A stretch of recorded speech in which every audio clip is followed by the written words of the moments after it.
So, good hello. Welcome to session 2 of the Demon Blade. It is the 11th of May 2024. I am Viktor, the GM, and it's FYI Hannah, I've been going by that online now. I do try and remember that is the name I've chosen. Here are the players. I am Sean, and I'll be playing Falkwin, and sometimes kind of, sort of, not really Aluben. I think Viktor's driving her for the most part. Hi, I'm Hannah, and I'm back to play Myr'ra Pentergast, a Helborn Adept who sheds her skin. Evening, everyone. I'm Chris. I'm playing Nori Nediam, a Half-Elven explorer who likes to infiltrate. Hi everyone, my name's Nat and I play Riven, who is a tough warrior who masters weaponry. Do you ever want to see Rages just for the good old days? Yeah, kind of wish partially she still did in a weird way. I just want to go crazy, but it doesn't suit her. No, I think we definitely picked, just based on the progression of both of those focuses, I think Masters Weaponry is going to be more fun for you ultimately, because there's nothing stopping you being like, Riven screams and runs at them like an angry Hulk whose packet of crisps was stolen. How dare you? Exactly. My crisp! Whereas the stuff that Masters Weaponry gives you is way more interesting, I think, for you. But yes, so here we are again. Hopefully Alexander and Lockheart will be joining us later. Me and him had a wee catch up about his character recently, and he was telling me that he was pouring into some random history stuff for something like loosely related to his work, and he found that there was in fact a lawyer in the past called Lockheart that had got involved in a lot of things very parallel, and he was like, oh, it was a bit uncanny. I'm like, yeah, that sounds it. Yay! Said lawyer was later then stabbed many times in like an alleyway, and I think you can visit that alleyway. So yeah, just history things, you know. So it turns out this campaign's going to be a very loose guide to like an alternate history, I think, based on all the random things that we've got reference to, like Loudon Hill, Loudon Hall. Yeah. At least we know how his character's going to get. I mean, Lockhart getting No stabbed. back alleys for you. Yep. No back alleys. Only the main lit streets. I mean, given that comment he made to Cypher, I actually said that to another night as well. I was like, I can't believe how awful that was. Like, that was so unnecessarily mean. So yeah, the party met this guy called Cypher, Sean, and big nightman, all in armor. Never saw his face, etc. Basically, seems like a pretty stand-up guy. Helps defend Loudon Hall with the mayor of Loudon Hall, because the mayor basically fired all the guards and then just hired this one dude. And it's like, yeah, we've got it covered. More money for other more important things, like, I guess, elven quenchy cups. So then that's a reference as well, a quenchy cup. Yes. Yep. And yeah, and Know what a quenchy cup is, at least. yay, there we go. And yeah, like young. Lockhart then said to him, oh, that explains the smell, when Cypher said he wasn't of Denk, being, not from the human country. And that was just Lockhart's immediate reply was, that explains the smell. I'm like, fucking hell, Lockhart. Like, We just had to decide that teleportation made Lockhart a bit punchy. yeah, it's like, oh, it turns out the teleport energy just makes him the sassiest version of himself. Depending on the role, of course. Yeah, yeah. I mean, well, that is it, right? If you ever have any worries about rolling badly, just know Lockhart will for you. Yes. Okay, so yeah, welcome Hannah to the third story arc. Yeah, just want to catch Hannah up on what happened in session 1. Yeah. Well, it started off as usual, our usual meeting with the Queen, albeit a new one this time. As you may guess, the job is to probably protect, hide, get rid of a certain sword that we've acquired. Mhm. We, of course, graciously accepted the mission. And we travel to Cascade City. Where you were traveling to meet a magical items specialist who the Arcanatrix had assigned to help you out with this endeavor. Although he didn't have any idea just how important a magical item you would be taking. Yeah, to jump in on that as well, himself. I took some liberties with some stories. So you were sent ahead, Mhm. you were like in Cascade City ahead of time, Myr'ra, to make these arrangements with the Arcanatrix, because I mean you were based out of there anyway. So you headed there first, made some arrangements to try and see if the Arcanatrix can supply any help, given the weight of what is at stake. It's been about 2 weeks since the last campaign, as well. Okay. Right, so 2 weeks have passed, you have done whatever you have done in the meantime. You probably travelled to Cascade City and got whatever you wanted to get done there. We can obviously talk about that and patch in any retroactive stuff we want to. But ultimately, the Arcanatrix assigned you Falkwin, Sean's character. Yes, I think we agreed that like Falkwin is a mage in training, and probably this will count quite a lot towards his qualification, because as we know there is no consistency between how you become a wizard at all. Like it's just you've done enough to leave, goodbye. Go do magic elsewhere now, please. You're not going to kill yourself or other people unless you choose to. Yep. So go. And that go. then we can You're blame you free. for that. Yeah. So yes, you're safe enough to be around other people practicing magic. So yes, that's what kind of how we tied you two a bit together. So you two can decide how well or well you know each other. But I figured it was most like a case of you might have heard each other's names or passed in the Arcanatrix or whatever at some point. But I think maybe the vaguer the better to build on. Really like a recognize your face Mhm. Yeah, you were in the Um, library like that yeah. time. Maybe you do or don't know that Falkwin. Other people think of him as a bit of a weirdo because of a particular habit he has of appearing to talk to himself. And this is the reason that he eventually came to the Arcanatrix. As a youth, Falkwin was the sort of third son of some minor noble family. So he had some amount of means at his disposal, but he didn't really fit in that society. So he inherited a magical item from his aunt at one point, and that magical item had something sealed inside. And that something turned out to be some sort of magical creature named Aluben. And he talks to her, and I think that took the party aback at first. When they came across him, just sort of, he would talk to them and then he would appear to talk to someone they couldn't see. Although I think Aluben eventually made herself known to the others quite quickly.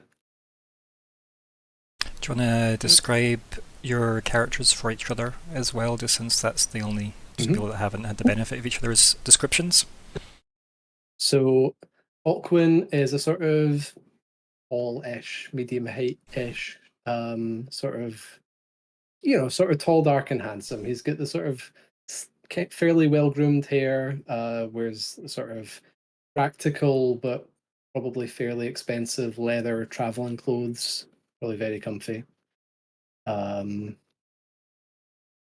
He on his right wrist wears a big bracer. It's probably, I think I said it was sort of goldish, bronzish with a very deep black gemstone. Don't mention it. Don't mention the gem. Don't mention the gem in front of me. Oh, interesting. Oh no! Okay, so very pretty. You look into it; it looks like you're staring into the depths of someone's soul, which you probably are. Probably Aluben's. Theories.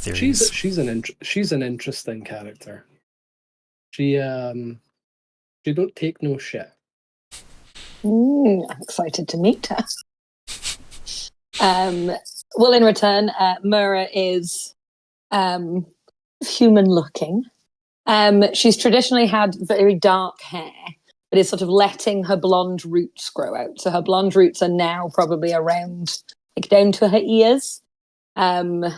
She's maybe leaning a bit more into, I don't have to pretend so much. She's been back in Cascade City. She's probably been home for a little bit. And therefore is in quite nice. I'm a picture almost like Victoriana, like lots of tiny buttons, like quite big shouldered, like dressy robes. There's maybe an allusion towards some feathers in some of like the inner bits of like a short capelet.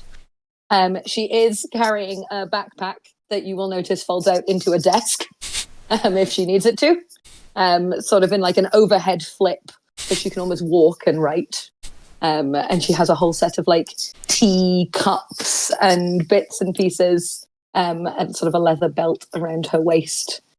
Looks very at home in the Arcanatrix, but probably a bit more grown up than you last saw her, because she has become the first level of wizard, and has been out in the world for a little bit, so maybe a little bit less young and wide-eyed. Yeah, and even just from the last story arc, the I guess acceptance that you probably found not only with yourself but like the group as well, given like your particular demonic abilities, your Helborn gifts. So yeah, the part for the most part, the party are aware that once a month there is Myr'ra. Yeah.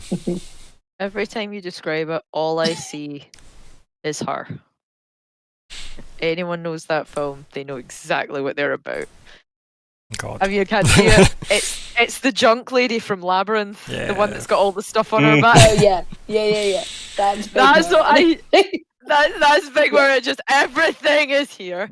Yeah, I have all the things I need, but only for really specific things. Counterpoint. If we would like to combine these two, Yes. it becomes truly cursed. Yes. But yeah, so right, that's our introductions, I guess. So I'll catch the intro up a bit as well. So the party went and spoke to Vermi, who was in the tower that was where Chiral was being kept and looked after. So 2 weeks worth of specialists attending Chiral, and nothing seems to have developed. But nothing's got worse. It's just kind of stagnating in this, like, I mean, mini purgatory, I guess. And Vermi's quite distraught by this, would very much like to do right by Chiral, given what Chiral did for her, and has said to the group, I can't really even acknowledge that sword's here, can't really tell you what to do with it. I think we all know what needs to happen, but I can't sanction anything officially, wink, basically.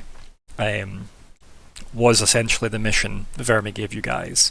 So a lot of broad scope there that I'm pretty sure Lockheart was delighted about. But same with Chiral, like the people that are obviously tending Chiral have been sworn to secrecy. It's a very small number, but obviously the idea of a Fae getting out into the world, not something that Vermi wants, but did say that, it might be a secondary objective to the group and to the world, but maybe finding a way to help Chiral is a good thing, like if we can.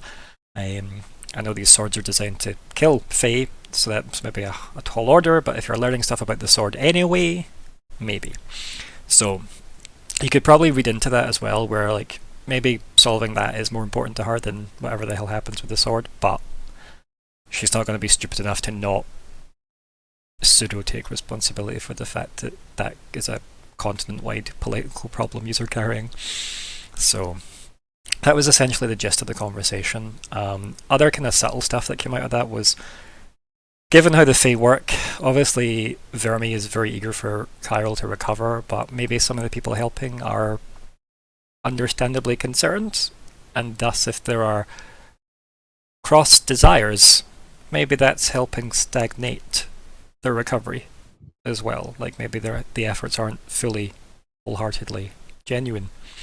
And not to say that people aren't treating Chiral the way they would treat anyone else, but as we know, the way the Fae work seems to be based on what they believe. So yeah, there seems to be maybe some mysticism at work there as well. So that's kind of where we left at. But Chiral's still with us, which is something. So there is that. And then Verme asked the party to head to Cascade City just in advance of her. She asked to go there to meet all the other, blade leaders and the table of the Five Blades Council, because that when a new person gets anointed, that's the rule. So everybody has to be like, cool, we know who's who, basically. And she's like, if you can just go in advance, that way we're not travelling together for obvious reasons. So that's a thing. He's decided, I think Lockhart suggested, like, can we just use the Arcanatrix to teleport again? So I was like, you probably could, but you're probably capping out on favours at this point. You might have to start doing favours for the Arcanatrix, given that they've loaned you, in theory loaned you, Falkwin, and let you guys teleport and do your magic messaging and a whole handful of stuff for you guys. But you teleported to Cascade City. You had obviously sent Falkwin in your stead as you were busy possibly catching up with family or whatever indeed Myr'ra was up to. And then that's where the party kind of got up to. Do you want to fill in the other information from there? So we got invited to a Mad Hatter tea party, effectively. Amazing. We were placed somewhere nice and comfy. We've got a place to stay while in Cascade that's kind of like a wee area ourselves. We've got a big nice bit in the middle, and then I've got a bundle of bedrooms that go from there. And some guy turned up and was like, hi, this is for you. They went poof into smoke. And it was an invitation. We went to said invitation and met a man who can or may not should be allowed to cook, yes, ever again.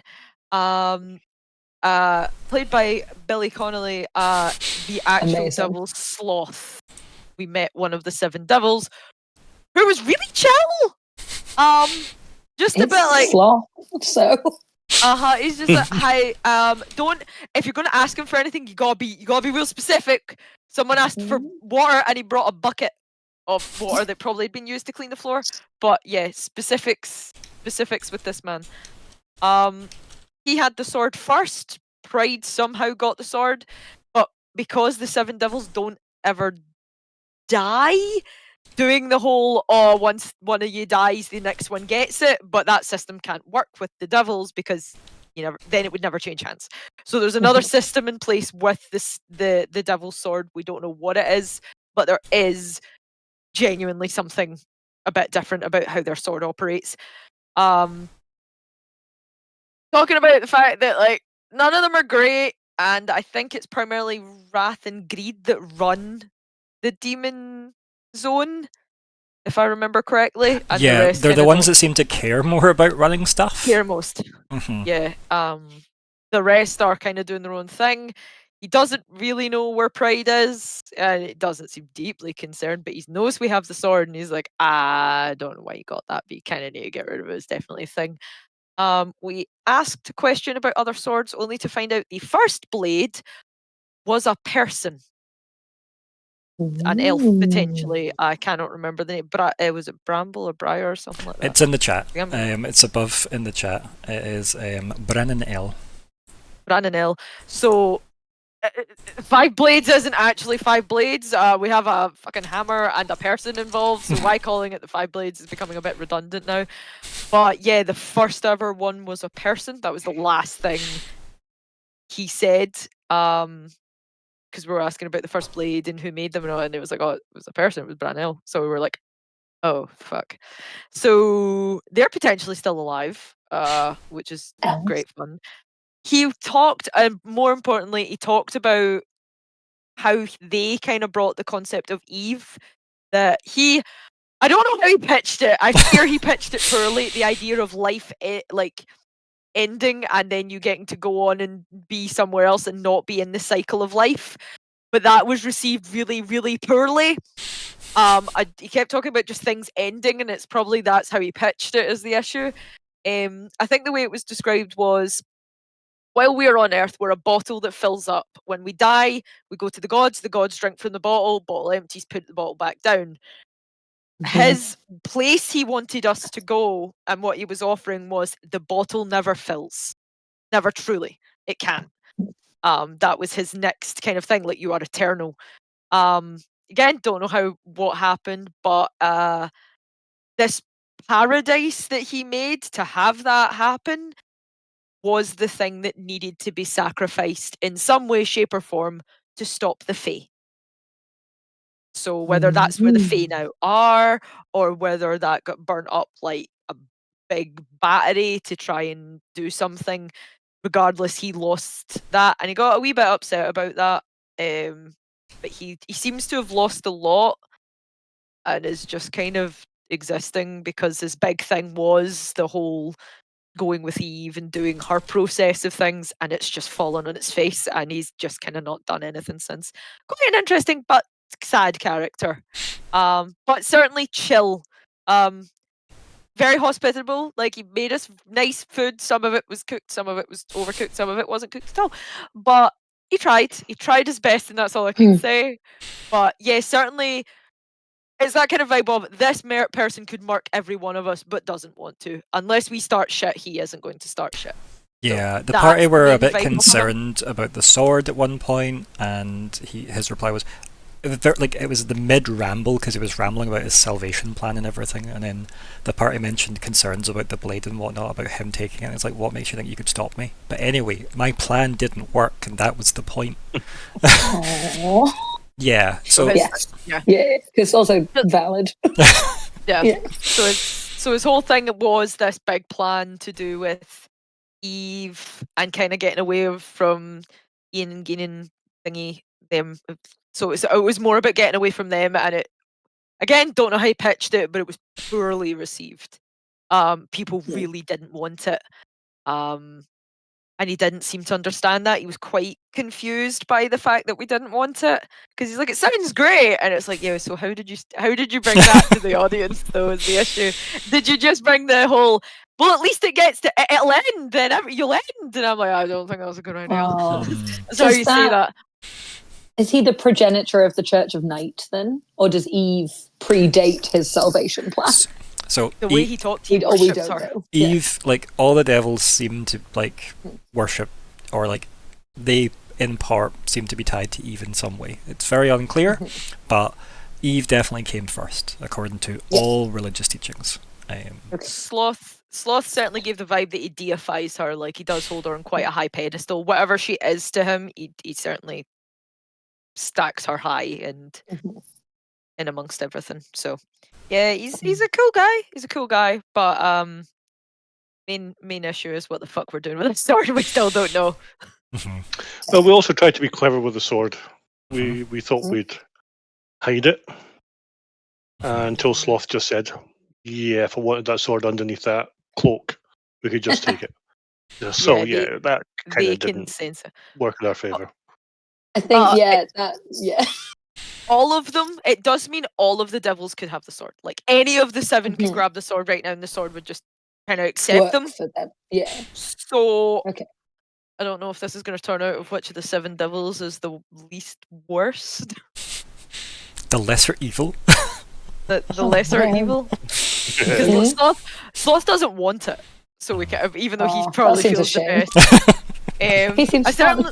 I know. I think we could probably wind up Envy into taking it and definitely not giving it back to Pride.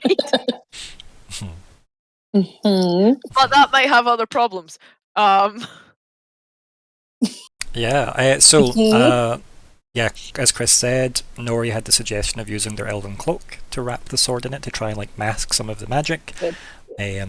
While that may in fact work against many things, it definitely didn't work against Sloth for whatever reason. But I would say that if you're comparing a plan that has varying degrees of success against one of the 7 devils, it's probably not a good benchmark. But, you know, Would, for example, Myr'ra be able to scan for the sword and still detect it through the Elven Cloak? Maybe not. Do you know what I mean? So, yeah, that's kind of where, like, say, the level of the cloak and stuff, Chris, comes in. Like, that's kind of how that works. So about that level versus what Myr'ra would roll, blah blah blah. And the level of the sword. Well, not really the sword so much, because detecting the sword isn't trying to hide itself, right? It's just the cloak around it. It would be if the sword was trying to get pulled to someone that had some way of doing that. If the sword was trying to do something of its own volition, its level would come into play. But that seems unlikely unless a devil is trying to call it within a reasonable distance, because you saw that we covered that in the second story arc, where it's not like Mjolnir where you can be on a different planet and call it. It does need to be relatively local. We don't know the exact limits of this, and as we know, nobody's willing to let people test their swords because they're held in very high regard, and obviously the more people know about them, the more vulnerabilities could be exploited. But you just know that the 2 weeks or 3 weeks, whatever it was, south of the capital city of Denk, the Roxfall mountain range, Verme's like, I wouldn't be able to call it this far from the capital, whatever. Whereas in the room, or even from the kind of antechamber outside the vault, Verme was able to pull it right out of the vault into her hand. And obviously the two queens fighting with their swords disarmed themselves a few times and were pulling them back to each other's hands. So yeah, like, they definitely seem to be a lot more local that way. It's possibly, I think the phrase within a battle scope is probably how they can draw it to themselves, not within a country. So, but again, just little tidbits that these are kind of collecting and collating about the swords kind of operation. So it's up to you guys if you want to have stayed in Sloth's company or head back to the room and thus meet Myr'ra. It's entirely up to yourselves if you've had anything else you wanted to ask Sloth, or we can just have faded out on that last week and be here this week. What's the thoughts between the people that were with Sloth? And content to have, like, said our goodbyes to him, because it did feel like he'd finished the conversation with us and just head back. Okay. Yeah, I'd agree with that. Chris, any There's thoughts? more information we could probably try and wean out of him, but we start moving into a dangerous territory there, so probably best if we just make our exits. And not to say this is the only time you'll meet Sloth, right? Like, you kind of know his address now. So Yeah, we know we do have his address, which is weird. But he's going to be too lazy to move very often. So. I mean, he might call it energy efficient, right?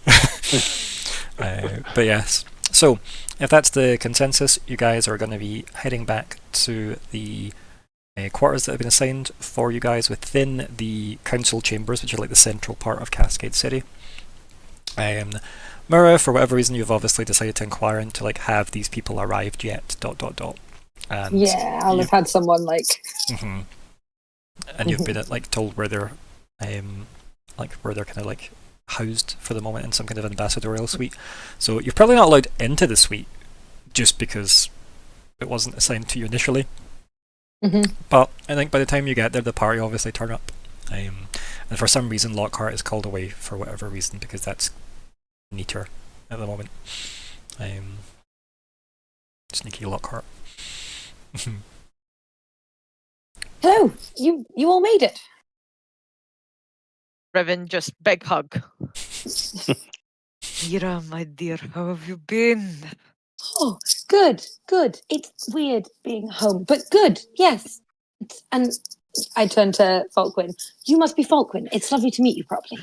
Ah, pleased to meet you. I think I recognize your face. No, we've definitely not met. No, yes. No, do you? No. I think I know you. Hi. Riven's doing this. Riven's doing this, our arm over the top of him, like, look at his arm. Look at his arm. I definitely glance at where Riven is indicating. But I think the Arcanatrix are quite used to everybody being their own brand of weird within our little magical community. Oh, it's delightful to meet you properly. Your file looked very, very impressive. Well, thank you. How did it all go? You're here, so no one was under attack on them.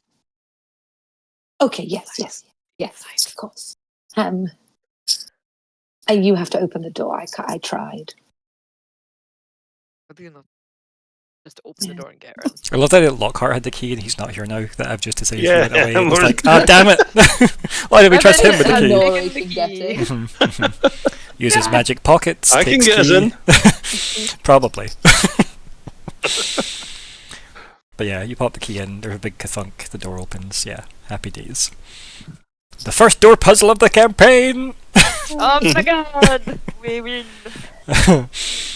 Everyone Yeah, I gets think- 10 XP. Myr'ra would Leave probably the be door. like wittering about, oh yes, the ambassadorial suites, like you've got to make sure the protections, and Mother always like kind of just obviously overexcited to have seen friends again after sort of 2 weeks of probably quite intense Yeah. family and arcana training. It's like, oh, what would I rather have? Climbing mountains where I could become a murderous bird to potentially release a world-ending fee?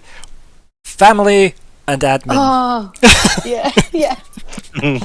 Literal I think toy cost. the dream was probably at one point, I'll just be in a library all day. And I was like, oh no, that's not what I want to be doing. That's not what's happening today. And some of the master rank wizards looking at it going, why are you still here? Like, shouldn't you be like looking for housing elsewhere? And like, You don't understand. I tried to stay at home and I kept having conversations with me at very, very poor times. I love my parents, but they love each other and it's too why much are you letting sometimes. your hair grow out? Why? Yeah. I thought you wanted to embrace the darkness. Sometimes. That's the other thing, Sean. All of her family are very stereotypical gothy, and she was born with like proper blonde hair, like properly whitish blonde hair, and has been dyeing it to fit in, but has since went, I don't care about that anymore. So, yeah. Darkness is not your It's our appeal. girl. So, Our girl. Yeah. But yeah, I can like, be a pastel goth, it's fine. exactly. Exactly. So you get into this room. It's a big kind of, as I say, like a greeting kind of like drawing room type setup. But there's a big kind of like table behind a set of like sofas. So it's like you walk in. It's a bit like a lobby, I guess, that way. Big kind of hotel lobby idea with the seating, and then, as I said, like a dining table thing or conference table, and just around the room are doors to what are bedrooms. Essentially, there are notably no windows in this, like, well, I guess entire tower, really, for the most part, because they're like Cascade City was initially built by the Iron Ray Elves as, you know, a place for all the races to mount a defense against the Fae.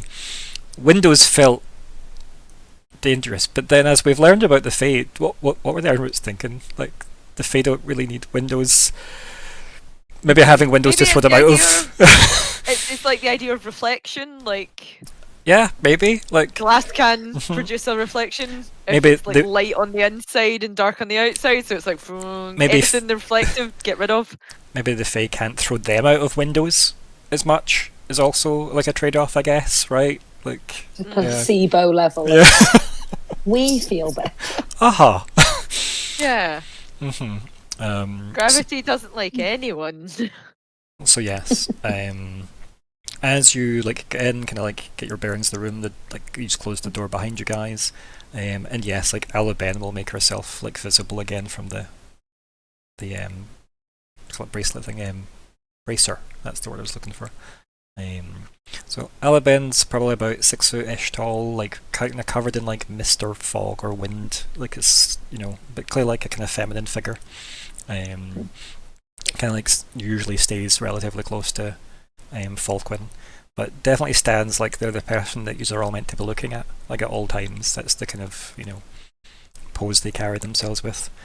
And then they said, "Are we being introduced?" Hello. Nice to see you. Kind of just like tilts its windy head at you. Hi, I'm Myr'ra. Nice to meet you. And like, you can tell, even though there's no facial features, you can tell it's looking through you. Do you know that way? And then after like a beat just too long for politeness, it says, "Yes, it is a delight to meet more of you."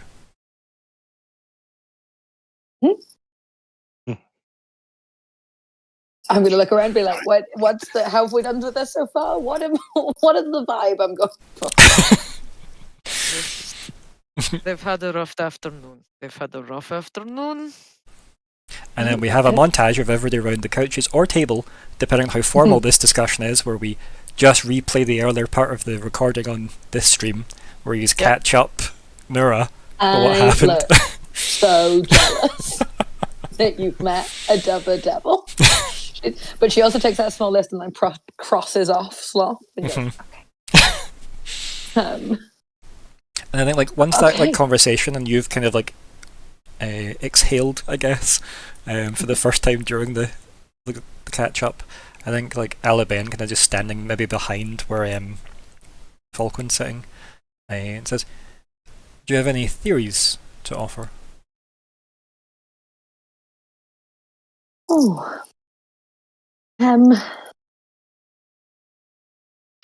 it does sound like a bit of a conundrum. I suppose it makes sense if there's 7 and they're all at equal levels of power, and they were all there at the time. They could all use the sword. I've been trying to track down anything my family might know, but it takes time for things to get here. And it depends on whether Grandma will answer my letter, which she might not. But it's fascinating how quickly he reached out. And shows that there's definitely some, people, at least high up people in. Would I say Caldera, or is there a name of like the demon country? So the demon country is called Caldera. The volcano itself is technically called Caldera, but it's just like all the levels. The Caldera.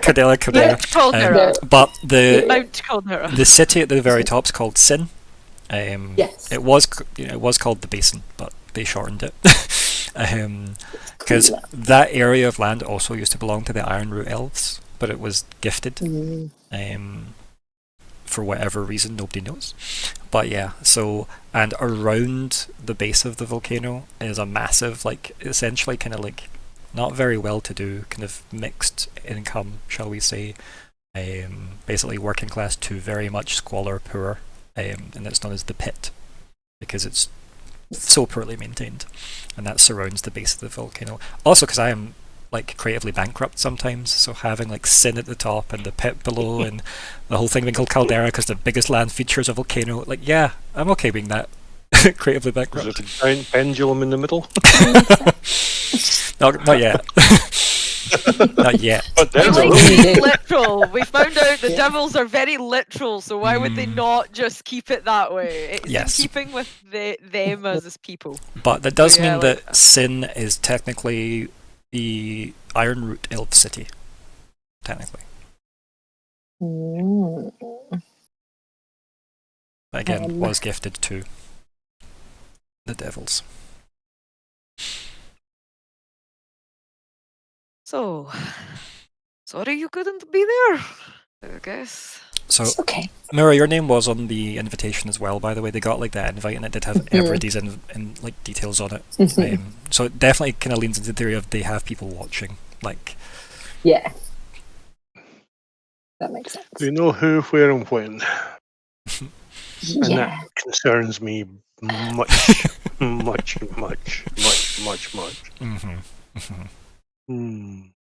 I do think that might also be here.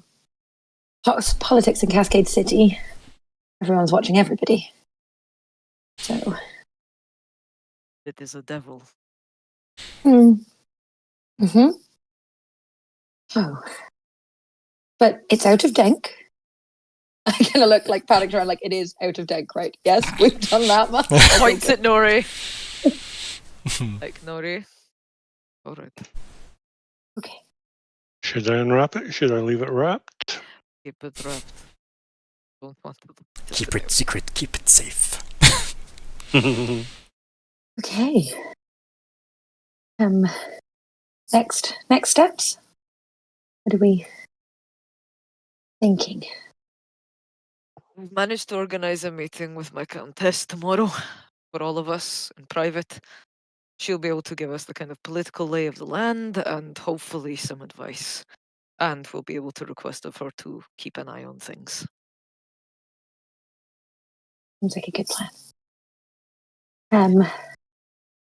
The Queen's not going to be here for another 2 Like, weeks.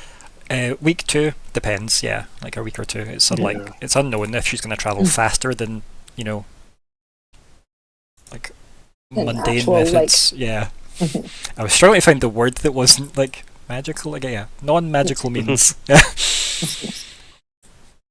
Oh, okay. So what's our mission? Our mission We have a Again. sword. We would like to not have a sword. We would like to ensure that once we don't have the sword, then shit isn't fucked. That whoever gets the sword doesn't make it worse. Yeah. Seems really easy. Yeah. Yeah. It seems totally legit. I look back at my list of 7 names, 2 of which are already crossed off. So we Is heard it- that. When you go, Sorry. Oh, no, carry on. We heard that Wrath and Greed seem to be running the show over in Caldera. I can't tell if that makes them the best or the worst people to go to. Isn't that the problem with this whole conversation, though? When you're like, we're still dealing with devils, though. Yep. We're fucking going up to the table and leaving the sword there and just being like, whichever one of you get yours first. But the problem is we need to figure out how the sword works. It's also exactly what Vermi doesn't want to happen. Remember, like, why do you have the sword? The devils could frame that to then go to war with the humans. That was the whole... They left it. We found it in the hallway. They left it, and we're just putting it on the table in So, their like- bit We because found Yeah. it on a bench. Yeah, like Yeah. Vermi was very clear at the start, just for like Hannah's benefit, like she was saying how any moves I make are problematic because it can be framed any different ways. You don't want to make the devils look weak and thus anger them. You don't want to make us look like we've made any aggressive moves against them. I'm a new queen who technically killed the old queen. I need to watch what I do. Like, the rumours have already started in Denkmark about why did we have to kill a legitimate queen to get another queen? That's not how the blades work. So that's like the bit. There's already bad press. And Yeah. ultimately, the real end goal for Vermi, besides fixing Chiral, is you giving her enough scope that she can say, "Pride possessed my mum, and that's why I had to kill her, because I'm technically the person that inherited it. Also, by the way, Loudon was my mum. ...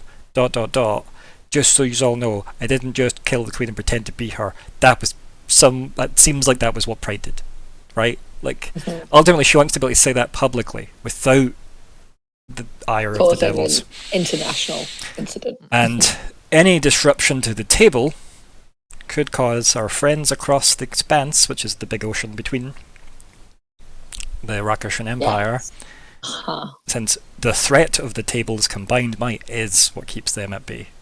And also there's still a lot of lizard folk kicking about that they want to get rid of. So, yeah. So it's quite a big problem. Which is... What do we know about the... I suppose the word is would it be inauguration Of what? the Queen accepting her sword and cascade coming to meet to the table? Do you mean of like the what five? do you like what's happened in the past, essentially? Yeah. I don't know, like I think for the most part everybody knows that if a new ruler, like the sword picks a new person, they turn up, there's an official meeting of all the leaders. It's one of the few times that the leaders get together, because for the most part there hasn't been a big enough problem that's affected all the nations, right? They've dealt with their own shit. So they all get together when that happens. Beyond that, obviously it's closed doors, so not many people know what goes on inside other than they all go, so we know who you are now, bye. Yeah. So the sword bearers have to come. Yeah. It's not just like their councils. So yeah. Okay, so that also has the element of. But Who as are we the- know, the elves obviously have 3 rulers that they send because there are no Iron Root elves left. So the 3 rulers, remember we explained how there's the 5 seats in the centre and then around them there was like each of the 5 gets 3 additional. And one of the three additionals, the one that obviously Countess Varaga? Alanis. So I know Talanis is her first name, but I always forget how... Alanis Varaga. Yeah. Varaga, yeah. So, yeah, like she technically is now one of the seats of Denk. And obviously the three Elven monarchs sit in those three seats out of respect for none of them caring enough to claim the blade seat. And also means they don't ever turn up with a blade. Yeah, they because never there turn up with a isn't blade. The blade is a person. Also, my concern was who are the devils going to send Yes. in 3 weeks' time? Is it Pride without a sword, or is it like? Do they have to admit? Or do Right. Yeah. Right? Yeah, pride don't want to turn up without a sword because that will wound your pride. Being like, oh, fuck, I don't have it. So it is we kind of like. know how long Pride has had the sword. Like when, like if it was Sloth and then Pride. Do we know if there was anyone else in the middle? Or do we know if it went straight? Nope, they only know that Sloth had it, then it was agreed Sloth shouldn't have it, and then now, regardless of what happened before, Pride now has it. Yeah. Yeah. Or had it. Yes. None of them have it. Pride was using it to rule Denk. Right? Yes. Technically, Which is also recently. a wild choice. For at least a year, potentially two. Yeah. Yeah. And we've still not really solved as to why. Because if they can't That- be fucked that's- with their own That's place, the bit that's in my head. if they can't be fucked with their own place, why are they caring about humans? Also, just to throw in fun conspiracies from previous things, why did they send? Oh God, I can't remember her name. What was the Queen's Guard called? Oh, Samda Perron.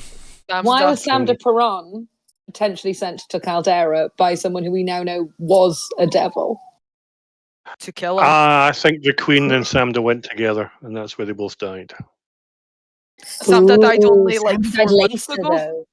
Samda Samda died wasn't dead 4 for long months. enough. Oh yeah, okay, sorry, yeah. So I think maybe the devil started clocking that Samda was Samda was probably clocking suspicious. she wasn't her, and was like, on you go. Well, you do know that Samda and the Queen were very close. Like sister levels of close without being sisters, right? Because Samda had to go everywhere with the Queen, like on a pretty much a you are my shadow type situation. So it's not a terrible theory, the idea that Samda was like, you're not acting like Loudon. Yeah. But the fact it But also, took how did Loudon die? Yeah. It took a year Without for Samda to suss that. So that means Pride was good at it. Maybe it's the fact she got married. Yeah. Or who she got married to.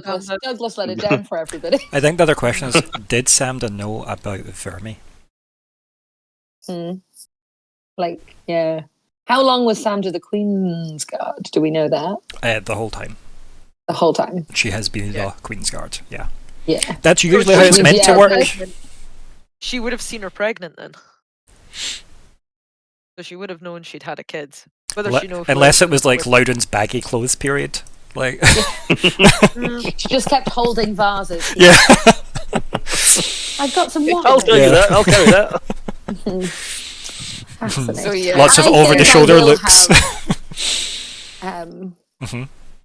Written probably quite an innocuous letter to my grandmother. Okay. But part of what I will be trying to find out is, has Pride been seen in sin? Okay. Like within the last, like when was the last time they were there? So here's my question to you. Are you going to do that through the postal service, which I guess exists in this world? I wasn't doing anything. Yep, it's just your tablet saying, the postal service, yay! The postal service. We support the postal service. Or are you going to use your royal thank you ring? Ooh.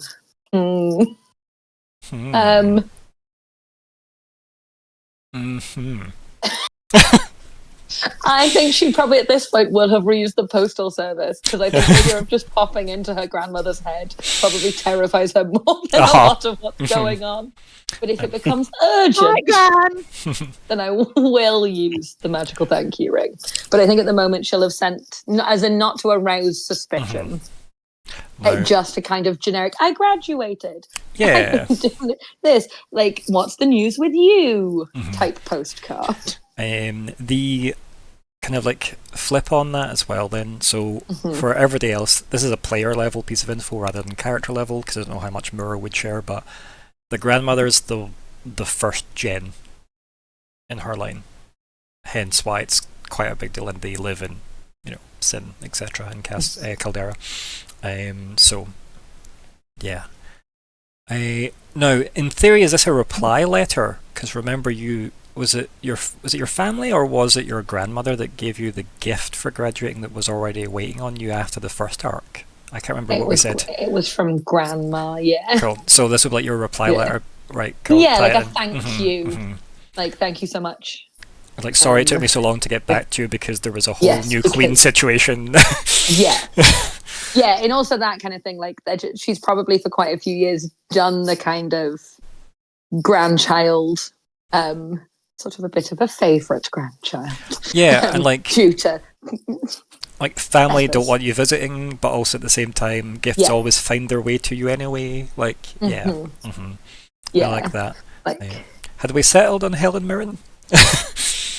I can't remember who we'd settled on. was it Francis? Let me see if I can find the Yeah, I picture. was gonna say, like, I can't remember which, because we talked to there a bunch of different actresses for her Yeah. grandmother. But yes, so, and you want to kind of like subtly hint, like, has Pride been seen around Sin? Yeah, Basically. kind of like, what's the situation? Like, there's Mhm. been a new queen in Denk. How are things Yeah. Mhm. in the royal sphere there? Okay. I'm assuming you're going to have sent that like the first. Yes. Okay. I'm going to assume the postal service is probably somewhat magic between some places. Because yeah, I feel like you'd want But it there's to a be whole your- like desert thing. Yeah, It'd be like- quite hard. Like, there's some magic And involved somewhere. Nobody would want to traverse Caldera from Cascade City because it's bleak and dangerous. Because a lot of the Falgain, Falgain, that's the word, roam the wilds of Caldera, which are all the monsters that didn't make good enough deals. So, yeah, like even living in the pit is dangerous because the outskirts of that are just feeding ground for Falgain, which is horrible. It's another reason why people just don't really visit Caldera for some reason. The tourist industry is not that great. They've not got that yet. Yeah. Although I did mention it, I can't remember who it was. It might have been to Alexander to catch him up in some of the kind of lore that I didn't like improved on. But like, most of the people that make bargains are humans.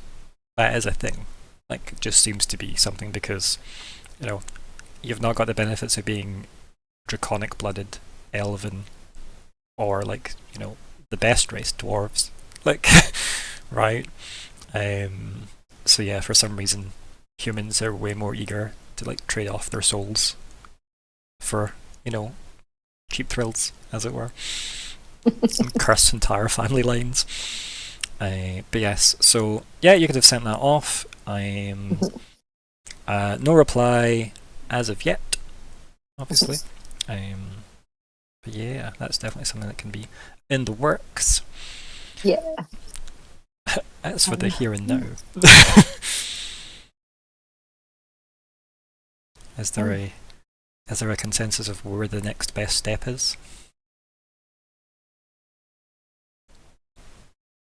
We need to get out more. Okay, we can. I missed that. Sorry. Need to I was find very out more quiet. about the blade. Only way we can help our friend. Mhm. Well, we are in the best place to speak to any of the peoples that we need to.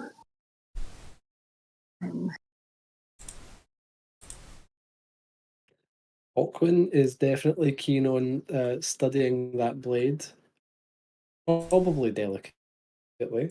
I'm sure, Probably. I'm sure he would. Probably is the only word we would be able to Probably. Probably.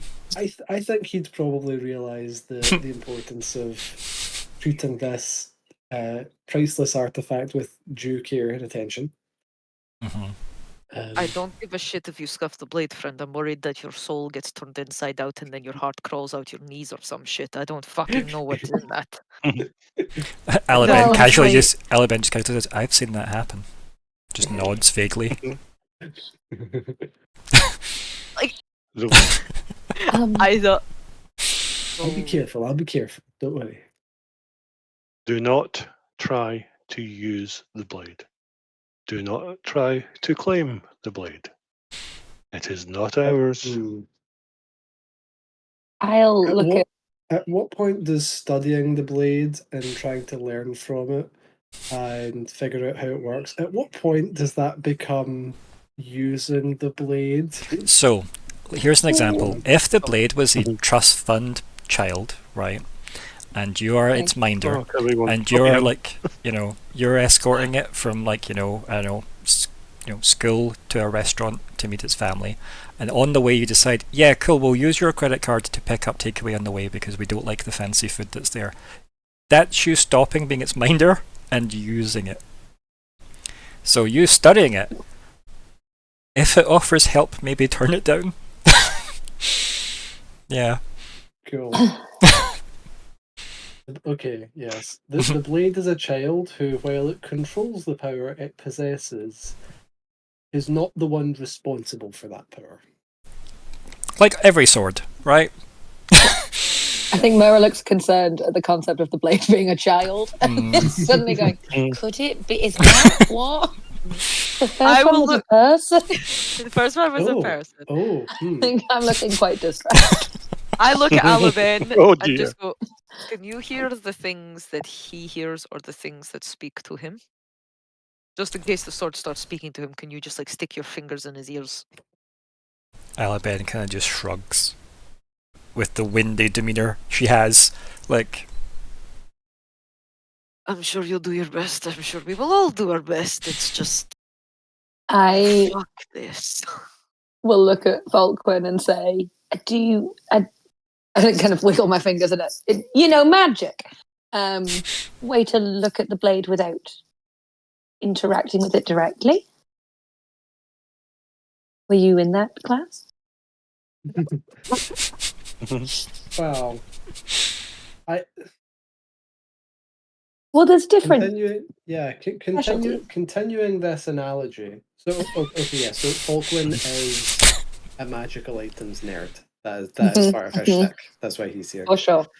But yes. So continuing this analogy, I imagine it should be possible to have some interaction with the blade without appropriating any of its power. Myr'ra will nod. Yes, sure. I more mean I have a spell that tells me about things in its area. Oh. And it wants... I'm going to pause and go, no, I didn't summon the Celestial. I didn't set the ward off. That was Myr'ra. the weight of that sentence should hit you, by the way, as well, Falkwin. The phrase "summon a celestial" is not something people should be doing. It may be somewhat it may be somewhat diluted by your previous dinner host, but maybe that felt, some things are too big for you to process immediately. But then hearing someone go, "Well, we summoned a celestial," that should be like, why? They're not meant to be here. The fuck? This place is for mortals. Summon a celestial. They tell. Right, we're sticking with the demon sword. We stick with the demon sword. We'll explain the celestial later.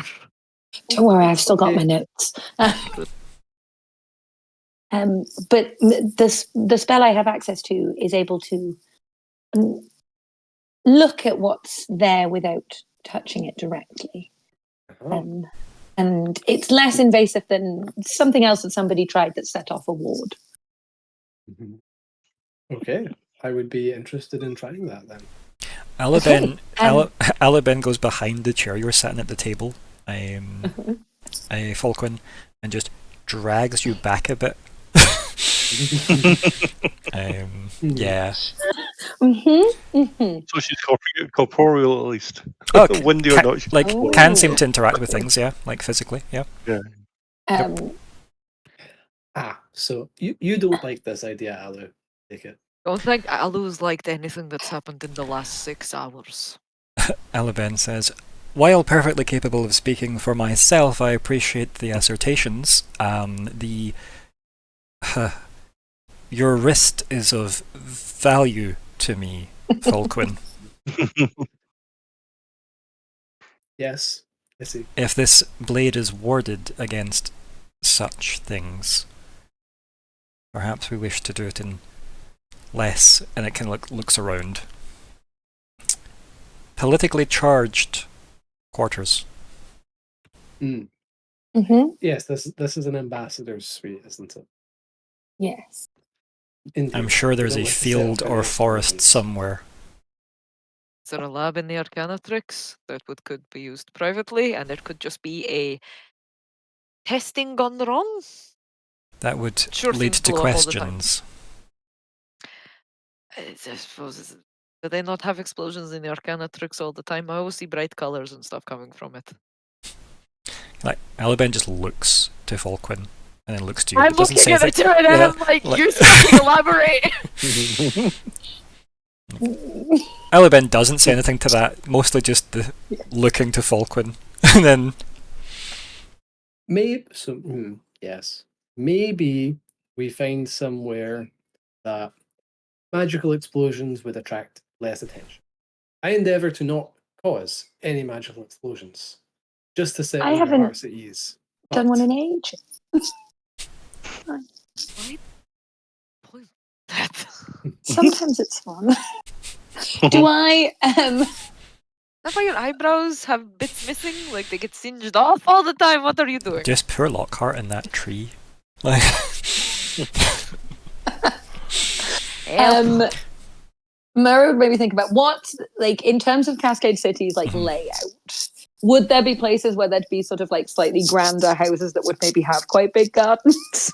so there probably is in terms of a lot of the. I said this last session. Sorry, like there's a lot of spaces at a premium in the Cascade City because it was like the people that made it aren't around to fix it or like remake it or whatever. The other thing as well is I know I love it. The Hands up like screen.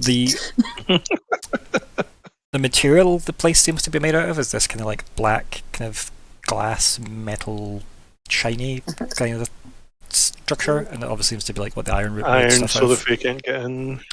So like it doesn't look like just metal. Like obviously everybody has like an iron sword or whatever, right? Like everybody's seen an iron sword in this world because you pass a blacksmith, you can't not see one. But this definitely looks. You could be mistaken to be like iron that looks like crystal or crystal that looks like iron. Like it's hard to say, but it's got that kind of like shine that iron has. That weird dull shine. Which is a weird oxymoron. But yeah. You get that's my shtick is dull oxymorons. But yeah, the city itself, there isn't really a lot of free space because everywhere has been utilised, especially like in the 900 years since like the changes within the structures have happened and whatnot. Usually you're here with a purpose. Like this is a working city. Ultimately, it's not really like if you live here, you work here for a reason. Yeah. You're probably important. So. Like, I think it's kind of why Aluben's half-hearted comment of just there was probably a forest or a field nearby is you might want to be outside the city walls for this. Yeah. Okay. I was trying to ascertain if my family home would be somewhere with, but no, because if my parents are both kind of civil servicey, yeah, we'll probably have a fancy apartment rather than a fancy big house. It's probably similar to like what Lockhart's got in Denkmark, right? Like it's like the ambassadorial quarters, is it where, and it's like a section of where all the diplomats and stuff like that work for the city live. I mean, there's nothing to say that you couldn't do this in your family's house, but do you want your family involved in that? No. Okay. No. But if there was a garden, I was like, it could be in the garden. They are used to the shed exploder. Like there might be a garden, but it might be one of those like townhouse style gardens where it's very for show. Yeah, or it's like on the roof. Yeah, exactly. Yeah. Quite ornamental. Quite like that. Have a wee rooftop garden for your family. It's quite nice. Yeah. I like that. Yeah. But yeah, so it does seem like you can do it probably, like the Arcanatrix definitely has spaces to do experiments in, but you'd probably need to get the okay for it and then get signed off by people that want involved, probably, right? Okay, then my other question is, do I know an area of the woods, say, or the space outside the walls that I go to, say about once a month? Yeah, that's maybe running out of deer, possibly. That I could maybe recommend as a, will I know a space? You definitely like have, obviously it's probably in the Denk side of Cascade City's like surroundings. But like the city's in the middle of like quite a big bit of land. As you know from the roughly drawn map, there is probably trees like somewhere like south of the city. Somewhere. I've not obviously put any details on that roughly drawn map, but sure, why not? And it is probably where you go to deal with your monthly shape-changing problems. So, speaking of that, yeah, I'm going to turn to Myr'ra. I'm going to say to Myr'ra, please forgive me for being more blunt than I usually am. But does your other side of you feel anything from the sword? I'm going to look towards Viktor and say, does my other side feel anything from the sword? I mean, can you force the change? She's not actively... She's probably quite actively trying not to think about it. In that way of just being very aware that as far as she's aware, she is the only Helborn in our little group. Riven's wife, not implied, but she's probably quite conscious of she's maybe more at risk from this blade than the rest. And therefore it's probably like there's probably like a song in whatever bit of her brain would be quite interested. It's just being like, don't touch the sword. It's not for you. Don't touch the sword. There is no like you as obviously Myr'ra rather than Myr'ra. Like you don't particularly feel anything from it. Like as I said, keep in mind that you have interacted with it before. Like you've stripped illusion, or like you plus your friend have stripped illusions from My it. best friend. Yeah. He doesn't hate me at all. No. Well, I mean, he got paid, so his random little candlestick thing that he took. But yeah, so I think it's you don't know, you've never been close to a blade while in crow form. So it depends how risky you want to go in the woods. I think she would say that back to Nori of like, I currently feel fine. I don't. My other self doesn't normally go for tools or implements. But I don't know for this particular one if it's. I don't think it's a good idea to introduce them. Alabenne just says, probably without able to stop herself. Other self. I look towards her. So I have a small family problem that involves me turning into a giant crow once a month. And then I'm going to look towards Falkwin and go, sometimes when things go wrong, you get frustrated when your algorithms don't work properly. Sometimes when I'm very angry, I also turn into a giant crow. Fascinating. It can be. Falkwin has a very strong academic interest in whatever this is. Myr'ra bags away, shuffles closer to Riven. More testing. Alabenne says, when was the last time you did transform based on the moon? Or whenever like you said, like whatever, like to imply not when you were angry, but your once a month thing. The once a month. Well, I'm going to think and go, did it when we were... It was about 2 weeks ago. 2 weeks ago, yeah. Okay. You're probably at the halfway point. Ago, so we're good for a little bit longer. Unless, I get too angry. I smile really sunnily. As in I could never possibly be angry. Well, let us hope that Wrath claims nothing from this blade while you experiment on it.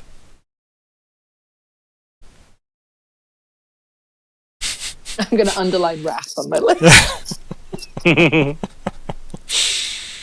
As a final test, just before we move on, then I'm going to actually uncloak it just to make sure, and I'll look at you again to see if there's any reaction. And It's like starts holding No, closer nothing to our hair at all. starts like pulling towards it. Don't lick it. Don't lick it.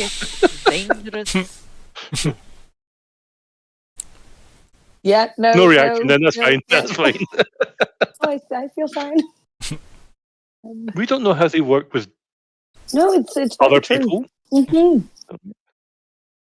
And it was I mean, we're pretending going to to be be another sword meeting, last time I saw it. So and we're going to be meeting Riven's lovely wife, I imagine, very soon, and we wouldn't want to put her in any. I need her to hurry up.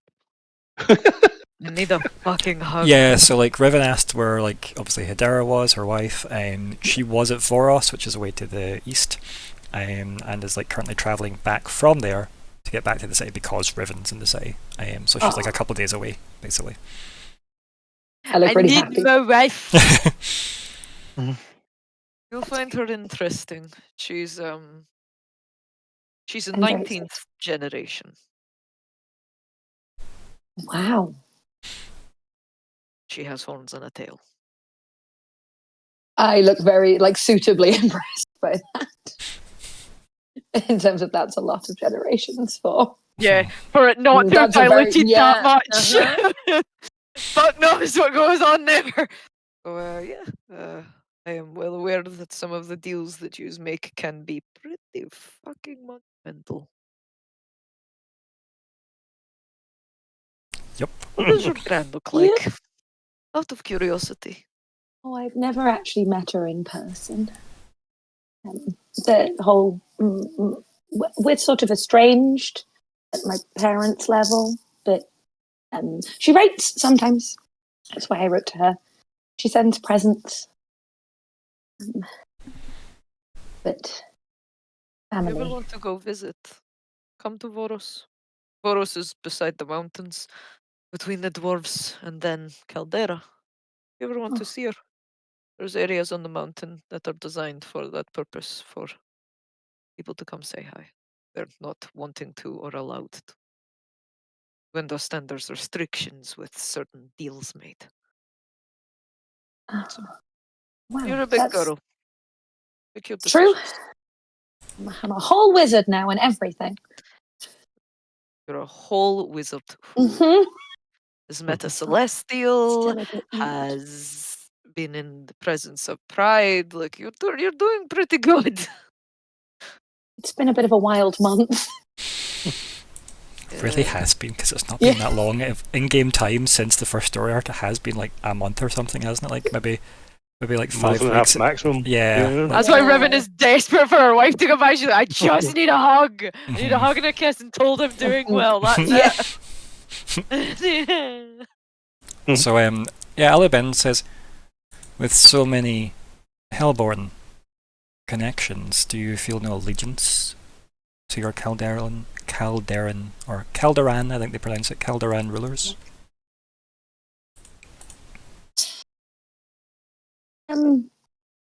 I think it would be an interesting question. I think it is an interesting question. I was raised in Cascade City, though. I think I've always felt a bit out of touch with all of them. Seeing everybody mingle here. I just picture like a little primary school of just all the different. Yep.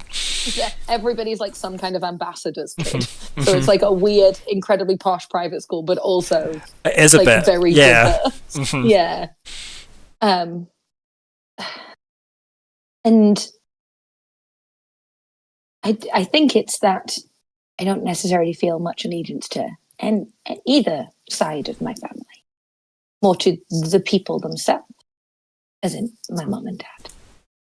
And here. And you all. And then and the Arcana trick. That's like listing.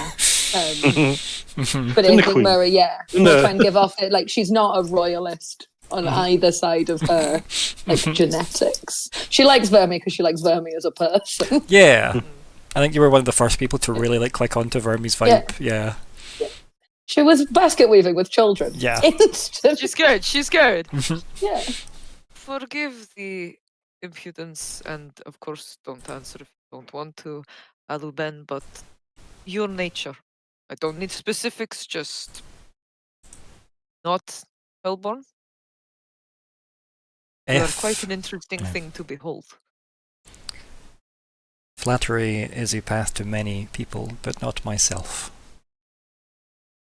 Still, I've seen none like you before.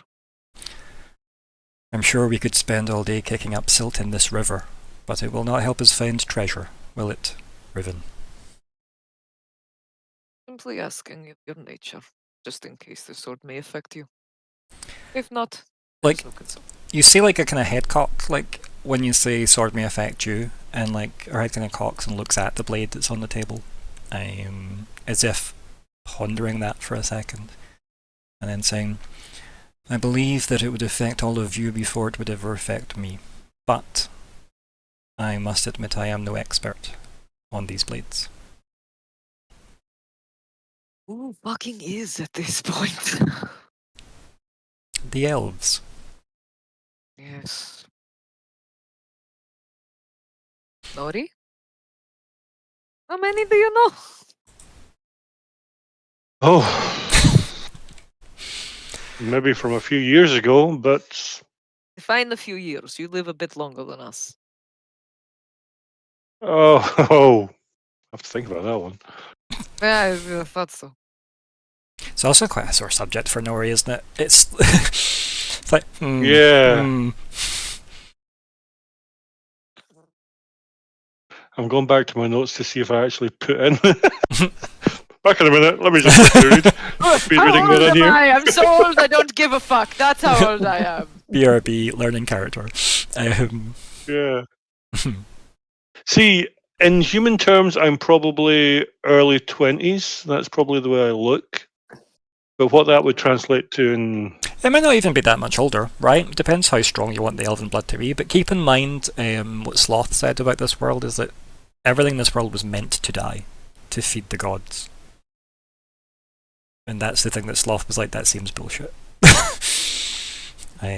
Also, the older you get, the wronger you seem because you're not meant to be around.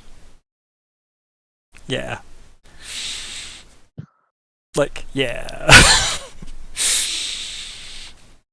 Yep. So Nori's probably not that much older. But I mean, you could be anywhere between like, you know, say 20 to 50 if you wanted, really. In terms of like scope, while still looking quite young, because your genetics would be quite good. Yeah, exactly. Yeah, okay, we'll stick with still in 20s then. There are still many things in my history I have not shared.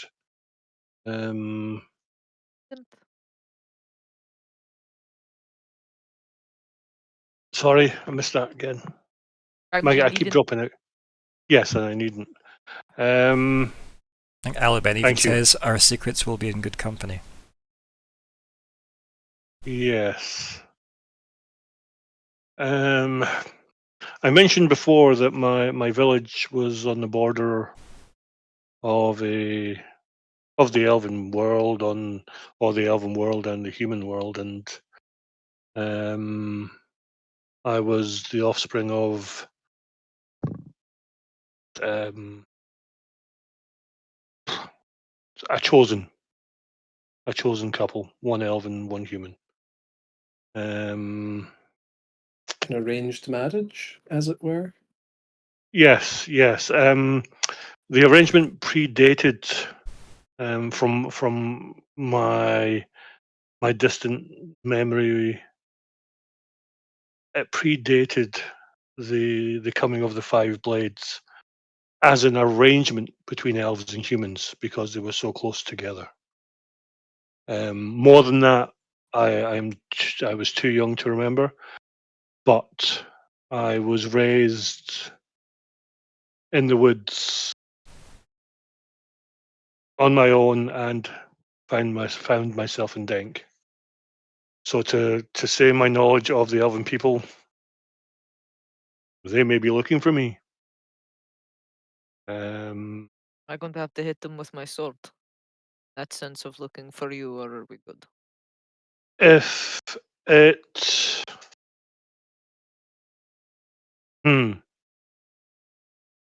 You know, I'll protect you. If my genetics is proven, if they find out who I am, they would probably like me back. not their Not choice, for that's any, not for anything untoward, just because I probably represent what could be the elven and human races. Yes, you are a child of both worlds. Yes, We as could- many of us seem to be. We could lean on that with the blade.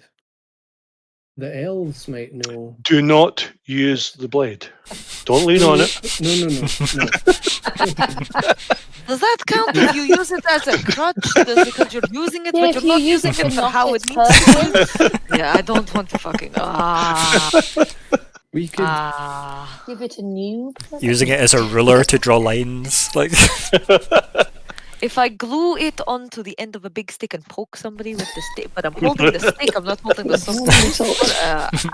Right, Sean, what were you trying to say? Yeah.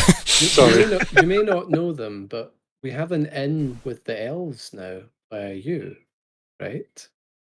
So If he wants to go back. if you want to go back, of course. And if we don't want to immediately return the blade to a devil, then maybe the elves would help. Or maybe not. Maybe this is a terrible idea. Maybe the elves would say, no, piss off, we don't want this political bombshell. There is yet another problem with this plan. Which branch of elves? We were Bronzeback elves. We are Bronzeback elves. They are Bronzeback elves. Forgive my lack of current political knowledge, but who is the current Bronzebark king or queen? Or monarch, I think they'd just say. The people in more knowledge of politics than I do.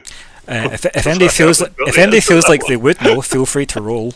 If anybody thinks they would know who the current Bronzebark leader is. I might.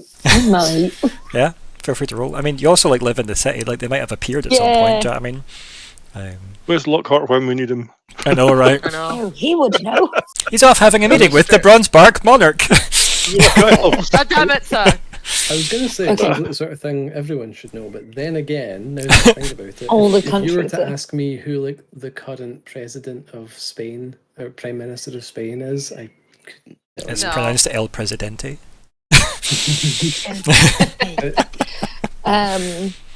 I don't think I can argue any.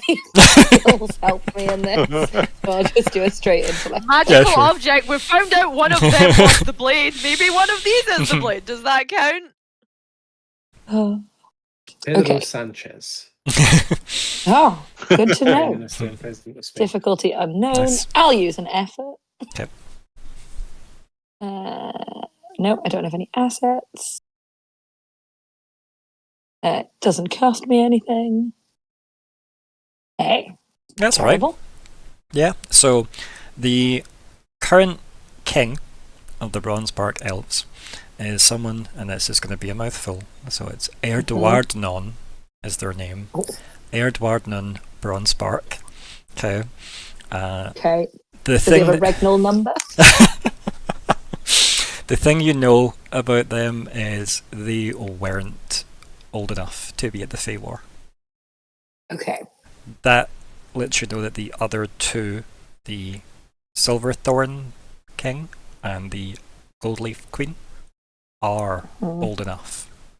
Because it wouldn't be commented on if Yep. they all were. Exactly. It's also just because, again, in terms of, I guess, elven, concentration, like the Ironwood elves were the most advanced, then Goldleaf, then Silverthorn, then Bronzebark last. It's also why the Bronzebarks, they live shorter, so are more interested in getting involved with other races, hence why they may have had this plan to, go, why don't us and the humans get along, because we're near each other and that would be cool for each other, etc.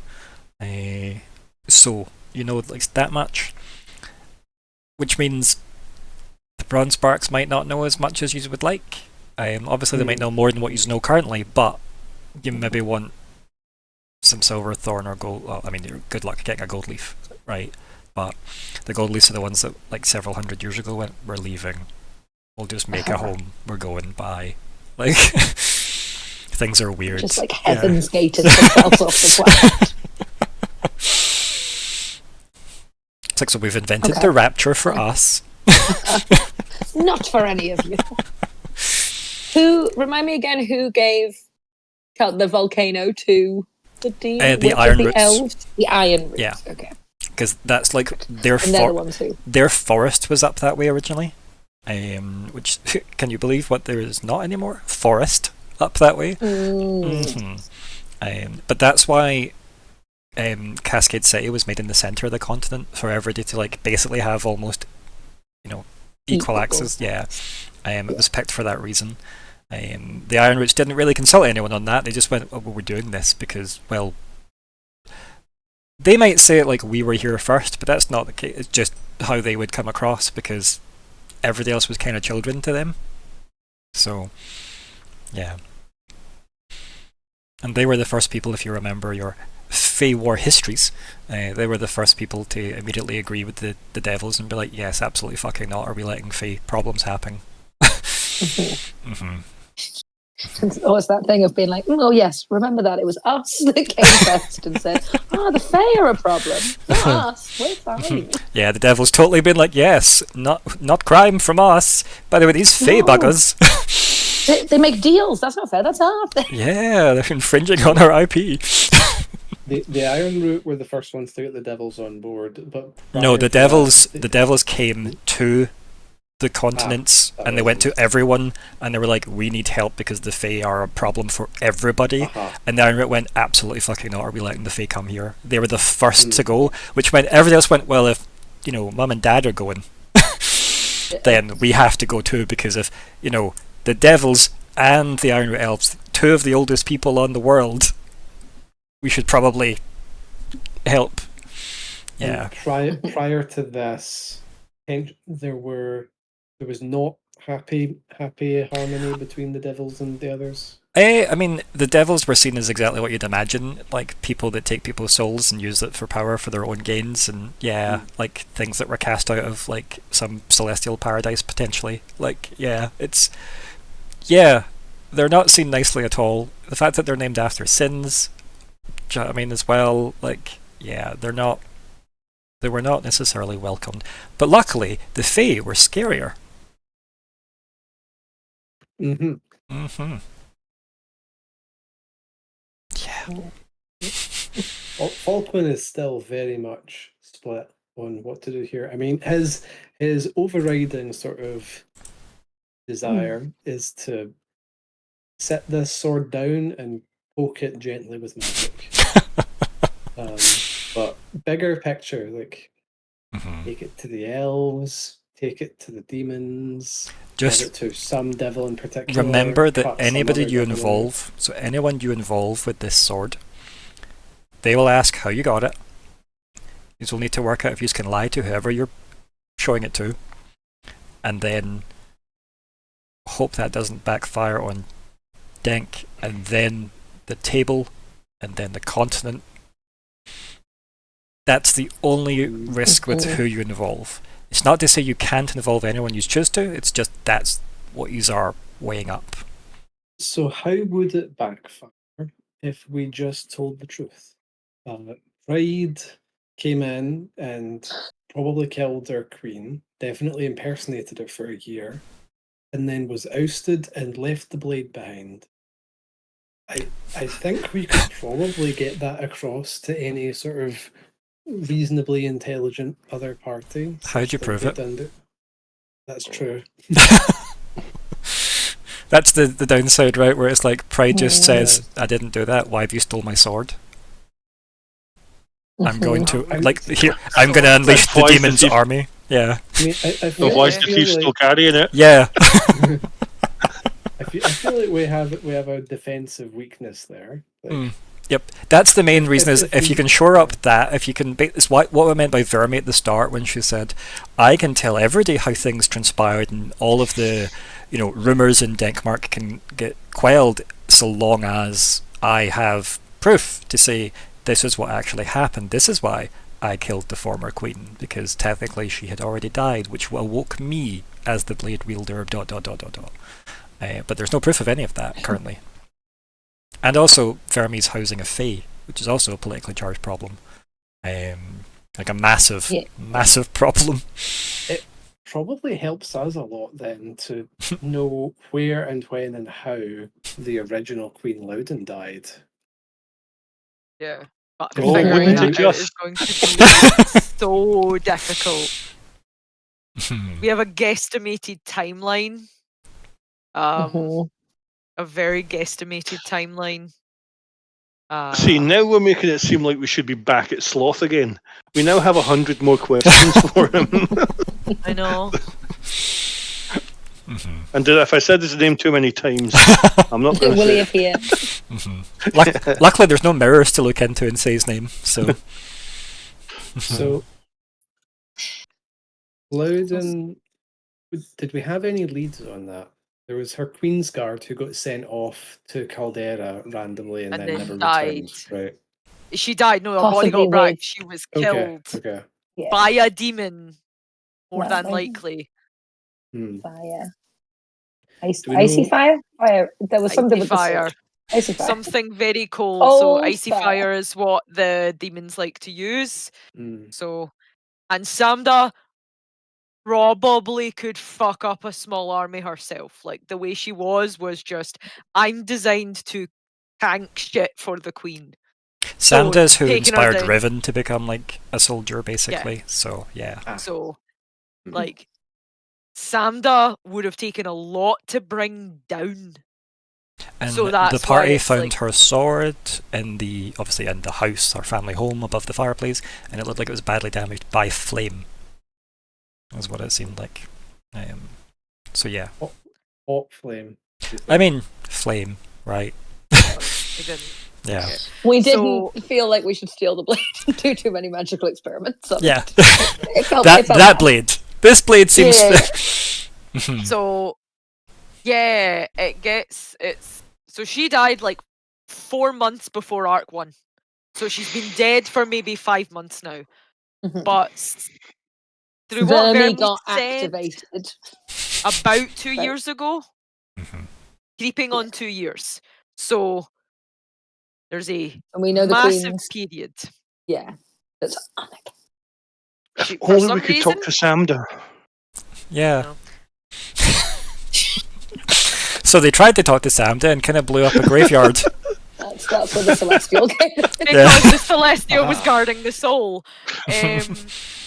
So yeah, Which we're is kind a of running whole out of avenues here, guys. We don't know enough people.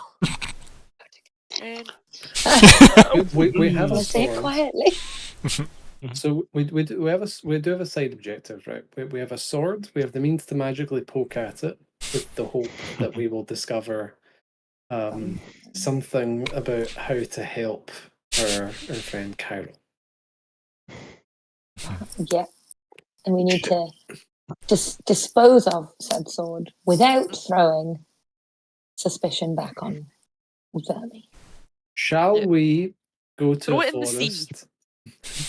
Shall we go to a Catch forest the rat and shall in the we? sea. Sorry. rub some Sorry. alchemical leaves into it and like tap it with some sort of magical mallet?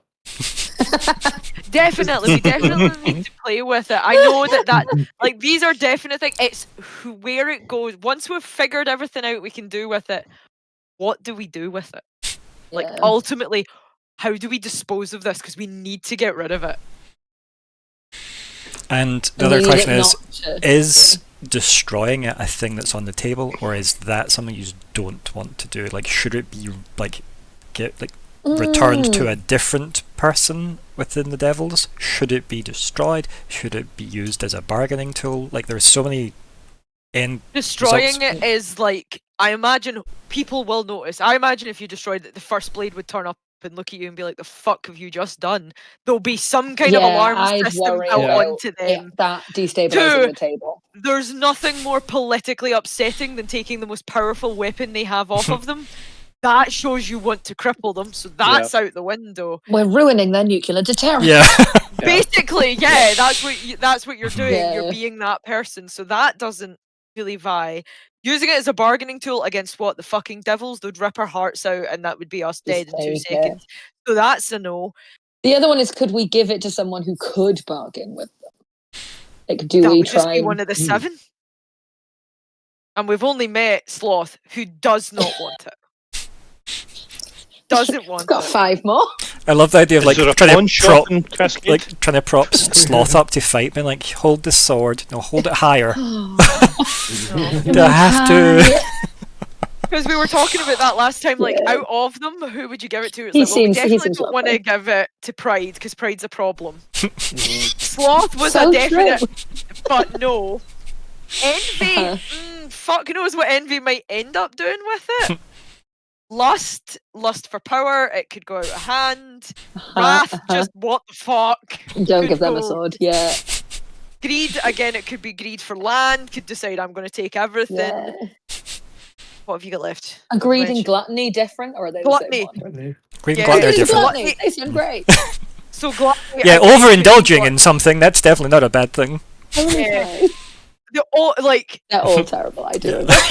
Yeah, I they do. option was Yeah. Sloth, and Sloth said no, so Doesn't it's want just it. like, Yeah. Why do you think Sloth was first to rule?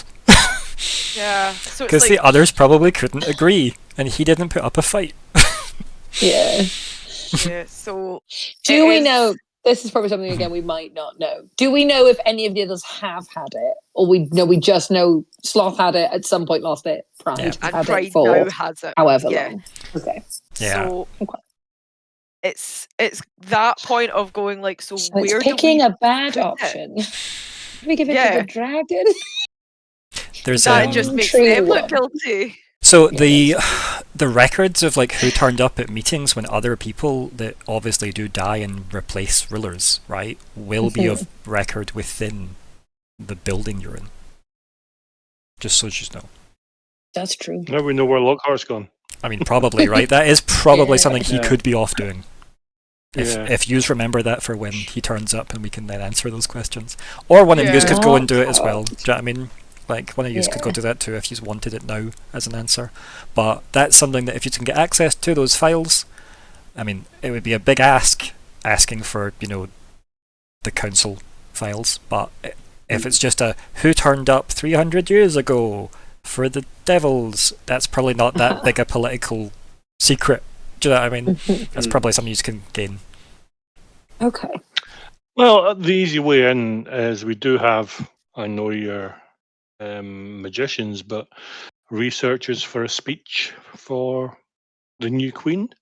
If you'd like to commemorate some of the ex-holders of the swords? No? Yeah? Like that. Yeah. Got that. It's just, Mhm, what do we mhm. do with this fucking thing? All I can think, it's the only thing that matters is like, what do we do with it?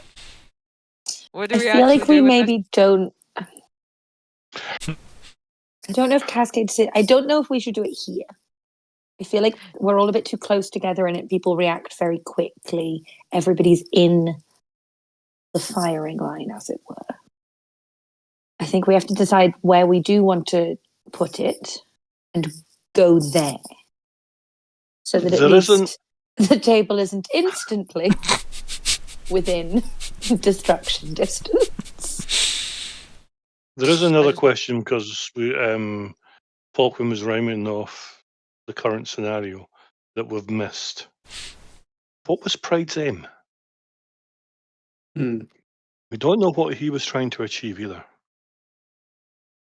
Hey, we don't know if male or female, whatever the fuck they are, apart from my parents. Pride. Why? No, So I thought Pride, there's no. Pride impersonates the queen, or Marries someone. shits and giggles, marries someone. Yeah. Is that succession? Is that What? is that pride trying to? You can't even take of your own Infiltrates. fucking place. You're going to come and take over somewhere else. So, And he done it very easily. Mm-hmm. I did. Mhm. But what? To achieve what? I can't. I If- cannot figure it And out. also, They were what's going to kill Vermi. They were going to kill Vermi. So what? They were just going to continuously kill every fucking person that turned up to get the third blade. Forever. What? Well, that is what we speculated might happen if we'd mean- gone through. I mean, so in theory, if the third blade is the human blade, and Pride impersonates the human queen and becomes venerated as the human queen, and marries someone who becomes the king consort, and then produces offspring, then in theory, if all the humans were to die except for Pride's offspring, then they would be the last most human person left. It's like, That's you know, not how the swords work. The if, swords don't always pick lineage. They will pick whoever they feel is No, right. Nat, what he's saying is if he killed every other human. yeah, Yeah, This is the like last one. human left, like what if king of the. Pride's idea is kill literally every human until the only human left is the one that I want to have the sword. That could be thousands, I also- hundreds of thousands. Just as a If- point, I think it's an interesting plan, but the devils do quite rely on humans. Hmm. It's a bit like, and she kind of pauses for a moment of like depleting all of your food source in one area. Not a great plan. Hmm. I think it is. I wonder if it could have been some kind of play that was then going to be repeated. Was it just an aim at the humans, or was that first port of call? Yeah, that's the thing. We don't Oh, know the what last the port other of call. we don't know what the other devils are up Yeah. to. Or how stable the other ruling lines are. There might already be a devil running the dwarves and the dragons. You Elves did seem to theorize be a this weird last case. time. You Yes, we did. theorized this last week. Something else we'll let Hannah know is the conversation about could Pride have repeated this with the other races ultimately, which then led them down the what did the elves use to prove they're them if they don't have a blade? ... Kind of led them down that chain of thought. So, for all we Ooh. know, that entire table bar Vermi is against us. Because they could all be devils. Sans sloth.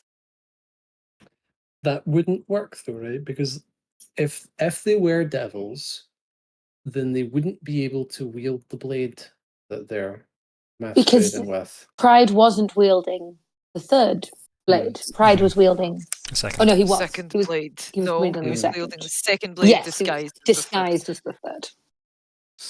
And there's only one second blade. Mhm. Correct. Oh, Although in theory, if everyone then- at the table was a devil, then they don't need to prove anything to each other. There's a line on it. I didn't bring my sword, neither did I. Oh, what a fucking coincidence. We all left him at home. Oopsie daisy. Oh no. And the elves didn't even have a fucking sword to prove it. It was a person, and we've seen how well they can impersonate a fucking body. So for all we Devil, know, devil, he must devil, be powerful of devil, devil, devil. So, okay, meta player comment. Mhm. Caldera to me seems like where the end boss might be, and I feel like we're now faced with a non-linear situation of what's going on with these other people.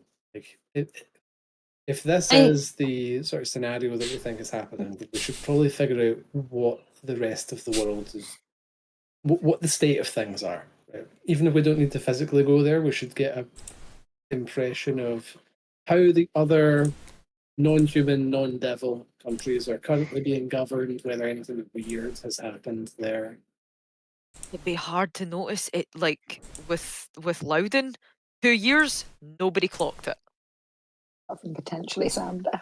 Potentially Yeah. Samda, Who's and with the her only the thing whole time. time. So Like like that's a lot of We're not going to catch it. We don't Do you know. remember We're not. what Cleft said, which was Samda's husband? So, Cleft had said that the last time Samda had been home, she was like she was acting concerned about what she'd been asked to do, and the only thing she said was it was a bit strange that she'd been asked to go to Caldera.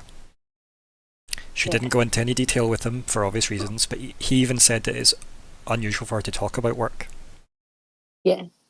Because that's where we first got Caldera from Yes. as a Yeah. concern point. Yes. Mm-hmm. Yeah.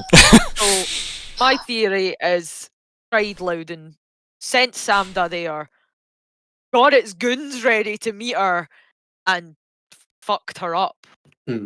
Knowing full well, because it would have been able, it would be like, oh, she's going to be there today, by the way, because I've told her to be there for today, and it was just a trap.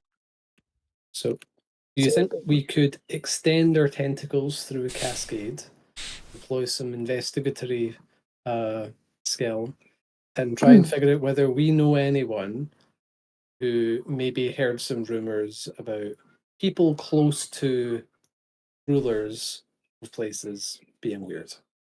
Well, I suppose there's going to be people on the ground here because they're prepping for them all to come. So there should be, as we are, You probably forerunner ambassadorial. You probably have some contacts, Myr'ra. I can. We might have another way. There might be another way. Tomorrow, we are meeting up with your countess. Alanis, my dear friend, yes. Why don't we ask her to have a banquet for all the ambassadorial staff? Ooh. She does like a party. Could do that. Could do that. We will then have them all in one place. But if they are all the enemy, sword.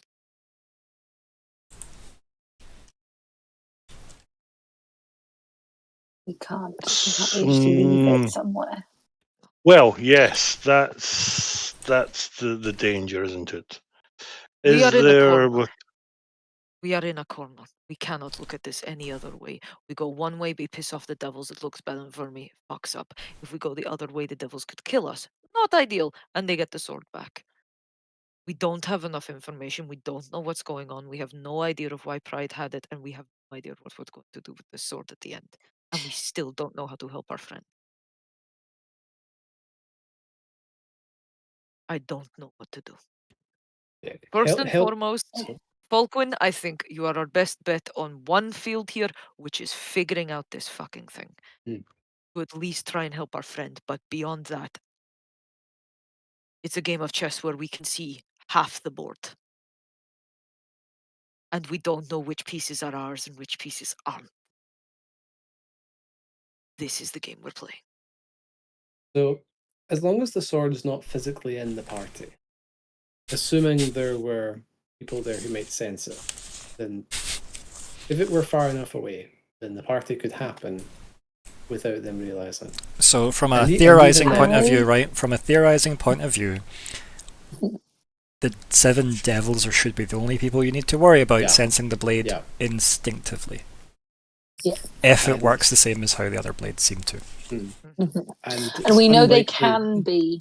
Sorry, keep going. Sorry. It's unlikely that the devils themselves would come to the party. I guess probably. Pride. I hope. Pride might. Yeah. You don't know. Again, it's that kind of way. Pride's been I also literally bouncing bodies. So we're potentially in the position here of creating a party. Just you writing things like, okay, let's have a ball. Let's do it. Let's make Ryan work. I mean, Viktor work. Oh. Like I don't have pages of notes printed for a party. So excited. I think that we're in a good position here to maybe eavesdrop a little bit. I'm sure there's like the equivalent of like the House of Commons bar. Because again, I'm going to assume as with all political things, Yeah, as with all political systems, it'll be your behind-the-scenes staff who know things. Mhm. It'll be your Lockhearts of this situation that we need to find, because they're going to have the information way more than, like, your ambassador's aide is always going to know more than the ambassador. So, if that is the case, it is likely that if you're asking, obviously, like, I guess, council member Talanis, Vraga, to organise that, she probably would wait till Hedera was back, because Hedera is ambassadorial, thus would be invited to the party, and also, like, Talanis isn't going to party without Hedera and Riven. Realistically. Like, Oh yes, I imagine if we're here on a Saturday, it'll be a following Saturday Yeah, to get it organised. exactly. It's not going to be. But it does give just you not guys to be- it gives you guys time to run off to the woods or whatever else you may want to do. Like it gives you guys like probably like you say maybe up to a week depending on when like the Countess can organise everybody else's schedules if people will attend. Yeah. Of course. Okay. But that so, gives us time to work with, because we know we have two things we would like to do. Yep. One, we have this meeting the following day, and two, we have to go to the woods to allow the inquisitive amongst the four of us, because Just to I'm not one to mess poke with the them. sword. I want to Well, keep this then- wrapped up in a little blanket. is that the But- plan then? Tomorrow, see the Countess, then we go collect all of the tools you will inevitably need, some camping gear, and we head out. By the time we do this experimentation, we'll be able to return. The party will be organized. You also know, Riven, from experience that if you're meeting with Talanis, it will be evening plan that won't have an end time. So it's more likely that you're going drinking with her. And if you have friends, you have friends. So you've probably got, from now until tomorrow evening, free. Okay. So you could do all your experimenting first and then go meet her. I don't want to rush the boy. I want to spend like 2 days doing this. Hi, we don't know So how I'm the trying to first dice roll is going to go. You might stop him taking multiple days. Yeah. Well then, is that what we do? Get some sleep, head out first thing. A day of tinkering, and then we come back and enjoy a drink. Hopefully some good news, because I'm worried about too many things. There's so much that could go wrong here. I'm genuinely terrified. Just we're you going to think get about it your wrong. good lady showing up. Just you focus. I'm trying to, but I'm just... And she fidgets with the ring. Just terrified that Hermes just going to call us and say he's gone. Terrified. So I think Nori was talking about Hedera. I don't know. I'm Yeah, fiddling with the yeah. ring from Vermi Yeah. about like Yeah, she's about saying- Chiral. I'm saying Yeah. it's like waiting for her to just call and say, guys, don't worry about it, he's gone. So she just I mean, waiting that way. You're just like, no. You might know if you stop finding the coin on you. Oh yeah, the gift.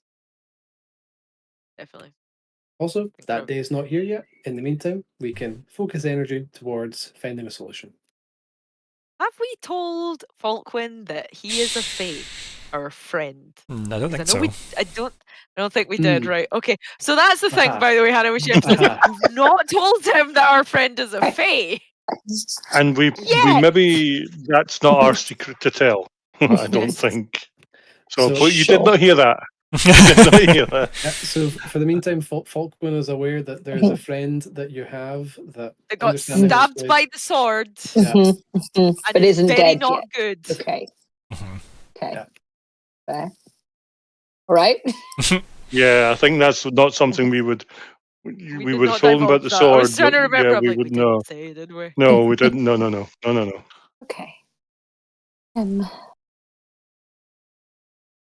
So, everybody goes to bed, I guess. Yeah. Who sleeps with the Anxiety sword? sleep. Yeah. Who sleeps with the sword? Oh, you know who's sleeping with the sword wrapped in his hood. Got it. They get a choice. Hiding it. However- Hiding it. Super good. Nori. What I am going to Who's do is try terrified? and position people. 'Kay. That I am. That they've got to get through the three of them Yeah. to get to my room. Yes. So I want the furthest, darkest corner Mhm. of this place, and Yeah, you can assume you Riven like you line it next up to like a me. gauntlet type thing. Like, you know, they would have to like go past all the, you know, the tough ones first to get to yourself. I like the idea that Lockhart would argue, being like, well, arguably I should be in the safest room to explain all of this after it all goes wrong. Do you want to take the sword? No, that's fine. Yes. Puts him in a room and shuts the door. Like, go to bed. But yes, he's all like head to bed, and I guess maybe as well, for the sake of it, maybe he's double up as well in terms of, you know, if one wakes, the other gets woken type situation as well. So yeah, I think that's possibly useful. But yeah, I guess unless you've got anything you want to do through the night, we'll just skip to the next day. You're talking about Nori. Yes, he does, but no, he's not. Wakes the sword up, is of more importance. like wakes up, looks longingly at where a window should be, looks at the sword, and goes, "Oh, damn it!" Exactly. Yeah. Exactly. So, is the next day's plan wander off to find a secluded place, possibly with the guidance of Myr'ra, to like go poke the sword a bit after, like, again, picking up some supplies or whatever from the Arcanatrix and heading that way. So, Yeah. okay. Yeah. I believe so. I mean, I feel like Myr'ra's been there, like, monthly, so it's probably not difficult to find the location that she uses. Yeah. I mean, it's probably quite nice weather on this particular day. You're heading south. South's always nice.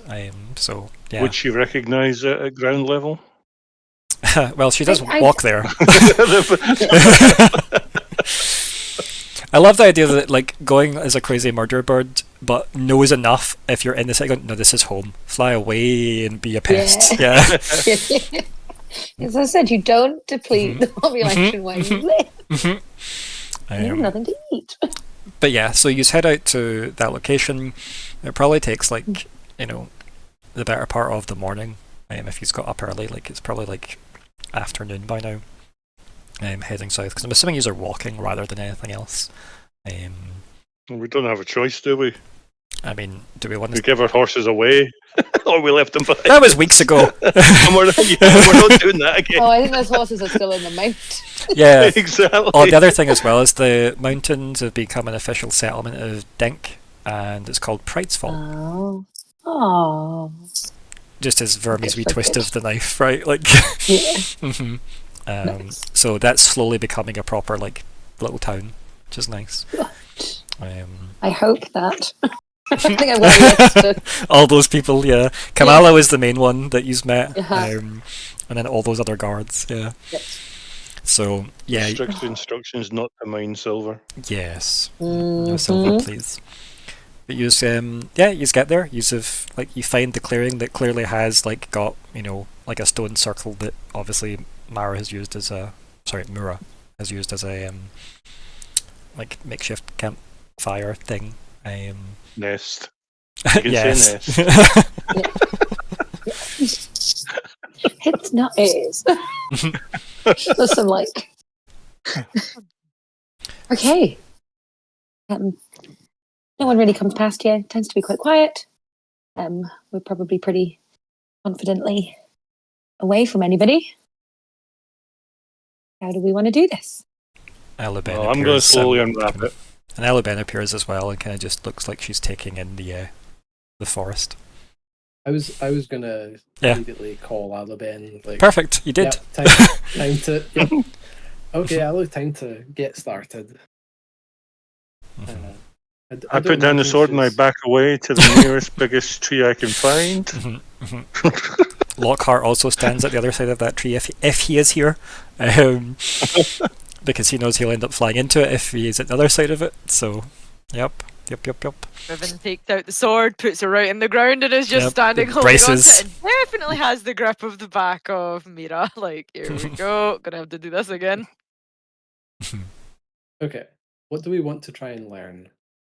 How it How damages it things, how it Yes. works, how the How it how does the, the how the selection works, how its bond with its master works. I how think does that's its debuff against Fey work? so. Let us all, as a group, right? Let's do a kind of player agency type journey here, because it's probably worth making sure your wizards know what they want to say or do. What is it you're trying to learn? I think what's the most important thing to learn about this blade that will help you guys move forward? So have that discussion first. I'm going to prioritize Cairo. I'm going Okay. to say it right now. That's going to be my Like priority. how it Okay. interacts with the Fae. Fae and why it's because the way it was described was like he was putting all of his energy into the wound, not getting worse, but he can't seem to heal. It's like the wound has just happened consistently. It can't claw, it can't close, it can't heal. It's like it's forever there as if he's just got it. So it's like it prevents healing. So what's It's doing interesting that? because the Fae don't deal in like that was the whole thing Yeah. of he doesn't deal in absolutes. Like things are just concepts. Yeah. Rather than rules. But unfortunately the concept of this wound has become a very harsh Is- reality. Yeah. So that would be Interesting. the main thing is like what is the reason it's, or how is it able to stop the Fae from brushing off the wound? Which is obviously like why it was designed, like to make sure if you lobbed off their head, they didn't just grow a new one and make funny faces at you. It was to make sure the head stayed off. So it's like, what did you do to do that? What's the debuff you've put in it? Might even be what they're made of. Because we did get the phrase moonglass, but we're sure that the blades aren't made of moonglass. But I don't know, man. Okay. Okay. Well, How That's my one. That's one suggestion. So somebody write that down somewhere. Any other suggestions of what? And obviously, like where it moves people forward, because we understand how that would move us forward, helping Chiral. That's a very obvious one. So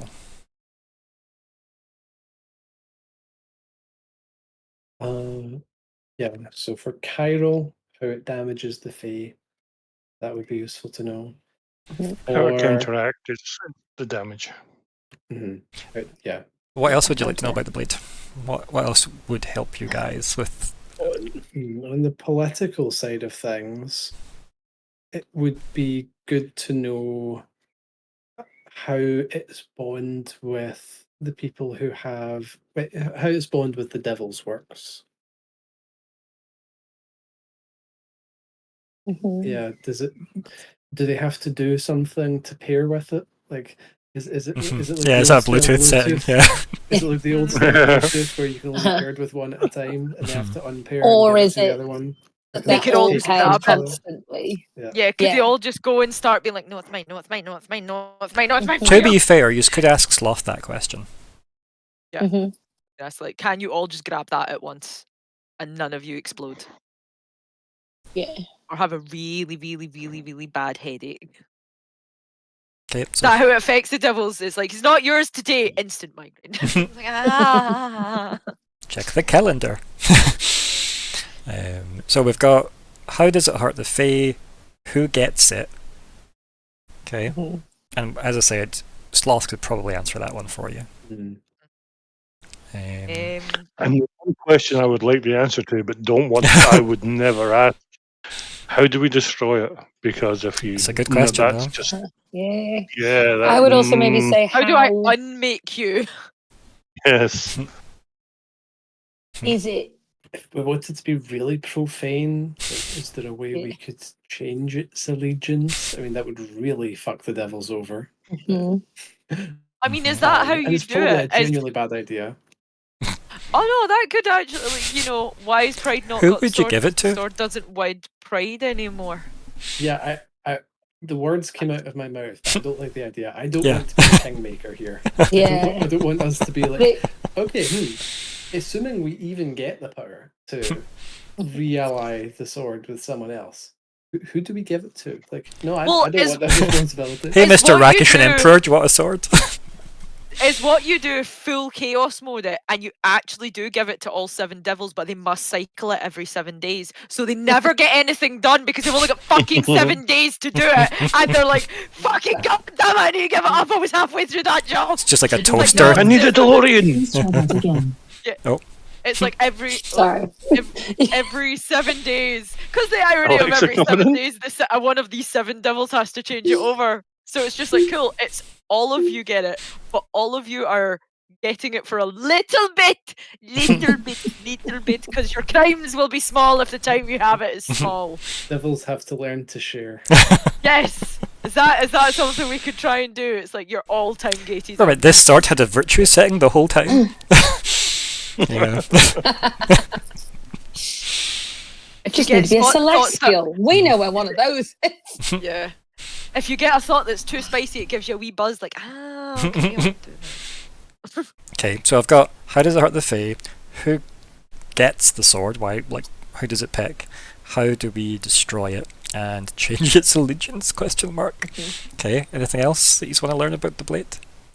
Do we want to know if it is and how much it is connected to the others?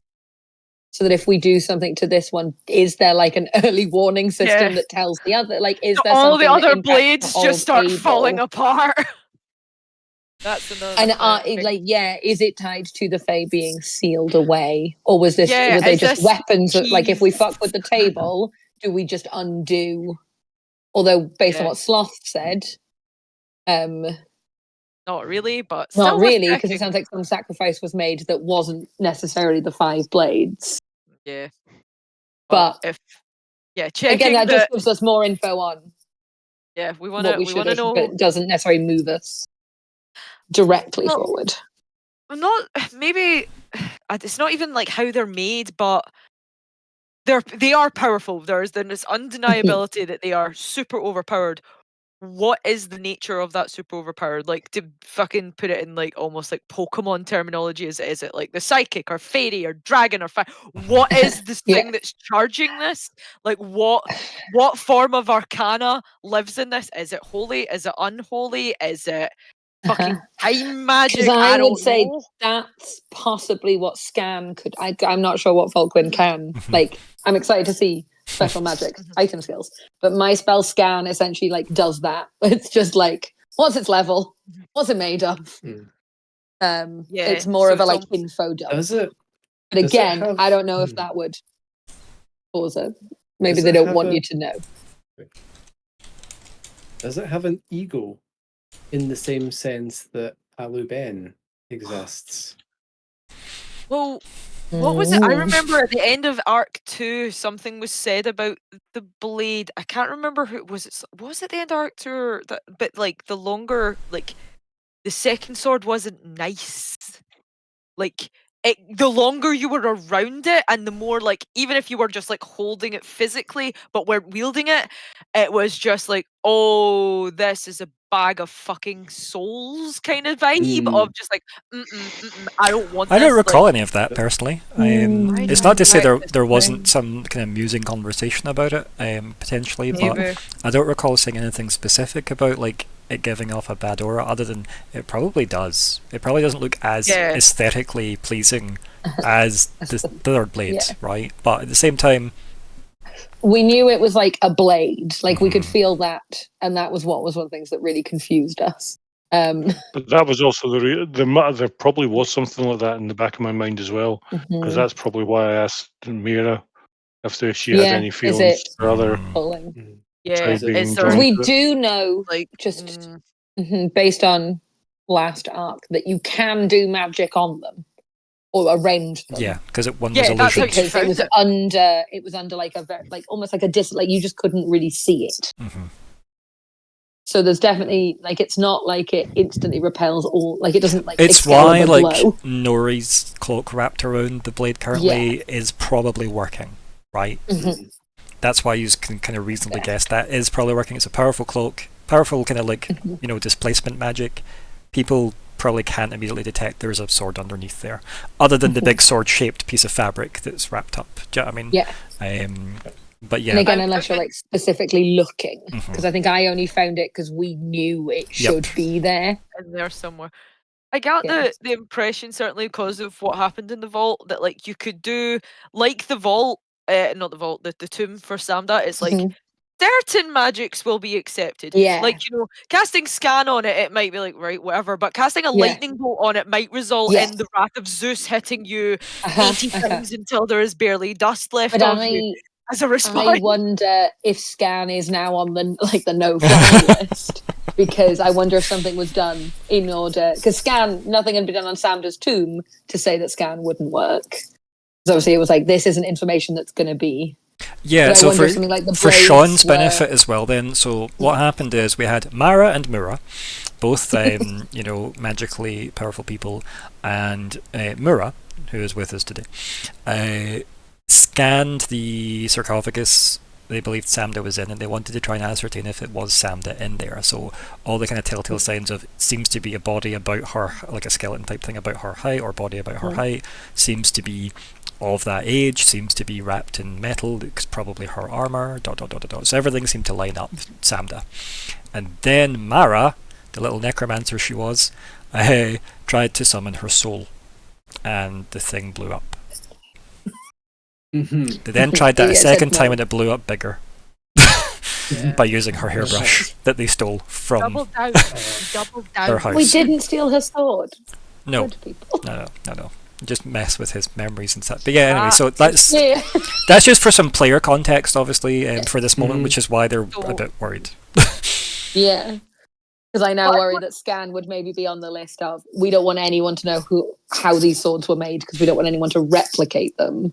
But So I any imagine magic that's trying to tell you the might Fae be. would probably be able to ripped do that looking at you. I imagine the Fae are Yeah. like at the level where Well, they look at you and remember they when just Loudon ascertain appeared? everything. When Loudon appeared in the throne room after the challenge had been made, and like even Chiral appeared visibly. Remember, just in the presence of the sword being there. Yeah. So it obviously does have. There's something on the swords that, like, yeah. So we know the first sword is a literal person, an elf. Yes. I mean, that's what Sloth said. Yeah. Wild. Sure, okay. the other swords are physical things, but they have some weird mechanisms behind them for like choosing a ruler. So something I'm wondering, is it sentient? Can we communicate with it and just ask it things? I am going to just say I would totally endorse this idea if you were talking to the third, fourth, or fifth blade, but talking to the demon blade, you might hear so many voices in your head that you don't know who you are anymore. You also, might get a full Hellraiser experience in the As space of a- 10 seconds. as a point of interest as well, if the first blade is a person, does that make the second blade the first one that was made? Technically, Yeah, it's Because the the second third blade, blade the first isn't a blade. is the second blade Yeah. technically the first one that was a sword? And We do then- have a hammer in there, so there's a technically hammer. there's three There's only blades, three a blades. person, and a hammer. But it doesn't Yeah. roll off That the doesn't tongue as rhyme. well. Because it seems to go, first blade is a person, second blade is the first blade, third blade is the second blade, fourth blade is a hammer, and fifth blade is a blade. It's the third blade. And there's the third blade. On that Hey, note, nothing up here. Is that you off, Chris? Yeah. Disappear for half Yeah, an hour. we'll see you if So- you get Go back. protect the Okay. sword. Still hiding. Nori disappears from the sword. No, it's Well, bring the lying sword in back, it's we need lying to in the test field, it. and I'm hiding behind the big Yep. tree for half an hour. Yep. I'll be back soon. See you later. Bye. See you later. Bye. Okay, so Three swords, an elf, and a hammer walk into a bar. and that campaign What was if the born. swords have bits of the original elf in them? Oh, That's my worry now. I'm like, if the first sword was a How many was a fingers do person, they still have? was just that like- person like murdered and made into 4 weapons? I'm concerned. Are they the table? I don't. we always wondered why it had that worried-looking face. It's just like the Han Solo pose. So, player agency. Falkwin is definitely keen to poke at it in some way. And Like Myr'ra is as well. Yes. Like I'm fully Yeah. on board with poke the dangerous magical artifact. I think might become a any werewolf. of these questions would be sufficiently academically interesting. All of them, potentially the process, would be dangerous, I guess. But I want to try some of them, at least one of them. Yeah. I lean towards like if it happened to be sentient, I think it's reasonable that we would think that could be a possibility given what we've been told about the first blade and what we know about how they work.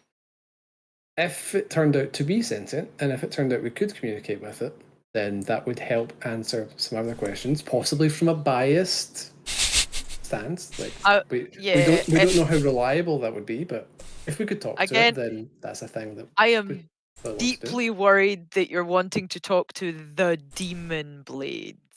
Well, I am genuinely concerned about you getting mind fucked. Like, I really don't want to see you go down that way. this is also something we could kind of ask Sloth about. Victor, stop. Oh no, was it? God, dear. I'm from the United Kingdom, going to California. So anyway, If that's in there, I would say yes, definitely we're calling on that sentient blade. But my worry, it's less Soul Eater and more Berserk that lives in there. Just like, it also might just be a fancy magic sword. We don't know. That'd be totally fine. We should try and find it. Yeah. I'm happy to volunteer Scan. Yeah, I think and give us like a baseline. But it might explode and kill us all, so. Here we go. Okay. Nothing ventured, nothing gained. Exactly. Yeah. So okay. true. Do you want to start with Scan then?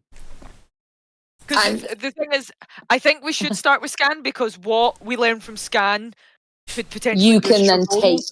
Yeah. Yeah, you could say, well, like that role means I now know there's the big shiny gem in the middle that's like Nightmare from Soul Calibur, so I don't poke that bit because it's actually an eye. You actually shake it and it says try again later. Like like an 8-ball. If it blows up, we won't go and steal a hairbrush and then come back and try exactly the same thing again. Plate's just like, why are you asking for my hairbrush? How did you get out my hairs? I want waffle fries. It's just a small crow holding a hairbrush. Like I think I wasn't even here. I think there was Clyde looks like. No, we saw a shadowy thing come out of Loudon that sounded female. It sounded female but scary. It sounded angry woman voice. So potentially female. And it did say that it was coming for that blade. Yes. That is so true. Yeah. Fucking time! Sloth got here first! Fucking Sloth beat you to it! Do you know what Sloth means, bitch? You were saying, Sean? You're just throwing spanners at us. I mean, I'm just reminding the players that we're there of the things that was said in the scenes they are referring to. That's all I'm doing. There's no spanners that weren't already there. That's so true. Indeed. They may just been covered by a dirty rag, but that's fine. I like ignoring spanners. So I say, personally, I think Scan first because I think that will certainly make Falkwin's job easier because he'll have like a kind of basis to run off because if you suddenly go, oh, it's like this material and it's this, and like with Falkwin's expertise, you might know what some of that means. You'll be like, oh, that actually, like, that metal can only be found in this one particular part of the world, which means it's probably crafted this way, because you have to heat it to a very particular temperature. It's fucking adamantium. Wolverine's coming and he has 6 blades, because they're all stuck in his hands. Okay. Yes. Scan. Oh. And I think Myr'ra will advise everyone to move back, like, out of the range, like, out of short range. Especially like in regards of anything in and like a 3 foot, a 3 meter, whatever one we're using. Square. I will know lots about. So if you have anything on you that you don't want me to know about, move back, please. Sort of, if you want your bracer out of. Does Falkwin's arm just with Aluben just get yanked this way? Like no. Not today. I would say that Riven comes up behind you, puts her sword kind of like diagonally in front of you, so her sword's like a big shield between you and anything, and like you're sandwiched between her and the sword, and it's like, just, I'm here. I'm always here. Okay, should I post Scan in? Yes, just so people and we can all have fun reading. Yeah, the text. Yeah, 10 foot /3 meter cube. So let me Oh yeah, Aluben's probably not keen on being in that range. Yeah. No, I no, thought she not at probably all. would be. She'd probably feel very violated. That's why I gave you a heads up. But Alabin like that. yeah, Alabin will remember this. But yeah, they are very definitively standing like. See, like the way a bodyguard would stand in front of a person they're meant to protect, but like they're only like half of their body's covering like a person type thing, like they're standing in front of them. Just covering the brace. Yeah, it's covering the side with the bracer on it. But it is more a case of it is noteworthy that she is in front of Falkwin. It is. And I try and make sure people are. I try and think about how far the blast range went. I obviously can't persuade Riven to be out of it, but I try and make sure everybody else is out of it. It's just me and Riven within we drag whatever the range was of. Lockhart, why are you here? Come back here this way, Lockhart. Further back. No, keep going. Also, I just realised I can. How do I post a skill? That. Yeah. I can use my magic-y powers. So it says encouragement. Falkwin's, that's really cool. Falkwin's actual magic abilities that he gets, I guess via Aluben, not directly, but Aluben sort of helped him learn magic as a youth. His abilities are so actually at the very start when we were saying our sort of tagline, I forgot to do Falkwin's. Falkwin is a mystical speaker who keeps a magical ally. The magical ally, you can imagine. But Falkwin is, in fact, a sort of magic-flavoured speaker. But he's not a sort of Lockheart-style whisper in your ear style speaker. He's more of a Dovahkiin sort of magical shouts kind of speaker. Brian Blessed. Yeah. So his abilities are all sort of words of power that are laced with magic. So I love that. So Falkwin, what would the word for this be? Carefully. I should have thought of this ahead of time. Some word which maybe will come to me. He speaks at you and it's Well, it maybe doesn't translate to some understandable phrase, maybe right? yes, maybe. It's an Aluben's language. Yeah. I wanted to say it out loud though, but I mean, you could just make noises and we could say it's a word. I'm not that creative on the spot. Okay. But he speaks in a deep voice that's not too similar to how he usually speaks. It's quite jarring. So it's just like the voice from Dune. booms Like you've it got a bit of presents. like, yeah. reverb in it. It's a Bene Gesserit. It's Paul Atreides. Hey. And Is that a worm over there? I'm certainly going for the third option, which is to ease your tasks related to a skill that I'm trained in. And in this case, I am trained in basically anything relating to identifying and understanding the properties of magic artifacts and ciphers. I believe Okay. These two are going to be a fucking powerhouse together. This is going to be such a good set of people to have. I would say that the fun of the issue with skills is we're going to have to see how far we can push. Because I would say I could either use researching, which I'm trained in, or magic law, or law of the underworld. Are probably the three skills I would maybe argue I could use one of in order to roll this check. So let me catch up on what actually happens with encouragement. So it's a continuous thing. So I guess it's Shout like this word repetitively. yeah. Oh yeah, I guess I have to sort of continue talking at you. And then allies within short range ease one of your choice, defense tasks, attack task relating to skill you're trained specialized in. Okay, cool. So the task you're technically helping will be whatever you choose of those three. Research probably isn't appropriate here. That's maybe that's maybe what you would do with the info you gain here. Go and work out what that means. Yeah. It's always worth throwing it into the pot, though. Always. The other two, I mean, yeah, there's maybe a bit of overlap, right? Realistically, I think either way, you're definitely trained in what you're doing. Yeah. So I think I don't really feel the need to specify which one of those it is. Realistically, They are, as well, if it helps. They were connected as a phrase. Yeah. In the carry thing, and I separated them because I kept having to go. I know it's not law of the underworld, but it is magic law. So Yeah. can I roll? But yeah, I think both apply anyway, right? Because let's face it, the underworld probably do talk a lot about the demon blade if they were brave, right? If MD was going to talk about it, it's probably them more than unlikely. So. Easing that once basically is the equivalent of like getting an extra level in it, which is nice. So we'll essentially just add 3 to whatever you roll. And that's the easiest way to do that. That, or you can just add an extra level of effort onto the roll. Okay. But that kind of, I think maths-wise, it's easier to add 3. Confuse. Yeah. So because I'm probably already going to use 2 levels of effort. Well, what to do then is put the bonus as 3.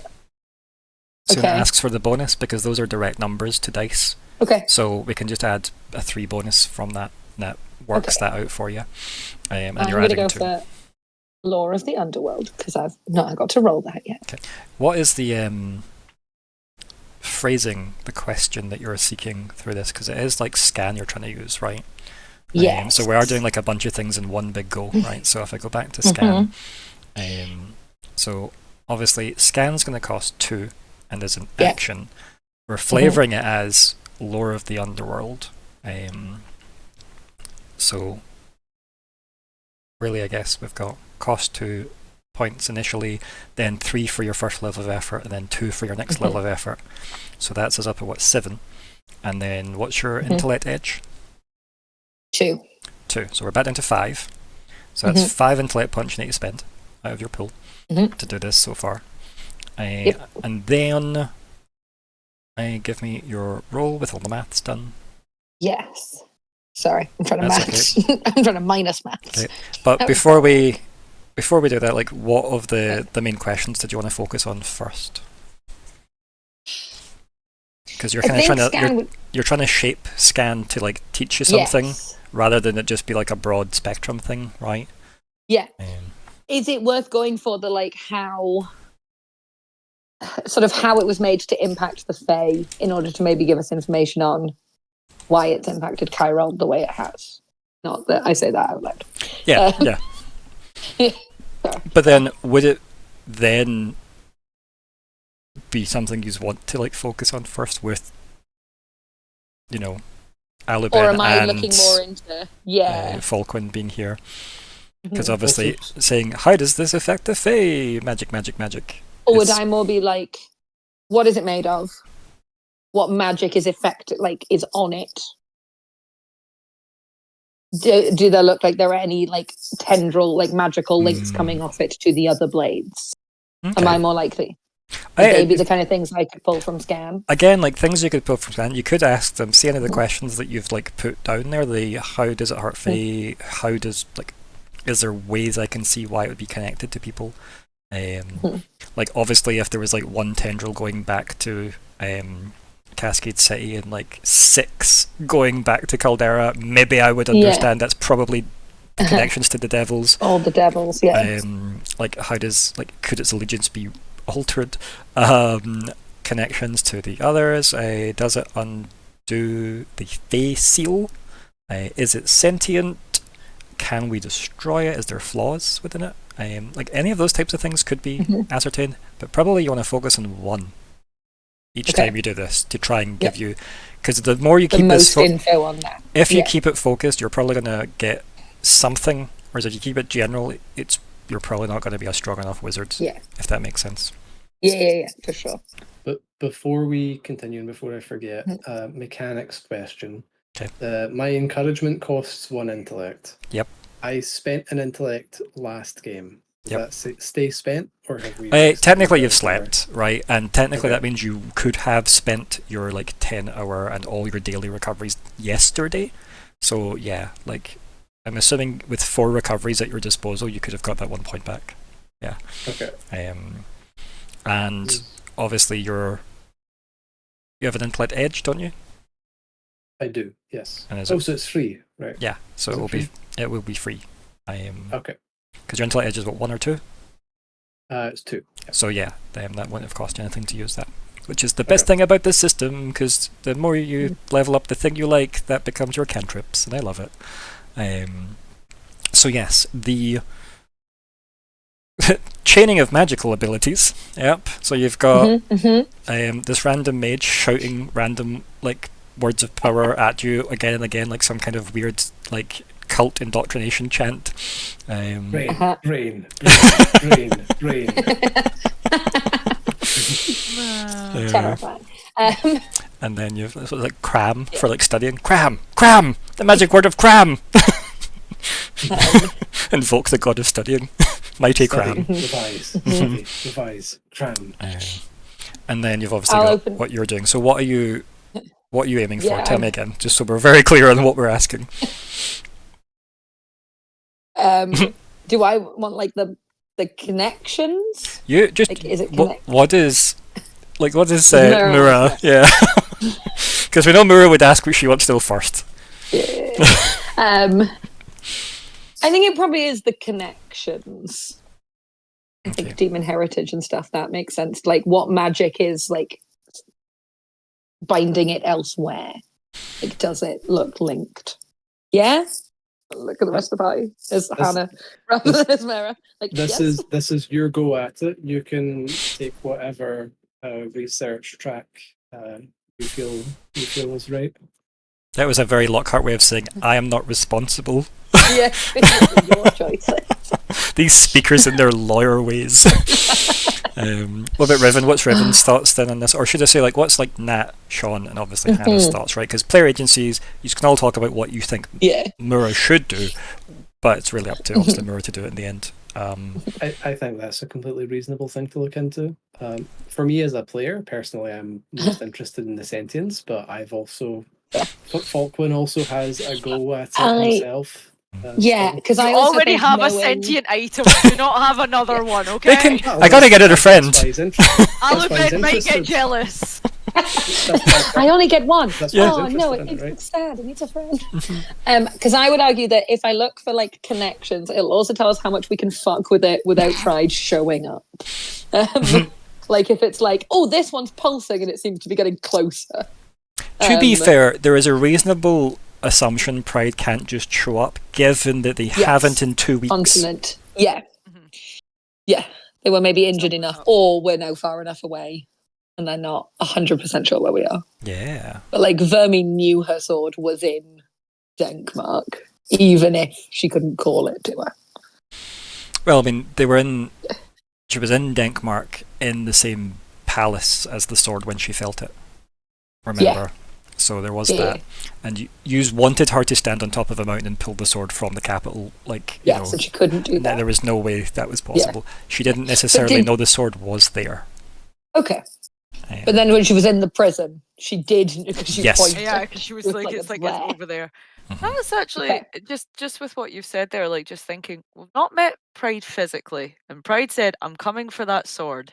It's been 2 weeks. She knows fine where she's left it last, and she's still And not arguably turned up. knows the inside outs of that castle by now. Yeah. What Yeah. would be stopping her? This could be questions that we need to know. Like, why did she take over Loudon in the first place? Did she have to inhabit somebody? Is there something keeping her in Caldera? I was about to say, is her body something she is able to use right now? Is she in the sword? We'll find out. Took you long enough. I've been in here for 10,000 years. She is the sword. That is. Okay, so. But no, like. Okay. Like so I'm going for the, like, how does it pick? Like, what are its connections? You don't even seem convinced by your own question. No, I don't. I'm terrified of. What does the answers tell you? What do the answers move you forward?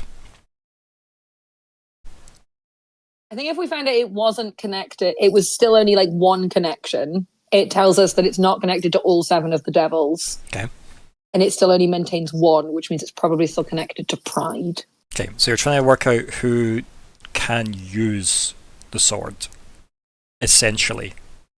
Yes. Right. And the very definitive, if it gives you 7 green lights, you know all 7 seems can use it, and if it gives you 1, it must be Pride, probably. Yeah. Okay, I can work with that. That I can understand. Cool, I have a direction. And also, like, yeah. Okay, yes? Okay. Final chance, I'm going to hit a button. Hopefully the math works out on the button. No, mine hasn't said bonus yet. It's just said asset. I think bonus is the first one. Oh, Uh-oh. oh no. No, it said my first one was level, like difficulty level. Yeah. Oh, that was incredibly loud from me. Let me just fix that. Cost is 2 because of scan. Although, did that put something into the actual chat for you guys? Because No. it didn't for me. I wasn't sure if my thing had like timed out or not. Let me have a look. I'm now at cost. If I hit submit, either it'll be bonus or it'll go in. We want to go for it. And then just add. Yeah, we should be able to work out what it is anyway. Okay. Oh, 14. okay. So, you rolled a 14, Yeah. and difficulty is -3 because of 2 effort, and you're trained. So technically it should have been minus again because of being eased. Uh-huh. So we'll just say that obviously you rolled a 17 rather than Okay. the 14, because it basically just means the difficulty would have got moved down and down and down for these particular artifacts. And yeah, 5 is the right cost because it would have been 7 minus 2. Good. Cool. Yes. Perfect. So yes, we have math. The reason, Sean, we're adding 3 is because you're technically letting her ignore a difficulty, and each difficulty is worth 3 on a dice. Yep. So cool. Just in case anyone needs to follow the very sometimes awkward maths of this game when you don't know the difficulty level. When you know the difficulty level, it's much easier. Much easier. So... Yeah, because it does the math for you. Yes, it does. It said Yep. yes or no. It's like you Yeah. succeeded, you failed. Yep. It's a very nice one. When Meanwhile, you this is just like no. yes. Okay, so you obviously push in with your magic. Obviously, Aluben seems quite tentative about that and definitely seems to be body blocking. Falkwin, Riven's bracing with the sword. Possibly Lockhart and Nori narratively excused behind a tree. Yep. And yeah, like your spell goes off without any problems. There's no dramatic special effects budget or anything. And you seem to be staring at the swords, and it seems to be staring back at you. And that seems to be it. There's like no feedback at all. Okay. So resistance scan. To be fair, that is a thing that can happen. You've got to scroll to the bottom of the book, but it does say it. The small print by like a crazed Yeah. wizard. Like, why doesn't it always work? So what you can ascertain from that is that you can't push through whatever magic stops like that based on that attempt. That's absolutely. So what you can ascertain though from a mechanical point of view is it's probably higher than a difficulty 5 item. Yep. Yep. Makes sense to me. So after all that, the dramatic camera zoom right into the sword and nothing happens. Yep. And then you do hear Alabama going, well, that was reassuringly underwhelming. Yep. You No get a wee explosion. squeeze from Riven. You get a wee squeeze like, okay, you did good. You did good.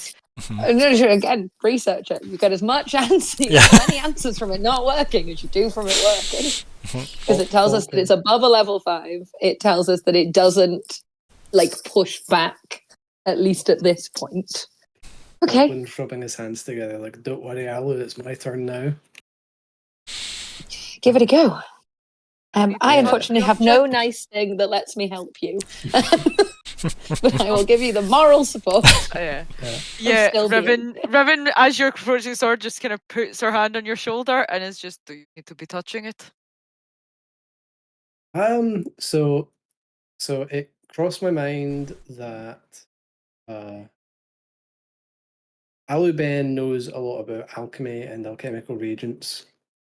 So it would make sense if one of the items that I had left somewhat blank because I didn't really think about what it would be. It would make sense if that was alchemical reagents and supplies, I think. Yeah, like an alchemy kit We is also reasonable. picked up shit before we came out. Yeah. Like you did go to the Arcanatrix also, yeah. So you could have picked up your We are alchemy kit. kitted out. Okay, yes. So one of your expensive item picks can be an alchemical kit. Yes. Okay. I think that fits with the character. Yeah, it does. So I'm having an idea to cook up some sort of concoction, and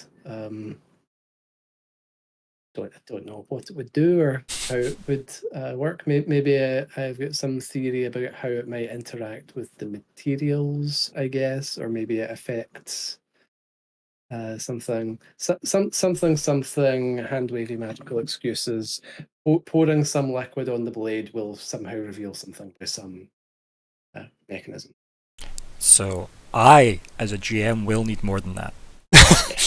Like, there definitely needs to be something that I know you're doing to the blade, and I need to know the hopeful goal of that. So I get the goal is to learn something, that I can understand that, but what you're doing to the blade is the important bit. So, like, are you pouring acid on it? Are you pouring glitter on it? Are you pouring slushy on it? Yeah, like, you know, I need some kind of basis for this. Okay, so my overall goal is to discover if it is sentient and attempt to communicate with it. So maybe this is a liquid that sort of opens your mind. Okay. Somehow. Okay. Where would you have got that from? Good question. Because that's the type of thing that would be like Cypher level, right? Uh-huh. As like a one-use kind of like big item type thing, a consumable. What are my ciphers again? I mean, what is everyone's ciphers again? Do any of those help the situation? Where's Comstock when you need him? Or whatever was that his name? That was his name, right? No, Tavistock. Tavistock, right? Okay, I have I remember why. Infiltrator and Blackout. Why did I just all Okay, but so that the takeaway here as well, mechanically, Sean, is that it would need to be something probably higher than level 5 to have an effect. And for you to create something that was level 5, you would need a level 5 ingredient, a level 4 ingredient, a level 3 ingredient, a level 2 ingredient, a level 1 ingredient, and a level 0 ingredient. And those have those difficulties to acquire. It's something we can have done. Obviously, as I said, you just had a lot of time in the morning, but it would be that many rolls. The level 0 one luckily can auto-complete because you don't need to roll on a level 0 difficulty, which is nice. I don't imagine you'll find any of them difficult till you hit 4 and 5, to be honest. Then it might prove challenging. But that's something, so if you want to do that just now, we can work our way through those rolls to say you've got something, but you'd need to say if you wanted it higher than that, you'd still need to add those difficulty rolls up, if that makes sense. So this seems like a gamble, but I mean, you're trying to fuck with a sword that's connected to 7 devils, that's so like fair. it's a bit of a piss in the ocean at that point, isn't it? Yeah, liquid that opens up, alchemical liquid that opens up the mind. Yeah, you're basically trying to like hope. You're trying to create a conduit for a mind that may be within the blade, essentially. I don't know if it exists. Correct. Yeah, but you're essentially offering your mind as a receiver for that mind to be like, hey, how's it going? To see if there is something. Yeah, go for it. Offer up. I'd still, because we now have it from the ring, but I still have a psychic communique. It's only a level 3 cipher, but can I offer that up as some kind of like base? It could be the level 3 reagent. Yeah. Yep. So essentially, what level of material are you trying to make? What is the like? That's something mechanically you'd need to pick. So ballpark 0 to 10. Yeah, you want to start at 6 and possibly go higher. It just depends. How well made do you think these swords are? My imp, who unlocked the magic that was over the blade when it was hidden, was a level 10. And that's the reason that he got to just unlock that. Something tells me that if we're going under level 9, then we're not having much chance.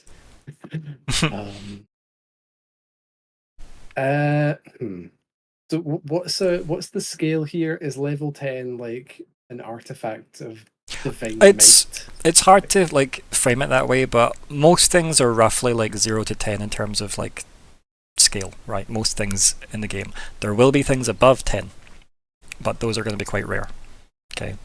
In terms of unmodified dice roll, like assuming it didn't have you any can't roll a 7 modifiers. difficulty on an unmodified dice roll because it's a 21 and the dice goes to 20. Okay, so difficulty times 3. Okay. Yep. So Yep. So to roll a 10, you Need need 30. to. Yeah. But Mhm. keep in mind that you saw that we just removed 4 levels of difficulty from Hannah's last roll because 2 effort took it down. So let's say it was a 10, right? So the effort went 1 goes to 9, then it went to 8, then her training went to 7, and then your easing went to 6.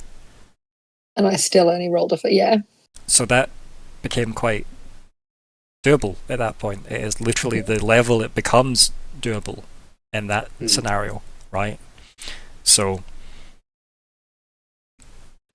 that's kind of how that works. So if you can find additional ways to gain bonuses, because essentially that's how this works. Nothing's impossible with teamwork, everyone.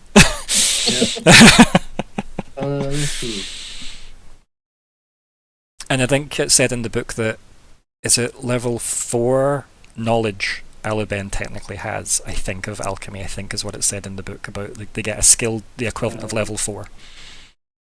I had that page up a second ago. It's okay, I think that's what it was anyway. So we know that they're quite knowledgeable about that subject as well. Okay, so right. So with Alaben's help, this will be at least 2 levels easier on a roll to make the thing. Okay. If she's helping, because she is trained and probably, let's face it, specialised in alchemy.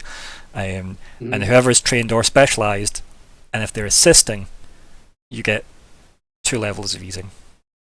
Okay. Okay, so I get a +2 from Aluben, which is a +6 to the roll, basically. Yeah. And I get another +3 to the roll because I'm trained. Is that right? So, you're using different sets of numbers for the same terms there, but yes, effectively it's 3 per training level. Aluben's giving you 6, so in total at the moment you've got 9. Right. Which is good. So that means you're down to a 7 from a 10 in the worst case scenario. So you would need one other thing to give you an edge, basically. Which could be effort. And you've got, could be effort. I could spend 2 effort, and then that means I don't need a nat 20. That brings you down 2 levels again. So that's now a 5. So you'd need a 15? Seems reasonable. Becomes quite reasonable, doesn't it? Like, yeah, okay. But you would still need this alchemical reagent, and currently, if you're picking level 9 for that, like, effectively, what you're doing is you're going to have to roll against each difficulty to make to have made this with all the reagents, and that doesn't that also doesn't go into the cost of what a level 9 reagent would cost you. Yeah, so let's. So you need to pick what alchemical reagent you're using, what level you're trying to do this with a conduit. We know that we've got a very key component being that psychic communique cipher that Myr'ra is willing to like put in for level 3. So I'm just going to make myself a wee note here of the levels because we know it's going to be at least 6. So I've wrote down the 7 levels that would take, because 0 is a level, and you can roll on it if you want to try and crit. 0 is free though, right? It can be free. You don't need to roll on a 0. But you always have the option to roll on a 0. What's the benefit? Crits. You can get A 19 or a 20 gives you a minor or major effect. And those are like narrative benefits. Also, if you get a nat 20, all the points you've spent on a roll come back. Oh. Okay. It's actually great. Especially with how expensive this is about to be. Okay. So, hang on. So if I try and make something at level 9, then you need to roll 10 times or 9 times. Yep. Just to have a chance at this thing working. Yep. And then I need to roll again to actually make the thing. No, like that would be you having made it, is those rolls. Okay. It's just that you need to do it like based on the amount of components that are involved in something as powerful as that. It's to kind of explain that you're trying to connect like something like to a mind that's you're aiming it to be almost god tier. is what you're trying to do. You're trying to punch through a lot of magics. And it's not like, if MD knew anything about, like, again, the scale of the older races, it's not a bad thing to try and do is aim as high as this, because they are big, or they were. Yeah. And as I said, like, there was a comment earlier, I think Nat said it, about the First Blade might still be around, but if they're, you know, it was probably an Iron Root elf. Let's face it, since, as we know, the 3 other elves don't sit on that chair, and they're all gone. So, it is unlikely you could just be like, hey, Brandon, Yep. how's it going? Okay. Let's just go for it. Okay. So, you still need to pick a level. If I aim for the moon and only land on the treetops, do I still get the benefit of being on the treetops? It depends, can you survive the fall? So, vagueness aside, are we what level? Numbers, give me a number. Pick a number. Okay. So specifically my question is, if I try 9 and then fail at 7, then... Well, you never made a level 9 reagent, did you, then? Then no, but did I then make a level 7 one? Well, I would say that if you do it in that order, it probably would be worth trying to, like, do it in that order. So start from the bottom and work up. Mm-hmm. That's okay, let's try that. I will roll on the 0, just for recreation. Okay. You do know if you roll a 1 This is at the start, a big like, speaker move. yeah. I'm a gambler at heart. Okay. Okay. So this is going to be good practice in the mechanics. Okay, of this so system, because yes, there's gonna be a lot of effectively what's going to happen is Alabama counts as an asset to this. rolls. Okay. There might be a more elegant way of doing that, but at the moment it counts as an asset, so it effectively counts as 2 assets, which is the cap on that. We may change that later if it makes more sense to allow an asset working on this roll and she counts as something else, but I feel like at the moment, until a better, because there's limits on what you can spend in what place to get bonuses. For example, you can only ever spend 6 effort. You can only reduce something by 6 with effort, maximum. And then 2 with skills and 2 with assets, because altogether that makes 10. So, yeah, and the idea of just doing a difficulty 10 thing just without having to roll sounds amazing. We dream. Okay, so roll 0. Okay. So no bonus. Difficulty 0. No effort for the 0. Okay, ballsy. And I get 2 assets, is that right? Yes, because Eleben's counting as 2 for you. To even less reason to roll. Wait, but I also get training, right? What skill are you using? Do you have alchemy as a skill? No. Then you do not get training. No, yes, right. Yeah, this is the alchemy one. Yes, this is for alchemy. Yes, okay. Because So this is you're building yourself the opportunity to then try and ascertain. Yes. Okay, yes. Okay, so the alchemy I don't get anything. Go on.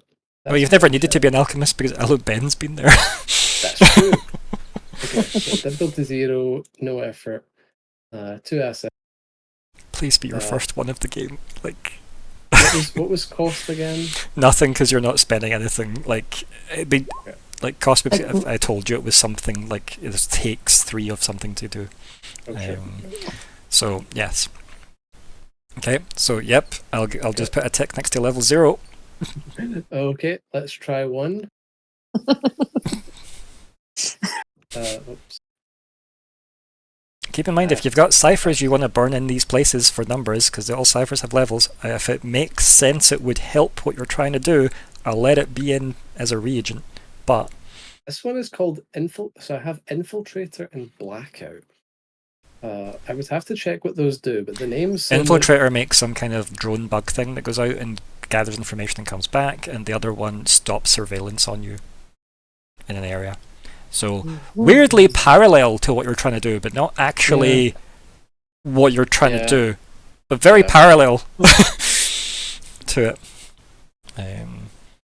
Maybe make the bug like, you create something in the bug and then the bug flies to the sword.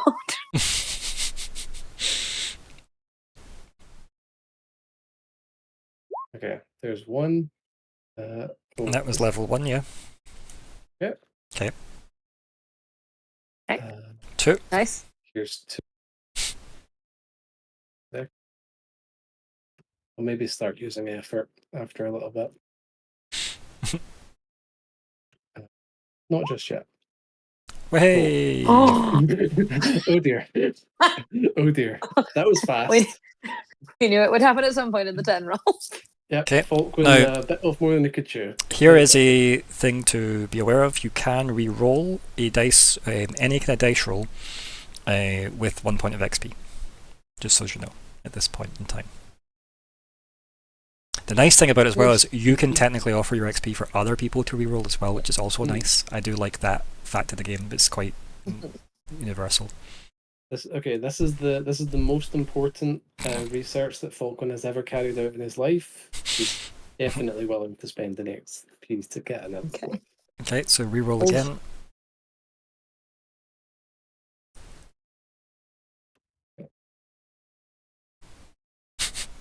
The tension. Intrusions There's just so aren't. many buttons. To I click. know. But hey, We got Okay, the good. three. And you've That- got the 3 from me. yep, you don't need to roll on 3. You don't need to roll on 3. Yep. Just make sure you've Yeah, marked we- off your XP that you've spent, We got- and then you yep, don't you roll on that. 3. Don't worry, it's done. Okay, so we're now on 4. Yep, which means you need a 12 or higher. Yeah. You rolled a 12 last time. I did. It's more likely than not that I won't roll a 12, so I will spend 1 effort on this. Okay, yep. So I'm down to 19. And that is 3 points, remember, to spend a level of effort. 3 points from your pool for the first level. Oh, okay. So And then minus so your I go edge. from 20 down. Oh, so it's 20 down to 17, but then I get my edge, so it's actually 20 down to 19. Yes. So, So okay, yes. what you do is, see when you're doing any task of any kind, you add up what it all costs, and then your edge discounts the total. Okay, so I got a discount on 2 total. Okay, so for 1, it's And if you were spending 2 levels of effort, because effort's a bit weird. The first level of effort to make things easier, or to add damage, or whatever you're doing with effort, it's always 3 points. And then the second level, and every following level is 2. okay. So it's a bit weird, but yeah, just so you know that. So when you get an edge of 3, you're First level of effort. you get would be first. great. Yeah. Okay. But keep in mind, you might be using a move that costs 3, Sure. and then you would still be paying 3 total if you were using effort and that move. So yeah. Yeah. But it is still an amazing system for that, like that balance. So yeah. Mhm. It's weirdly like you get better at the things you choose to get better at. It's nice. Okay. So this is our 4, Yep, this is our 4. and I'm spending 1 effort. Okay, yep.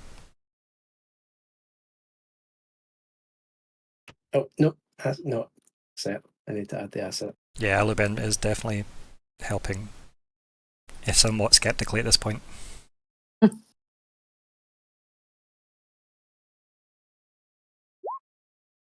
Okay. Ooh, nat 20. Way! Hey.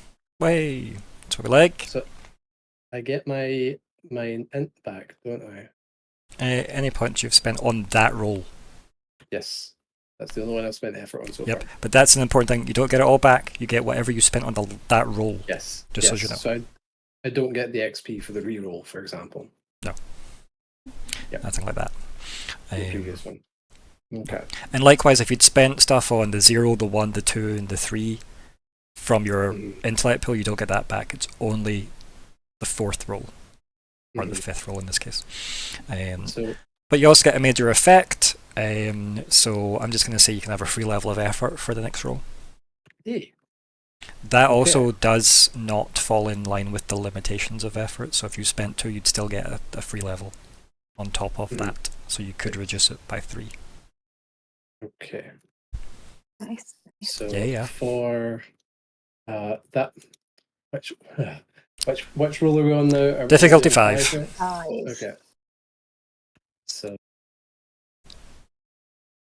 Okay. So I'm now gonna spend, so I get a free level of effort, Yep, which comes in last. and then I will spend another 1 effort on this. Yep. So I go down to 19 for that. Is that right? So two levels of effort. Well, you're spending for 2 levels of effort. I'm spending one of my own levels. So that's 3 points. Okay. Yes. Okay. Okay. Yeah. So And you're so getting a cost free me- one, which doesn't cost. And then, if there's no more cost to that task, your edge comes in and takes off 2 of the cost, which goes back down Okay. to 1. So my cost is 1. I know, but you'll get used to it. It is a wee bit fiddly, but it does make sense eventually. I need a formula sheet in front of me. Just tell me If how X, then these Y. associate. Mhm. So we need a 15 on this roll, and you're reducing the difficulties by significant amounts, remember. So it's a 15 and it's getting reduced ridiculously. Because look at that. I rolled a 4. I'm still But fine. you Nice. moved it from a difficulty 5 task to difficulty 1 task. So Mhm. you're fine. Yeah. Okay. Next. Okay. It only gets worse. It only gets worse. We're on 6 now. I just feel like I'd maybe start with the highest level if I was doing this, just to be like, does it fail instantly? I'm doing this Ooh. because I'm trying to hedge my bets. Like Maybe. if we start failing on 8, then at least we've got a level 7 one now. Then again, Don't overthink it. We've picked a direction. 6 is the difficulty we're Yes, rolling. Let's okay. go for it. okay, we're on 6. We've come this far. Nothing's blew up yet. I've got 6, 7, 8, 9, and then the roll to actually do the stuff. So I've got 5 rolls left. Jeez. Okay, I will spend 1 effort and hope for the heart of the cards. Okay.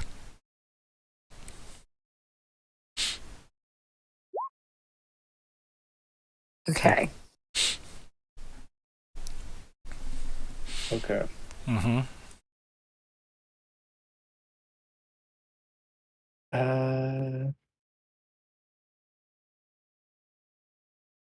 This is maybe beyond Falkwin's abilities. You mean you're not going to spend an XP to reroll? I've got an XP. You know what? I should. I will reroll. Okay. I think that's you out of XP now, right? Yes. After this, okay. Yeah. Mhm. It's okay. It's not a bad thing. They are meant to be used as currency. Does the XP that I spent to reroll just now let me reroll with the same effort? It's the same roll again. Okay, cool. Mm-hmm. So I spent. You're spending the 1 XP, that's the cost, to do the thing Okay. you just did again, as if the first thing Mhm. never happened. Okay. Yeah. You can choose to do a task again if you fuck something up, but that costs everything again, and only certain things are appropriate. Whereas fucking up an alchemical reagent, you've used the materials you were using to make it. Yeah. And Right. we obviously haven't worked out how you've stolen all of these materials. So, yeah. Okay. So 1 more go at the level 7. Yeah. Yay. Hey. Okay. 7. Okay, 7. We need a 21. Okay, so hang on. So right, so 7 needs a 21. But Adept bringing that down 2 levels, so it's technically a 15 you need to pass at the Yeah. moment. You could make that less by adding 2 levels of effort, or an effort, or a second level of effort, obviously. Yeah. But at the moment, I it's will- technically a difficulty 5 roll because of Aluben. I will continue going with 1 level of effort. Is you hoarding your intellect worth it, though? No, actually, no, it's not. I will do 2 levels of effort for this one. Okay. I'm trying to pace myself for the rest of this whole thing, rather than the rest of this procedure. You of can picking also reagents. take the 6 like the action Mm-hmm. recovery if you needed more points back. Mm-hmm. Oh, that's the thing I can do. Yep. Ah, But like maybe wait till you're further towards Okay. the bottom of the pool. I will do 2 effort on this one. Okay. So it's difficulty 3. There's 7. Mm-hmm. 8. So 2 effort costs me 3 points, right? It does, yes. See the very bottom of that like line in roll 20 as well. That's what that says at the end. 3. Oh, wonderful. So I don't even need to do that in my head either. No. Fantastic. It's quite nice, isn't it? But as I said, you need to learn the terminology to know what these mean. Yep. But once This you is actually understand quite a that, good way to like learn. yep, Learn all of this. So that's my 7. Now we're on 8. we are indeed on 8. Another 2 effort. hmm And another asset of 2. Mhm. Let's see. Oh! I'm out of XP. I can't get the 8. I wasted those I'll reagents. give you a level, an XP to give it one more go. The other thing you can do is use the ingredients for your 9th level as an 8th. Okay. But it means you wouldn't have materials for a 9th. I could accept Myr'ra's offer and then put a lot of intellect into 9th.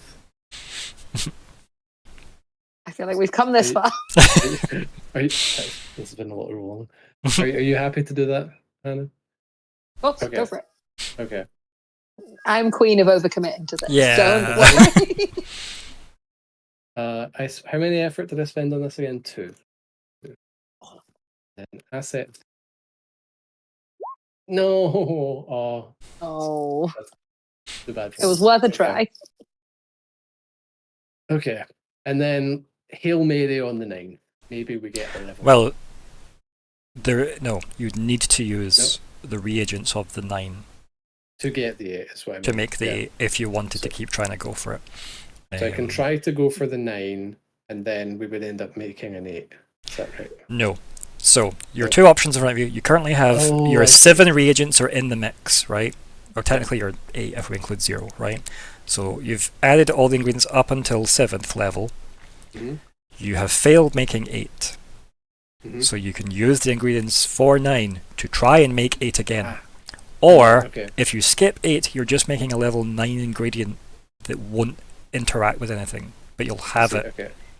So we can use... Okay, I think use the level 9 ingredients to do the 8. So I get one more go at the 8 roll. But this will cost you additionally, because you're not getting...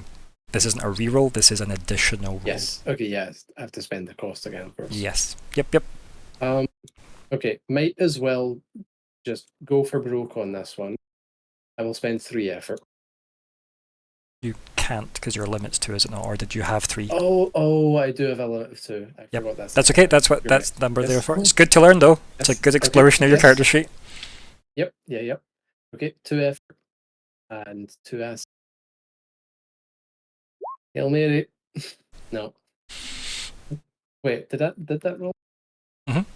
Yep, there are 3 failures there, Yeah. Yep. And it's a 9, a 7, and a 7 you got, sadly. Yeah, I rolled a 7 Okay. twice. Oh, Alas. Okay. I mean, a 7's higher than a 5. Yeah. Just saying. Yeah. Like, you don't know the levels of these things. You just did aim for the moon. like we know 5 doesn't do it. Mhm. We don't know for sure that 7 doesn't do it. Mhm. So we do have a level 7 brew. Yep. That is designed to connect your mind with whatever's in that. Yes. Well, do we think 7's enough? Do we go for it? Is there any point in keeping this brew handy for anything in the future that might be easier to connect your brain to? You want to commit to the bit? You commit to the bit. I ain't here to stop you. We're committing then. Okay. Also, again, if it doesn't work, it tells us that 7. It gives us that definite answer that 7's not enough. Yeah, we get data. Okay. So this one I do get training in.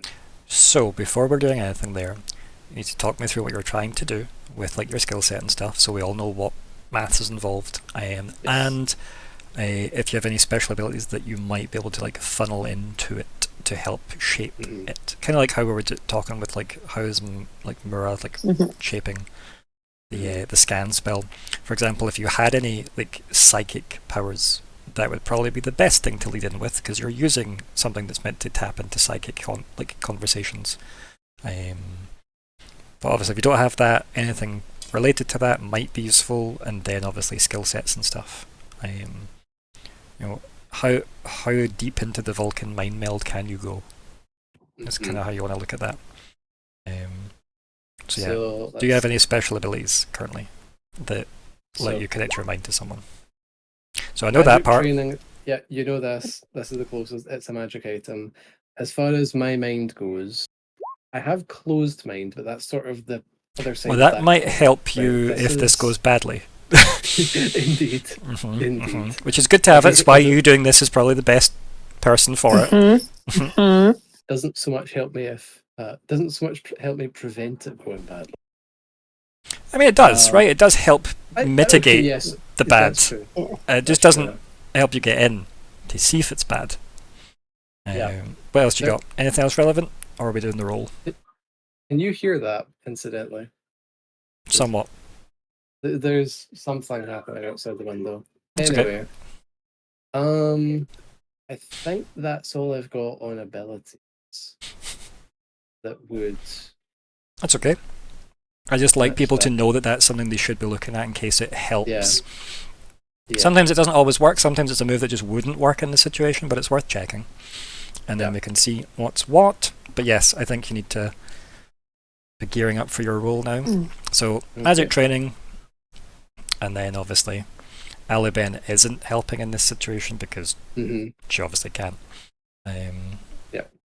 So does that count as a bonus of 1 or an asset of 1? Does what? The being trained. So you're rolling off of the magic training skill, which is why I was saying, have you done your okay. admin? Because that should be a skill you've got coded in. Okay, I can do that right now. So Okay. that's intellect trained done. Yep, Okay. exactly. Okay, and no special bonus on top of that. Nope.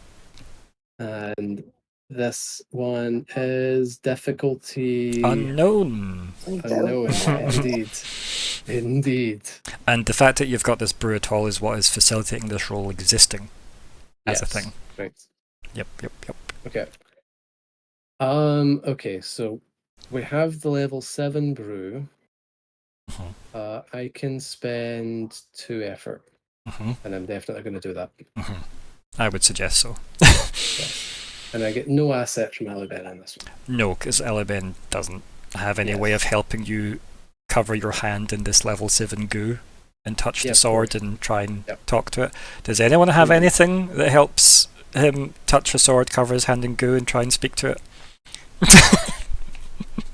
Mostly I'm looking at you, Hannah. Fire addicted.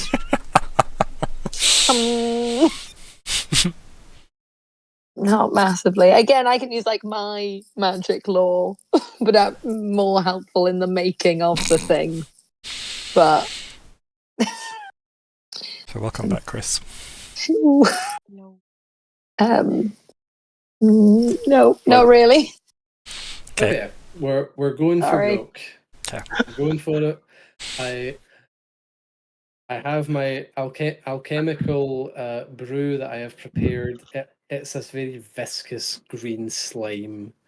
I do basically exactly as Viktor says. I slather my hand in it, preparing to have it be a conduit between me and whatever intelligence might reside in the sword. I touch the sword. My mind is open.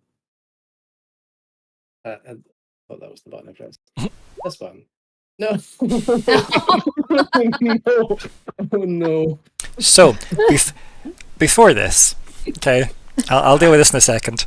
So before this, No, too late. no, can you, it's more of an order of sequence thing, right? Because it's a bit Okay. awkward to do it before he rolls. Can you do me a intellect defense roll, please? Because this would be as you poured the stuff over your hand. So you are trained in intellect defense because you have closed mind, remember? Yes. Which is a great thing to be in this situation. Mm-hmm. So not untrained. Trained. Yes. Okay. Bonus difficulty unknown. No effort. You don't get to spend effort. You can spend effort on any task. Okay. So long as it's a different task, it's fine. So for example, me asking you to do this, even though if this came off the back of you spending 2 levels of effort, because it's a task I'm asking you to do that isn't the one, you still could spend up to 2 effort. The limit only applies per task. I'm getting dangerously low to 0. Yeah, okay. I'm on 9. That's not 0. It's not 0. Okay, I could go down to 4 by spending 2. Oh wait. Nope, but you've done all that. I don't. You're doing I'm all not that on math 9. wrong. Yep. I didn't spend the 3 that So, I did just now. Try and So get in the I'm habit on of spending 6. your effort before you hit the button to roll. Yes. It's usually an easier way to track these things in case you get caught up in the descriptions of everything. Yep. But regardless of what you're on, 1 level of effort costs 1 point. Remember. Because you've got a discount of 2. Also, if this is damage that I'm potentially going to take, Who says it's going to be damage? that's fair. You're worrying about things you don't need to yet. Every time I go to open my fucking mouth, I'm going to close the window. Okay. So essentially, Chris, what you've missed so far is Hannah tried to use some scan magic to try and learn about the connections of the blade, and there was literally nothing that came back. Nothing. But she rolled the equivalent of like a difficulty 5 on it. So we've learned that the sword is higher than a 5. We have had some alchemical preparations previously in the morning that got us a level 7 piece of goop, psychic goop.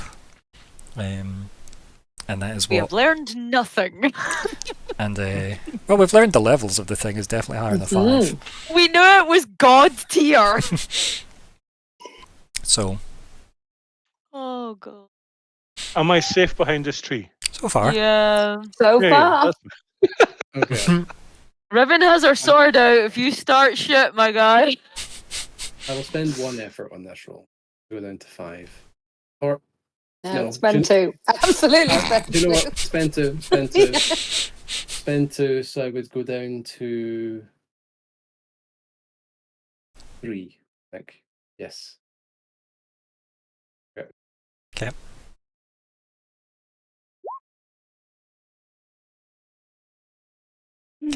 Remember what we were joking about on Wednesday night? Yeah. Why do the dice hate You're me? not allowed to roll more than a 10 for the rest of the night by the looks of things. So, just to give a bit of flavour of what's happening, because as I said, it's a bit out of sequence. As you're pouring the goop on your hand, obviously, the tingling starts to kind of like that weird, like as if your hand's been numb for a while, so all the kind of temperature sensors in your hand are like activating first.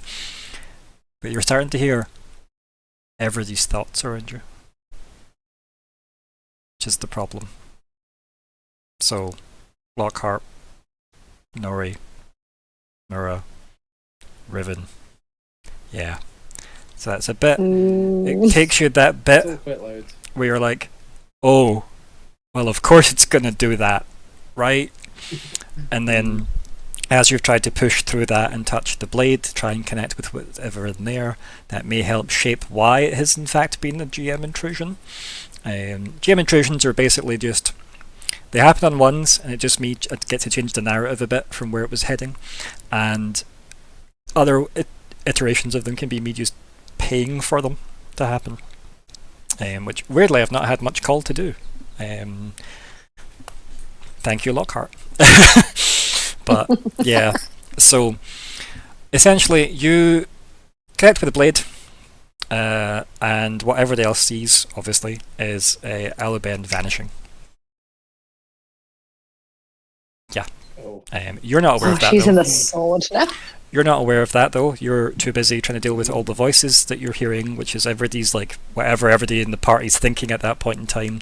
And then a cacophony of other, like, it sounds like a crowd, like a very angry, upset crowd that is drowning out all the voices that you just heard from the party. To the point where you then need to let go of that sword really, really quickly, and also take 10 intellect damage. You can then apply your armor to that if you want, which is your intellect only armor, because your physical armor would not apply to it.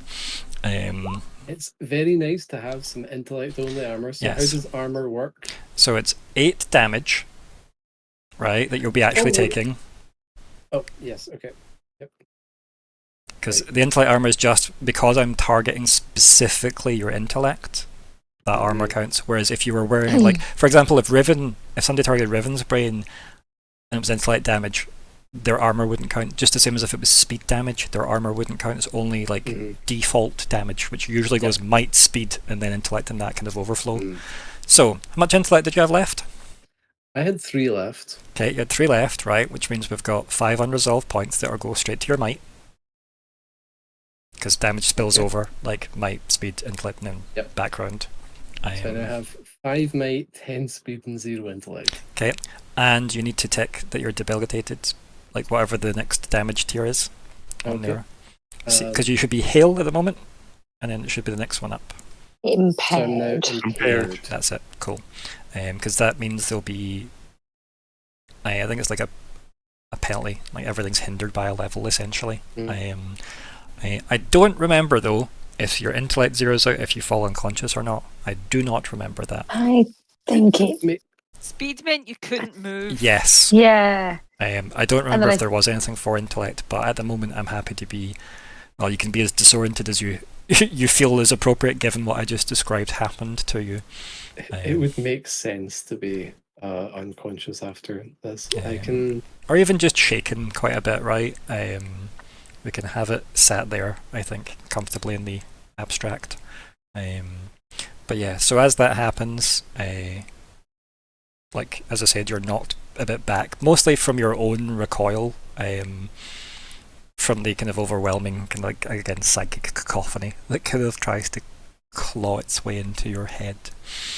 The very fact that you've got your closed mind kind of training with your mentality, probably thanks to Ben berating you many times and you having to mentally endure, you like had enough of your own willpower to like pull back before you can like, you know, maybe fall over a bit. And then the last kind of lingering thought, almost as if the noise is dissipating, the last kind of thing that's audible is free us. So we're going to go to break there because we're way over on break. So we'll be back in like 10 minutes. So yeah, let's deal with that, shall we? Right, see you all in a moment. BRB, everybody.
And then unmute everybody. And then hopefully we are actually unmuted. We are back.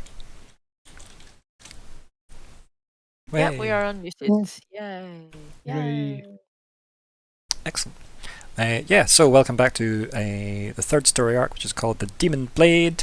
This is part 2 overall, and this is part 2 of part 2. It is the 11th of May, 2024. I am Viktor, the GM, and here are the players. Hello, pleased to meet you. I am unconscious. I'm Sean. I'm playing Falkwin, who is the mystical speaker who keeps a magic ally, and who is in fact currently unconscious. Good evening, my name is Alexander. Tonight I'll be playing Lockheart and Dourf, who's an speaker.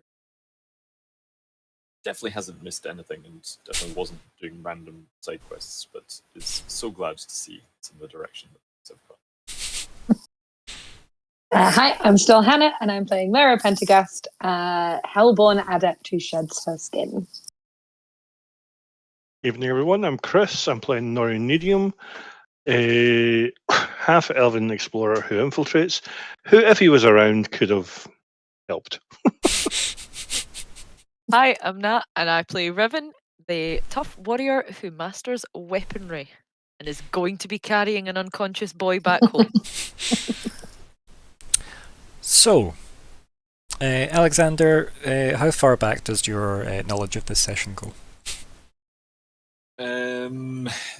I heard bits of before the current day, I think, because I've been asleep. Yep. Yeah, I heard bits of that discussion, and Well, a lot of that was mostly just, what are we going to do with our time the next day? And now we are doing said things in this day. Yeah. I'm just going to assume you came with the party and are hiding with Nori behind a tree for the sake of convenience. I was hearing, listening. There's a lot of the helping each other with rules, and I was like, this reminds me of the time. When I had to reroll a lot. So see how you get on. Yeah. But basically, you rub the goo on the sword, and Yeah, we made some psychic connectivity goo, and then there was a lot of psychic connectivity, maybe too much. Yeah, and that's where we're at with a sword that may or may not have said free us. Yeah. But again, we'll wait for our good friend to kind of come to, which is probably like any time now, assuming you want to spend a recovery roll. Like, this is a very narrative thing. It's just you're just waking up and thus recovering, so you can spend your action recovery roll. Okay. And then how do I do that? you did it, so you've got 6 points back. Did I? Yeah. That was me. Sorry. So the recovery roll has a button up at the corner, top right somewhere, I think. I'm not looking at a character sheet right now, so Oh, there. There you go. You got 7. To be fair, I could have. Recovery. I should have recovered that last night after the sleep, shouldn't I? So I mean, technically, Yeah. yesterday you had 4 recovery rolls you Yeah. could have made before today, so like it's entirely like you can have recovered whatever you're missing, so long as it could be recovered with the amount of rolls. So yeah, you've got 7 points to spend between your stats, essentially. Let's put them all in intellect. I assumed so. Usually, the ones that are zeroed out are the ones you want to unzero first. Yeah. Mm-hmm. How do I indicate that I've spent this? You just say that and put them top your pull You back up. move the No. tick as well. You move the Move the tick tick to the up to an next. hour. Okay, so Yeah. it's now on 10 minutes? Is Yeah, that right? which would be your next recovery. Which, I mean, you could sit for 10 minutes thinking about your life and get more back as well. It's entirely up to you if you want to recover for longer. Bless you. Bless you, Chris. excuse me. But yes, Thank you. I'm assuming the party will probably take at least 10 minutes to maybe process what you're about to tell them. In which time you can use another 10-minute recovery or your 10-minute recovery if you want. So, what do you tell the party when you come to, or what's the scene that we have when he comes to? So I briefly start to open my eyes. I don't know how long I've been out. Somewhat groggy, like I can't hear anything anymore. things have gone quiet again. Hopefully not too quiet. Falkwin sort of starts standing up and looks around like, Riven pushes you back down to sit down. Like, no, I not provide in your a cup life. of tea. In the 10 minutes you've been asleep, I've made tea. Have some tea. thank Lovely you. Blood now. sugar Thank needs you. to be. Just Yeah. sip it slowly, it's hot. I give Riven some. Oh my. So yes, the sword is somewhat sentient in that there's someone in there that there are many someones in there, and they're not there by choice at all. I don't know who they are. I don't know what they are. I don't know how they got in there, how long they've been in there. I couldn't make out much. They were overwhelming. But just before I passed out, they it seems like they managed to all coordinate. It was terrifying. Just tens of thousands of voices all at once. They just said, "Free us." So just to tweak that ever so slightly, the Mhm. cacophony of what sounded like a crowd dies down where the only thing you could hear was "free us." It wasn't that they all spoke in unison. Okay. Thank you. It was almost like that was the clear One. message behind the cacophony. I see. Okay. But it did say "free They- us," so whether or not Yes. that's a singular or a multiple is unknown. But it was not the crowd all unifying. Okay, I see. It was as if it was like dissipating, like your connection was breaking. Mhm. They want. There's something in there. They want freed. You see, when you pass out, is it usual for Aluben to disappear as well? Yes, that is normal. She also disappeared Um, before he passed out. Oh shit. Yeah. Has Yep. she come back? Nope. Oh dear. Hmm. Alu, are you there? There's nothing. She What's wrong? didn't respond. Maybe she also needs a rest. Maybe so. I don't think this is a normal thing for me though. I'm pretty sure I'm always hearing Aluben. Does she sleep? You've never caught her asleep, if that helps.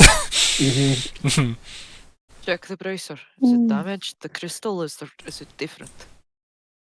Yeah, I have a look at my bracer. Does it visually seem different? No, nothing looks different at all. Okay, I can check the book, because I'm trying to remember how that very, very, very long skill that I didn't get through the whole thing into Roll20, but probably should have. Page works. 115 is where your base skill is in, just so you know. Thank you. You're welcome. I definitely didn't just read it moments ago. My PDF viewer does not like this PDF at all. Actually, I'm just going to go on my phone because for some reason, the PDF reader on my phone is 1,000 times better performance than the one on my gaming PC. That's ridiculous. Yeah, I think it's literally it must be a software problem. Yeah. I can try a different PDF. PDFs are reader. just heavy for some reason. That's just, they're very heavy docs. So yeah, obviously you've got a bit of a slightly, disheveled, disgruntled, unnerved maybe, mage in your party right now. And the sword covered in some Guna handprint.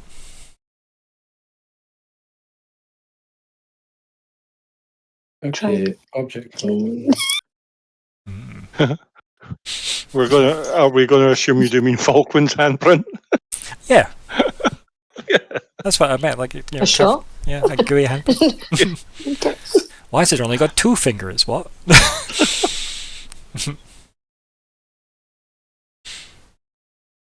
What's the plan, gang? I'm just checking to see whether I can. That's okay. I'm still allowing have you to my do that while I'm actions. waiting what they do. Hmm. Well, I don't think that necessarily changes things. It's unfortunate if there is some level of suffering going on within the blade. Must keep in mind what its original purpose was, and wary of doing things that could that purpose. It's good that we've tried to establish connections between potential mixed groups. I mean, if Half-Elven was here, she'd probably say something like swords are rarely for good purposes. I think Riven would know that just as well as anybody else. Would Lockhart be okay to have gone to look for records of when Sloth had lost the blade to Pride? And do we know if Sloth had the blade during the Fey War? He seems like a weird choice, the military leader. It's just the least problematic choice, it feels like. Like, all the rest might have just got to her hand. So it's like, give it to the one that's probably not good. He did phrase his conversation as his plan for salvation as well, rather than the devil's plan or our plan. It was very much a case of it was my plan. And he did say he was the first with the blade. Okay. So he's not that much. So that would assume that he had it during the Fey War. Whether or not he kept it the whole Fey War, we don't really know, but it's probably likely he had it, because it'd be weird to change leaders mid-war. Yeah. So mechanical question. Am I aware that Half-Elven is not awake right now? You're aware you have no way of contacting her. Like, there's no connection to her just now. Yeah, you're aware of that. Okay, cool. So mechanically speaking, whenever she moves too far away from me, which at tier 2 is 300 feet. About 300 feet, then she gets forcibly yanked back into the crystal, where she has to stay until my next 10-hour rest.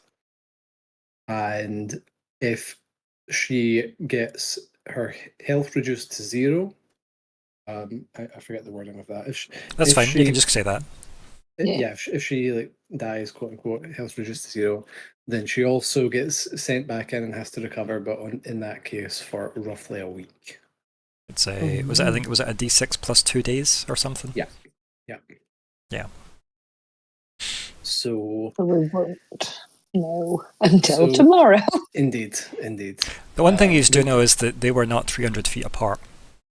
And she disappeared as Falkwin put the goo on his hand. As he touched the blade. He touched the blade. Yep.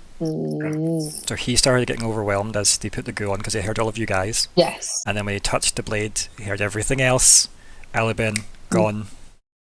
And then him knocked out. So she might be back in a week from the sounds of it. And she might be pissed. Might. Yeah, I thought you need the mic. Okay, so maybe we need to clean this off. I think anyone else should touch the magical goo. Maybe need to think of a name for that, just for patent purposes. You should probably write a paper. Project. Yeah. I don't think much more. We didn't explode anything though, so perks on last time. We're getting better at this. Yeah. And I think we proved definitely ancient magic sword. Myr'ra's mind wanted to go to, I want to see if all of them have things in them, but I won't. Quick, save some of the goo. Go to Verme. Yeah. Can we talk to your sword?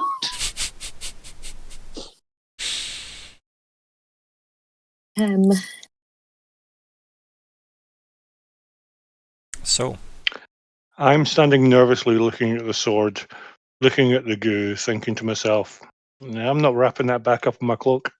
Not until that's been cleaned. Okay.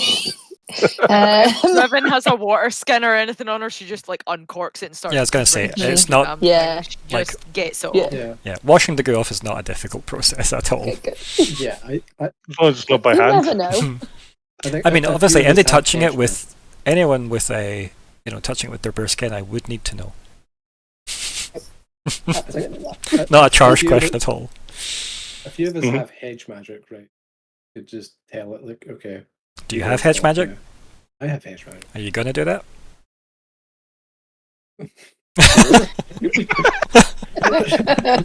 You sure you want to poke it with magic again? Let's see another one of those ones.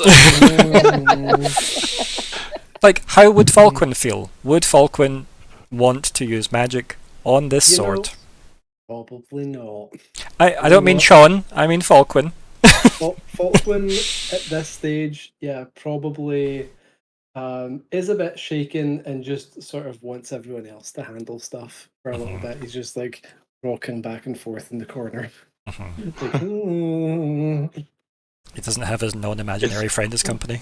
mhm. As academics, would Falkwin and Myr'ra realise that something actually went wrong there, or would that just be, that was a bad result, so we record that and we try Yeah. something new? Yeah. There are no failures in Oh, no. academia. Yeah. No, Yeah, of course not. exactly. I think Falkwin's definitely shaken by this. That's It's That is very fair. very, very rare. I mean, this is possibly even the first time that Aluben's ever been sort of. Not He there. did. If that's what You're about to get happens. very lonely. Yeah. She'll be back in a week or so. If she's there. If that's what happened, indeed. Yeah. But Yeah, give also, Aliben yeah. the sword. I don't think she wants it. Oh, she really was very clear about that. She does not want anything to do with it. Yeah. As I said, if Falkwin made her carry the sword in her dimensional space, she will, but she won't be happy. She will be angry. But She's she will do mad. it. Because the storage space mechanically is there to be used as storage space. Okay, well, we clean the sword off with water Yep. and No then some magical water. leaves. Is there another plan to experiment with the sword just now, or are we heading back to the city? Or are we going somewhere else? What's the plan? I'd only be able to do the same thing again, and I promised I wouldn't do that.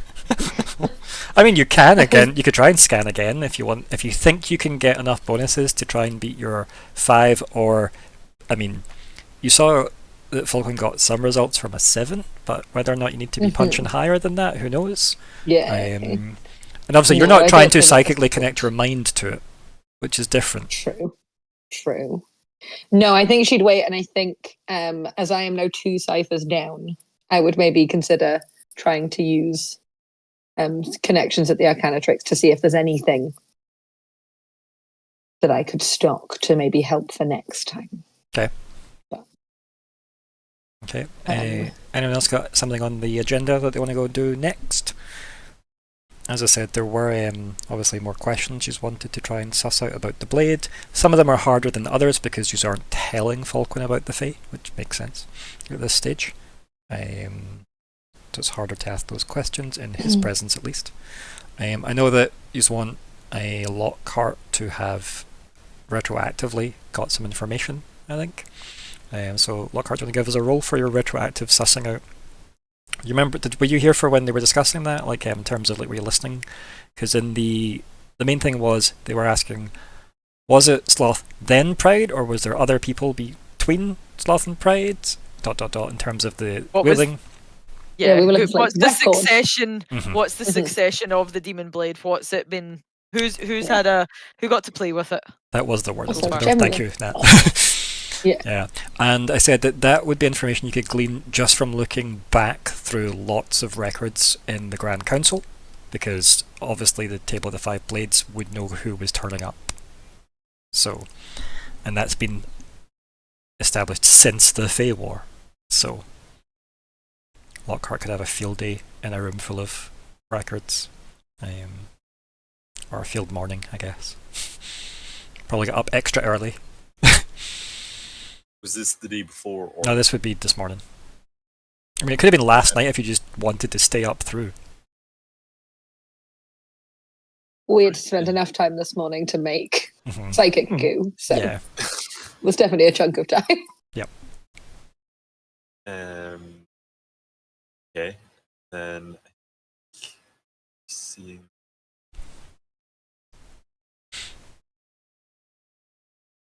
Is this my thought process is I'm just trying to think of what skills I have. Mhm. I feel like is got to be administration. Oh, definitely easily administration. Yeah. Mhm. Is this also the law? I mean, yeah, probably right because it's who's legally ruling. So yeah, there's probably an overlap between the two. So being trained in law and administration, does that make skilled? You can be specialized. Yeah. That was the word. Yep.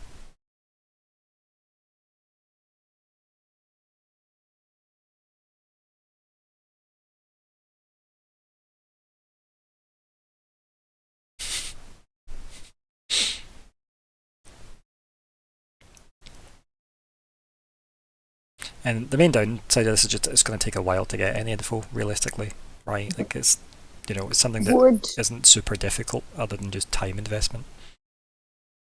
And with what, sorry? if I'm trained in researching, could I assist?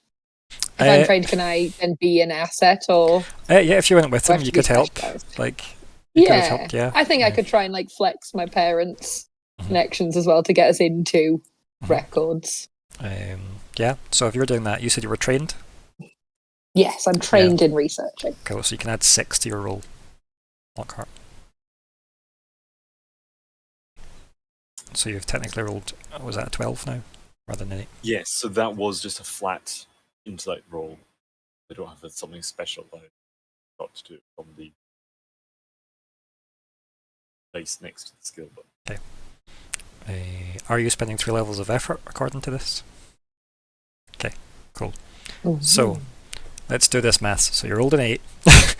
Yes. And it should have had 2 skill levels to it. So that's plus 6. We know you're getting plus 6 for Myr'ra, and you're adding plus 9. Okay, so what's your total roll? Because I don't want to add all that up. So Who knows that 3 times table? 23, plus, it was 12 plus 9, wasn't it? 21. No, it was 12 plus 6 plus 9.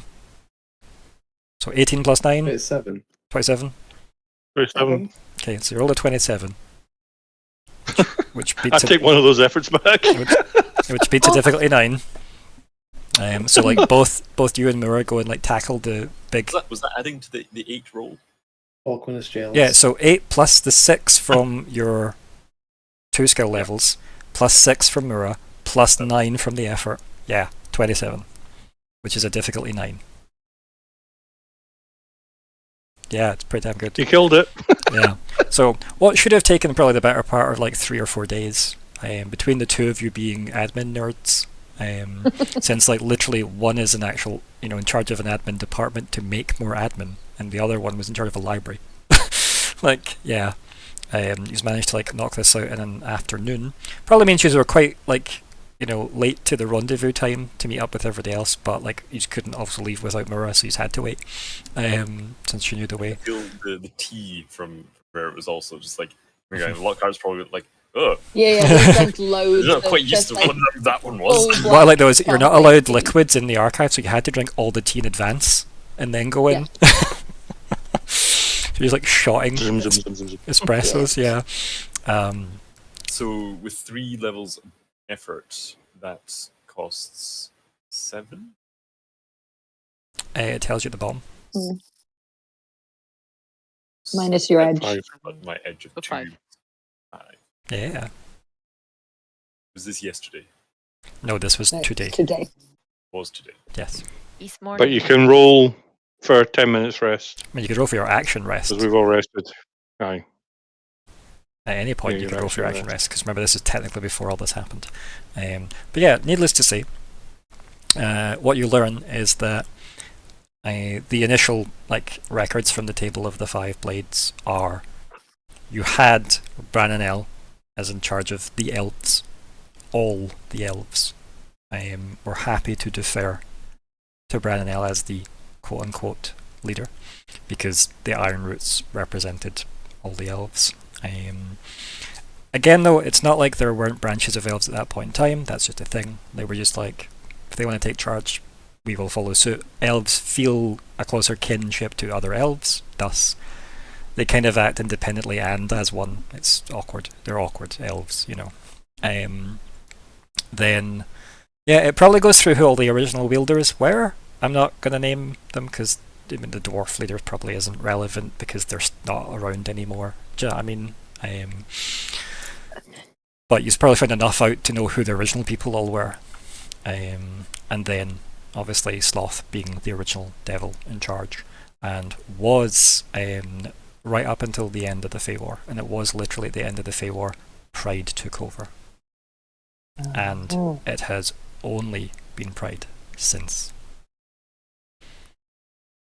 There are notes where some meetings where Pride sent one of the others in their stead. But the blade did not go with them. It was more like they were acting like a proxy, so they were not allowed to sit in the seat. They had to sit in one of the three, like proxy seats. Guess we'll just call them proxy seats because it's probably easier as a term.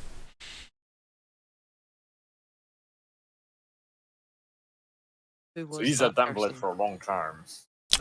Varied people. That's like 900 years. Yes, yes. They have basically been in charge for 900 years.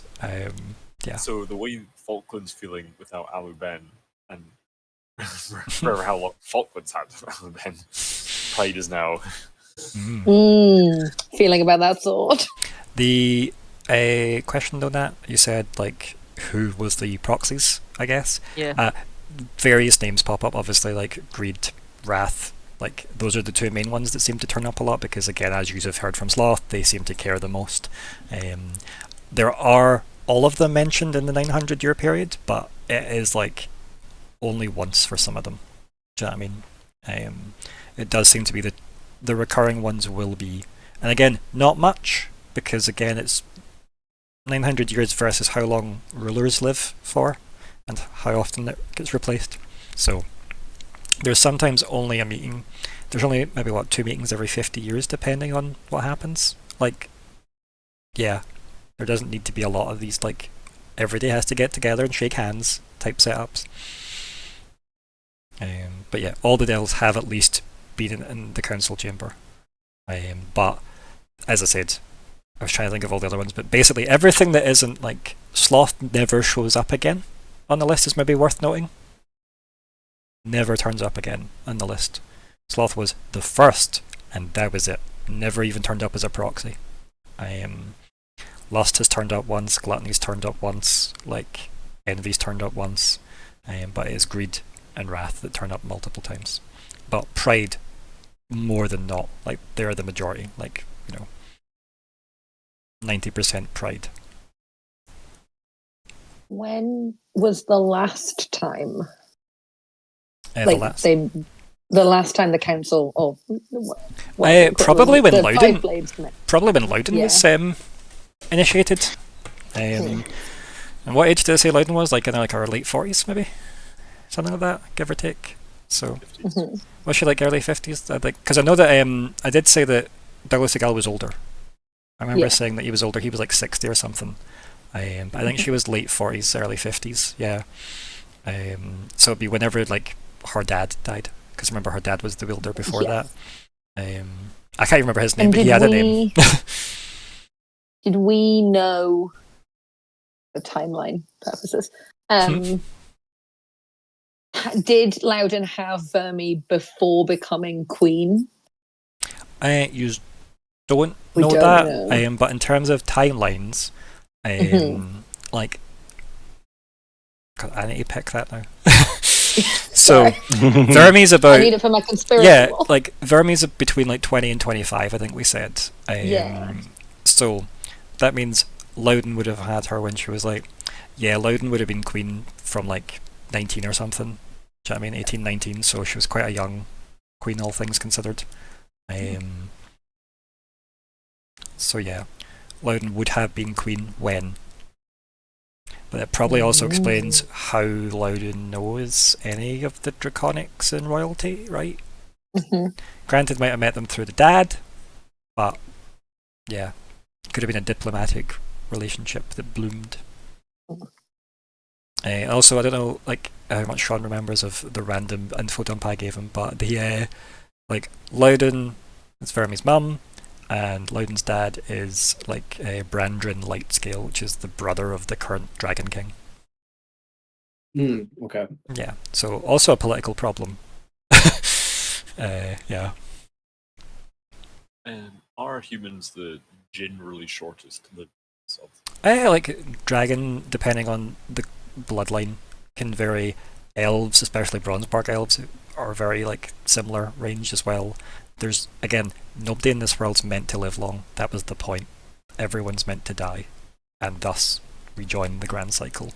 The very fact that the leader of the Goldleaf elves and the leader of the Silverthorn elves were at the Fey-War is huge. Like, unnatural. So between them and the 7 demons, that's the 9 people. So the very We can it's a lot virtually of say that. it's a lot of old people in terms of that. Yeah, like the Yeah. mayor, as I said, shouldn't be around, either because he's old. He's old, but we know there's reasons for that because he's a vampire. Like we know that. But yeah, as I said like before, like there's some weird mysticism in this world where like the older you get, the less your aura seems to appeal to people because the world wants you to not live as long as that. Like you're only really meant to live to gain some experiences, feed the gods, and join the cycle to get new experiences, right? If you're sticking around long enough, you're starving the gods. Yeah. Or whatever some random zealot on the street religiously will shout, right? There's also stagnation, right? You don't want someone ruling the same way forever. Things are meant to change for health reasons. But there we have it.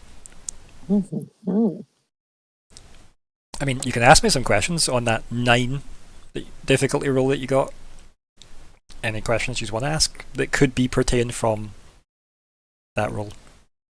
You can't just be like, can you solve all those questions we had earlier? Will that 9 give us a list of the incoming delegates for the party?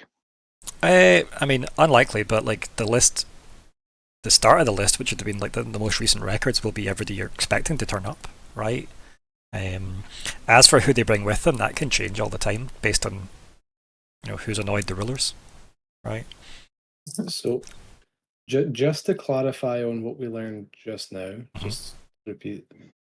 Sloth held the blade first after they made the blade. Yep. And then gave it up at some point during the war.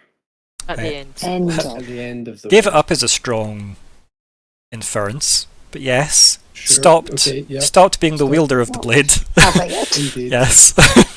And since then, it has been Pride and only Pride who's wielded it. Yeah, definitely no problems there, eh? Mm. Mhm. Okay. Mhm. So maybe So they're not why in the so. last 2 years did they suddenly put their eyes on Dink? Chill What for happened? like 900 years, and then Jen just goes, What happened 2 years ago? Was there a really big earthquake? Was there an eclipse? Was there did a meteor crash? Did one of the moons Something fall? Wait, what? Yeah. One of the 15? No. Yep. Have I checked how many moons there's world? There's one. Yeah, there's one. The moon. Correct amount of moons. So, socially acceptable amount of yep, moons. yep. Mhm. It's always worth Okay. checking with campaigns with me, isn't it? How many moons have you put in this one? Okay, that's fine. I've got an allotment to fill. I like what Final Fantasy XIV did, where there's one moon, but there used to be 2 until a dragon hatched out of the second one. Yeah. It's okay. yeah. I Oh, have it. good. It's definitely not a problem. A new thing to add to my moon worry. Yeah. Don't worry, he's a raid boss that you just kill continuously for some really pretty gear. It's not Okay. even a mood board, it is a moon board. Yeah. It is a moon board. For sure. So, yeah, I take you're heading back to the city. Mhm. Okay, yep. I will carry Falkwin, whether Falkwin he protests or appreciates- not. But it's just up. Go Yeah. boy. Well, Falkwin appreciates the lift. Drinking the tea. Yeah, so you get back to the city. That rose hip in it. You get back to the city, and there seems to be a lot of buzz, like crowds, lots of crowds. Yeah, like you could be mistaken for it being like festival energy. I grab someone nicely. I say, "What's happening?" And then, like, I don't know, some random lady with a lot of flour coming out of like her like hair and all down her top, so clearly possibly some kind of baker, kind of looks at you and goes, I don't know, I can't see. Riven, you're tall. Probably. I will look over the crowd. What do my No, human eye don't- see? Don't like mistake the fact that you are at the south gate and this seems to be a city-wide crowd. Yeah, so you might have to push in. Let's get back I to can the be a rooms. bird.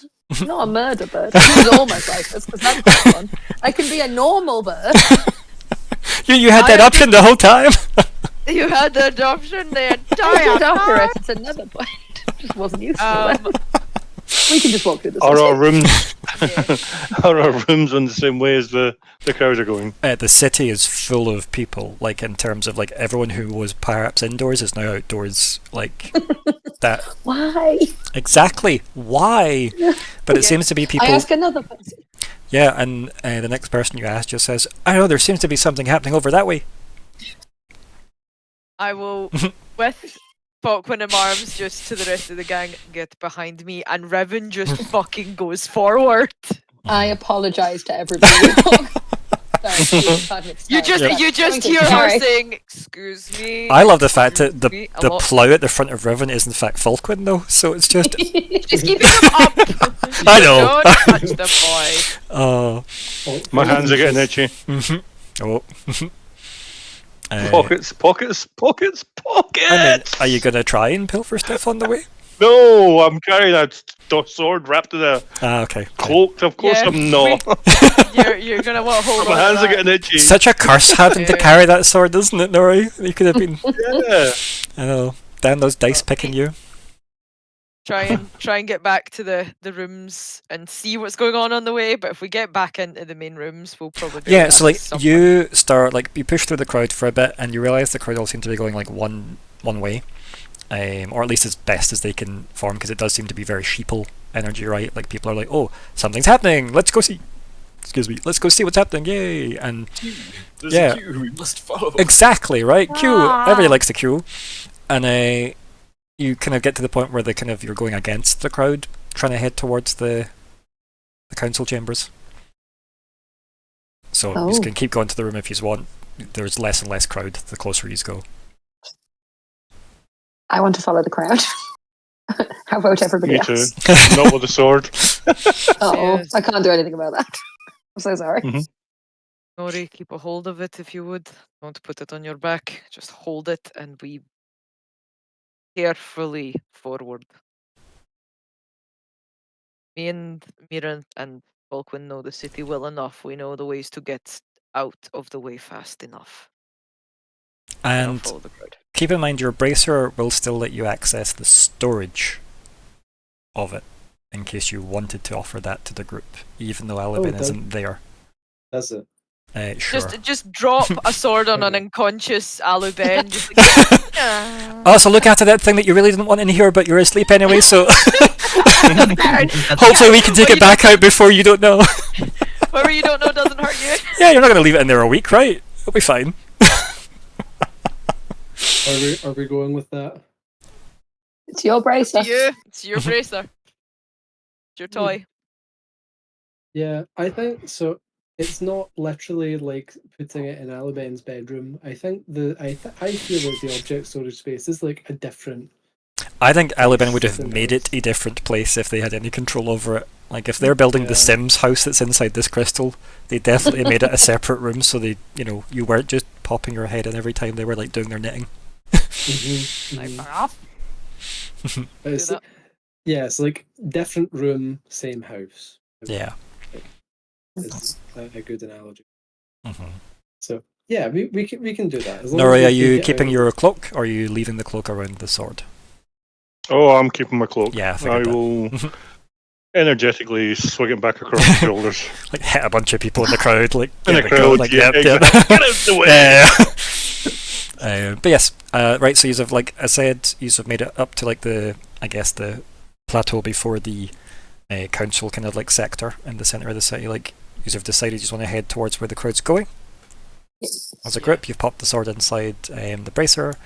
Off you head that way. It does seem to be where the docks are of the city. So that's all the way to the west. Came from Yeah, West. Wait, west? west. Ooh. I mean, west of the city's a big circle. You just came in from the south, you just went to the centre. You're now going west. The dwarfs are east, if that makes any difference. Yep. Like The dwarfs are east, and then the West. devils are northeast. Yep. The dragons are northwest. Yep. Good memory. West. Yeah. West is the sea. Yes. west is the elves and the sea. Oh. Somebody else could be somebody else. So, Eh. just north of west was the old haunted Goldleaf Forest that nobody goes in because they're too scared. And then south is like the Bronzebarks, and then south again is the Silverthorn. I'm changing, see my little doodle? I know the Silverthorn are the entire border between humans and the Bronzebarks, but I'm changing it that they're more a south blob near the Roxfall mountain range, and that the Bronzebarks are the top blob, because I want the border for Bronzebark and humans to exist, so that Nori's backstory actually makes sense when I was doodling it. And it works. Yeah, it needs to work, right? So that's kind of how. Well, I don't know. But it just means that the Bronzebarks and the Silverthorns share that coastline as well, which I like. And it keeps the Silverthorns near that silver mine, which I liked thematically. So, yeah. And also borders with the humans. So yeah, it does seem like whatever the crowd is, they're all focused on the docks. So you can head that way if you wish. Nori, there's so many unattended like buildings now. Just Buildings, pockets. yeah, like just saying you don't have like you're not even responsible for the sword now. I know. I'm warming up. So yep, every day heading towards the docks. Riven's not feeling well. She never even mentioned Skyjail once there. I mean... She's already got Falkwin in Skyjail. I've got other things. Riven's having a bad day. She's just like, oh god. Did Falkwin use his 10-minute recovery on the way back to the city? That would In Riven's make arms, sense. yeah. Yeah. Yeah, Yep, so just Nap time. you may as well do that now as well. Hey, 6 more points. I click. I didn't realize that it would It doesn't show matter. which one it You've is. rolled. Yeah, I advanced it before I did the thing, but yes, okay, 6 points. Yeah. All to intellect, probably. Yeah, Yep. I was gonna say. Yeah. Yep, you want your brain back. But yes, so I like my brain. takes a while because obviously the city's big, right? You manage to like push your way through the crowd. Again, there are so many rumours. None of them seem credible. They all seem ridiculous. But yeah, you get all the way to the docks pushing through. You can actually see that there's a lot of the Cascade City Guard creating a massive perimeter around the docks. Not keeping the crowd back, all aimed at the docks. Yeah. The head of the Arcanatrix is there with a whole bunch of warlocks. Warlocks being specific people trained for war. Yeah. So Would Riven have any idea of what kind of person would need to be turning up to have this level of security coming out? any threat that is, I guess, nation I was tier. going to say an invasion. I mean, this isn't quite a massive continent-wide army like that is assembled. This is the city, like, response that is there. So it is like, for example, an enemy warship could be a problem because this, is a reasonable response level for that, but to have the Grand Master Wizard here is a big deal. I can't remember what I named them either. So they have a name. People that are in the Arcanatrix probably know who they are for obvious reasons, but I don't know where that piece of paper is. So We can call them Grandmaster for yeah, now. yeah, name pending. But they're there with like a small army of wizards. Big deal, very big deal.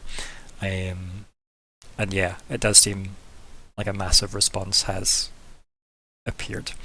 Are you just going to try and like negotiate past the guards to try and glean any more information? Or are you happy to try and like push your way up to the guards? What's the thought? I mean, you are all pretty important people. Yeah, we could basically say, oh, yeah, big thing going on. We're here to help. Don't worry, we know where we're going. Just try and push through. Falkwin should definitely avoid trying to directly interact in such a way, because we are really looking at like Lockhart and Riven as political people. Yeah, because Riven's a military commander for like one of the councillors in the proxy seat, and Lockhart works for one of the monarchs. Like, yeah. Falkwin, meanwhile, is a trainee who important information. You maybe got this already. Is not a people person. Yeah. He has an Yeah, we can inability flank. with charm, persuasion, and deception. Hey, snap! Riven will carefully deposit you down, like, and give you a second, like, hold on to you as if you good? Can I let go? And you're not gonna just go. Thank you. Need to back up, you say. Lockheart, front with me. Squeezing around. Like, sorry. Move up to the guards. Yeah. As I said, their backs are to the crowd because they're all geared aggressively towards the docks. Like Riven, once close by, will be like, "What is the situation?" And one of the guards kind of like turns around, looks you up and down, kind of looks between Riven you. of Countess Lannis. And the guard kind of goes, there is a Rakishan ship coming. Give it. Right. Like, Riven's geared up. Riven's got her shit together. She's like, right, formation, what are we looking at? The guy just like shrugs, like, I got here 10 minutes ago. Kind of shrugs and then points to like the Grand Master, like up on the big platform. Mission to pass. Kind of looks you up and down, looks at himself, and just stands to the side because you're still like a foot taller than them. Gesture everybody through, so I'm the last one through. Like, everyone in. And then like as you go through, like one of the guards looks at him, and then they both just shrug at each other. And he stands back and, with his halberd thing. Name is given to the Countess. And I'll ask their names. And he kind of goes, that's okay. Please don't. They give you your name though because you asked, right, and you outrank them. So yeah, I'm not going to make their names up right this very second. Nope, that's fine. That's fine. They will be forgettable. Like, yeah. Up the platform to the Grandmaster. Probably taking a few steps at a time. Follow. Obviously, like a bunch of the warlocks like turn and like regard you all, and then like go down and impede your ascension. And just be like, this is city defense business. Do you have a reason to be here? I am Riven, guard to Countess Talanis and commander of our armies. I would go for any assistance that I may in this situation. And then like my Countess is here. The warlocks just seem to like acknowledge that like immediately, like, okay, good. Like just good. Yeah, and then it goes, and your friends, this is the army? I think The army is in for us. Yes, I'm Lockhart's Dourf, part of the Mathematics core, and we'll like briefly flash signet ring. Like Mhm. you don't need to see the details. Yeah. It's important. Like yeah, as I need to get through. We need to discuss very important matters. Where is the ambassador? Where's the diplomats going over? I need to get this all sorted out very quickly. It's the most important. The And warship. Fuck off. I well, worships. They will have diplomats. yeah. I didn't say it was a warship. I said this response would be Oh right. for a okay. warship, and they said it was a Rakishan ship that was coming.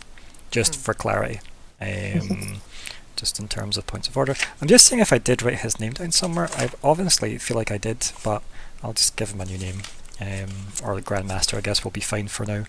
But yeah, like so he comes down the steps. Like he seems to have finished casting whatever sigils he was happy like muttering away about. And then like hands on his hips, sleeves rolled up, kind of like nods to himself and kind of walks down the steps and like lifts his robes up as he's going, and turns to everyone and is like, "Here to help, are you?" However needed.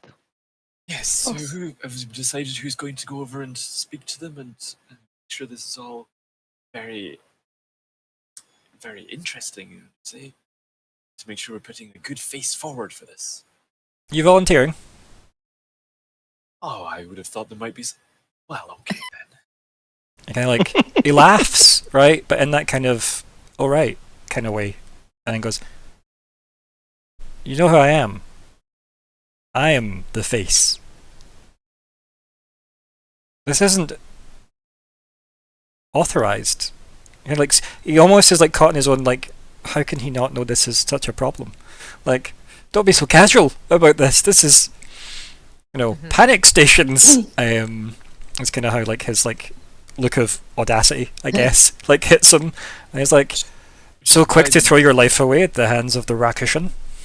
Well, yes, surely the official meetings will be between yourself and whoever they eventually port, but we'll need someone else to go over and work out some of the crossing the T's, dotting the I's, that sort of thing. What does the ship look like? And then he kind of like gestures with his hands, and some kind of like small kind of magical illusion image appears, and it just looks like a very like decently armored, very large kind of galleon style ship. Look like it's got any weapons on it? Oh yeah, like it's like head It's to, ready to rock. like head to toe Right. like weapons, like it's got like ballistas all over like the deck and stuff like that. It's not necessarily got people manning them, but it's there. And then like Turn up with he stuff. he summons that like image up, and then kind of like leaves it there, like floating. It's very, very standard. You think you have experience with these sorts? I have had dealings with the Rakishans, yes. I've spent some time on the sea, across the sea, under the sea. Wow, that's not that important. But, we can go and, if there's a big fireball in a crater, then I'm sure you guys will be ready into action. But I simply don't think they're here to start a war at this time. And kind of like looks around and looks up at like where the sun is, and he's like, "What time would be better for the war?" Well, usually just after breakfast, but we'll be fine today. Kind of like the fact that it's probably like early evening at this point baffles him with your comments, because you've spent like the morning up to the afternoon, then you've went to the woods and back, and we're probably like 5 p.m. or something, right? And he's like, doesn't really understand. He's a bit baffled. Kind of just nods and goes, "So I think we'll do the talking first, and if we need your diplomatic expertise, hopefully you'll be on standby." Very well, you're familiar with Rakishan. Of course. It was part of my dissertation. Oh, that's the one I read, wasn't it? Yes, of course. Oh, and what were your thoughts on the diplomatic implications of... And then he starts to ramble about his clearly special interest. It was about The religious castes of Rakashans versus the political castes. Yeah. Did he say his name? He did, but I don't know what I called him. Grandmaster. So He's called the Grandmaster. Grandmaster. And at that point, he was maybe less Grandmaster. Oh yeah, like that was how he made his Mini. like wizard, I guess, like, you know, title. That's how he got qualified way back when. I think the only other thing you know is like the Dragon King was earmarked for this guy's job. Oh Jesus. Oh. The Dragon He's King impressive. was earmarked for this guy's job, but then he was called up to rule by the sword. So what was quite annoyed because the Dragon King's quite magically adept, and he was like really happy to like be in charge of the Arcana tricks because he'd worked his way up. And then the sword's like, by the way, buddy, it's you. And he was like, oh fuck. You're bad. Yeah. Has there been any signals from the ship? Any signs of distress from the ship?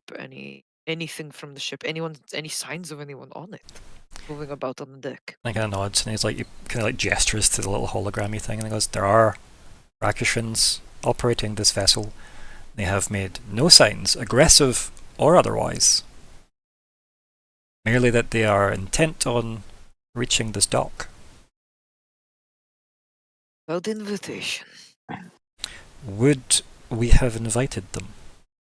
He kind of like mutters that a bit to himself, right? And I kind of probably shouldn't say that. Right. What defenses do we have to blow them out of the water? Okay, just very obviously gestures to himself. I like it. Alright. Seems this has caused a bit of an upset with the people, but they don't understand. But we don't want to cause mass panic. Any idea if we have any other places, if smaller boats got off, if they would try and get anywhere? And he else? kind of Is there like any other boats he we could chuckles, use? right? And then like one of the elven warlocks that's next to him, kind of like steps forward and says, "Given the forests that flank the channel to the docks, it would be ill-advised for anyone to try and make landfall. The Bronzebark elves, Silverthorn elves, and even the hauntings of the Goldleaf elves would no doubt disrupt any plans they had." So they can only come here And then kind of like or home. Elmore does not offer anything else other than boasting about elves. Very proud to be an elf. Alright. Yeah. And the Grandmaster goes, well, if you just can make yourselves useful, that would be good. Kind of just nods, goes, this could go sideways very quickly. I would ask that if you are able to assist my warlocks in any way, please take lead from them, and if they ask for support, notice that they require it for some grander machination. Kind of just like nods to himself, like, yeah, that's what people do. Yeah, like he's clearly happier in an office, right? It's very visible. Like maybe in his youth he was happy wandering like the wastes of the other continent, but now he's like, oh, I've got books I want to read and write. So yeah, kind of like. And now that I know somebody actually reads them. Yeah, right. Like yeah, he's enthused about that. That definitely got him some vim in his step. And he said, I guess we'll find out soon enough what it's likely to be. And then yeah, like there's that moment of like, you know, wide angle shots from the camera of like the city, different angles looking at the docks as the ship sails in, almost like a ghost ship, the way it's just moving, and like again, the closer it gets you can start to see some of the crew move around. Obviously all Rakashans for the most part. And then yeah, like it does like sail, and there's nothing, like all the warlocks you can see like gesturing with various spells that they're casting in preparation. Yep. There's a lot of like, you can maybe see now that based on the way some of the glyphs are going off, you can see there's loads of warlocks scattered all around like the place that are only now visible because they're activating whatever enchantments they've got on the go. And then the Grandmaster kind of like turns to everyone and goes, here we go. And the ship, like with a relative thunk, Like it doesn't like crash or anything like that, but it does like ungracefully come to like a stop. It's got quite a flat front to it as well, and it like thunks up against the docks. It towers above like the ground level in that regard. And then the front of the thing, you hear like clunk clunk as the full front of the ship falls down like a ramp. And then musical instruments start playing. Incredibly loud trumpeting, and out rolls this ridiculous palanquin, carried by like hundreds of lizard folk, all chained together. And on top of the palanquin is like it looks like the kind of like basket thing you'd have on the back of like an elephant or something, but it's like in a bigger kind of scale. And it's all like ornate golds and things. And waving to the crowds are the Rakishan Solar Emperor and Lunar Empress. Kill them both. We kill them both right now. We've dealt with the loot. That's it. That's it. They're done. Kill them both, and we win. And that's where the session ends. No. I want to roll to hit. I want to roll to hit. Oh. Okay, yeah. Why now? Why when things are going on? Doesn't matter because Riven's going to fucking cut his head off. And she's going to get the Grandmaster to help. Sky Jail, Riven, I'll put you in Sky Rail. Put that sword away, Riven. Put that sword away. No, I don't think we can. I think even collectively it would be hard. This is a invading force with the Emperor and Empress. It's not going to have a slave race of people. You fucking end them. Riven doesn't like people who enslave people. This is a problem. But they could be a much bigger problem later. So They can't be a problem if they're dead. Nothing's a problem when it's dead. Yeah, that entire empire wouldn't be angry if you killed their leaders. Like, They definitely shouldn't not. have turned up without an invite, and who's to say their boat didn't sink in the sea to some horrible monster? They'll never fucking know. If you kill everyone involved. So that's a no witnesses policy, so Riven kills all of Cascade Oh, fuck City. yeah! Always! No. This policy on everything off of the ship.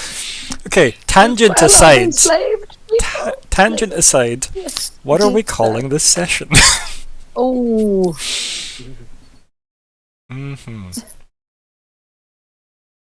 Any thoughts? General text? Anywhere. It works. Probably just the Demon Blade text, if that's the most relevant, I guess.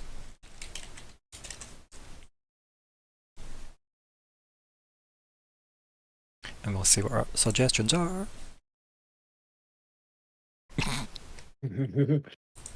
I've been slimed! Okay, what have I got on the go? If at first you don't succeed, pass out. That's quite funny. It might be pushing the length I can type, but it's funny. But it is good. Too Right, we're loud. typing in different places. Where Yeah, we're we are. typing. It's alright, I'll skip over to them. So negative, Riven. This has been a not great session. Nothing's I been mean, achieved. it and seems we like have it's only been not great for you. I think we've achieved I think a lot. it. Yeah. Right, Pain any was others? endured in order for the achievement to Mhm. happen, but we learned a lot about the sword. Let's see what else we got. So we've got And now we've got the Rakasha. Yep. Ooh, I just want to kill. I just want to kill. Just I like kill that I've been slimed as like from both Falkwin's and the sword's perspective. Mm. I'm going to put a suggestion in.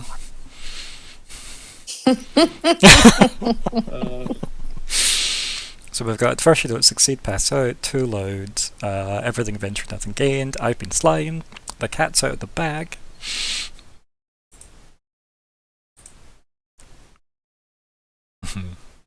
Can't cut your tongue, you know.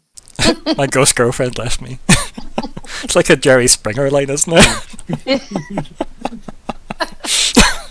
I'd read that magazine. Was it? Yeah, my ghost girl had left me, so I hid my stolen war crime in her garage. I have an anecdote from my work about people with ghost spouses. Right, okay. Even though we're off Oh, that wait. line. Yeah. hmm Oh. Right, so you need some votes or some suggestions. I'm amending mine to include your suggestion, so that's perfect. I mean, Ooh. that was also another one. Free us and so many voices. Where did they go? Man, where did they go? Where did they go? Right, Joe. Migraine Town. That's where they went. Mhm. Along with Cotton Eye Joe. Right, so need some votes. Got one. Yeah, I like that one too. Okay, got two. Got three. Got four. Oh no! Come on! I don't like this game. You could just vote for something I'm random. going. I have to pick mine. I'm picking my own. You can pick your own if you want, yeah. I don't like doing that, but That's okay, that's like part of the doing fun that, of but- random voting. Okay, so we've got I've Been Slimed as our session title. Let me note that down. I've been slimed. obviously you can put a full stop or an exclamation mark after it.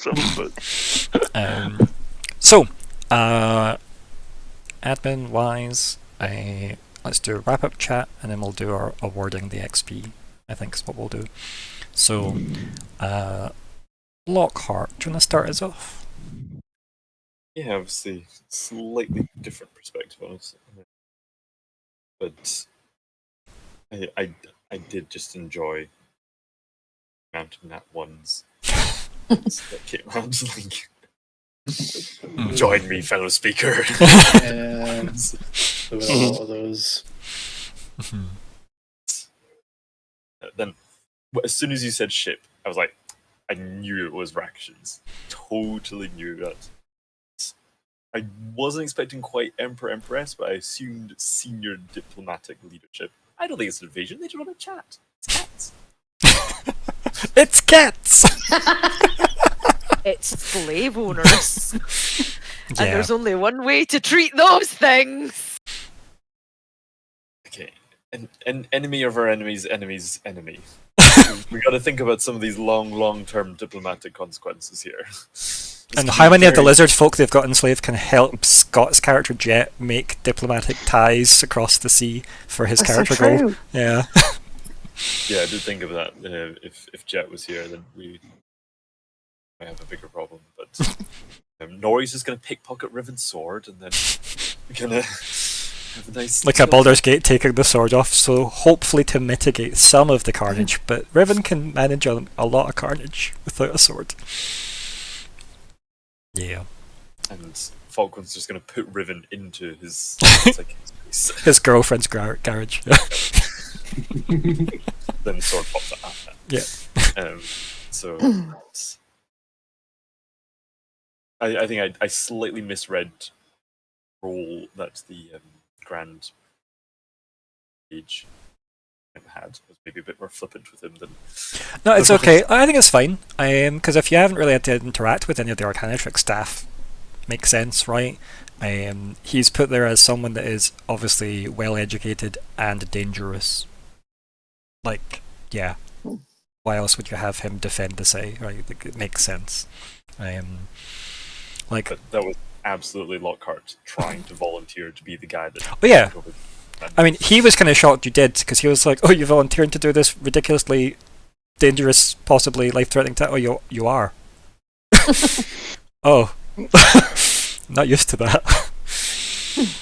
Yeah. somebody volunteers. Yeah. This is the first, or this is the first main official state visit of the Rakshan Empire to Cascade. It's a big deal. Who doesn't want to be... Official implies they were invited. Well, Sometimes you just have to invite yourself to the parties. No, you should be forcibly ejected at that point. Depends if they're good guests, I suppose, doesn't it? Yo. like, they might like... Depends if they bring the right wine. Okay. So I'm looking forward to whatever fraction of diplomatics that we get into. Things that were on the mission board, huh? Yep. Oh yeah, they can help. You want a sword? So true, let's give them the sword. Let's give a random lizard person the sword. Free your people. Chosen one. What sword? I mean, we could do with having, if we've got one of the 5-blade races needing maybe switched out, get someone else in. One in, one out. Yep.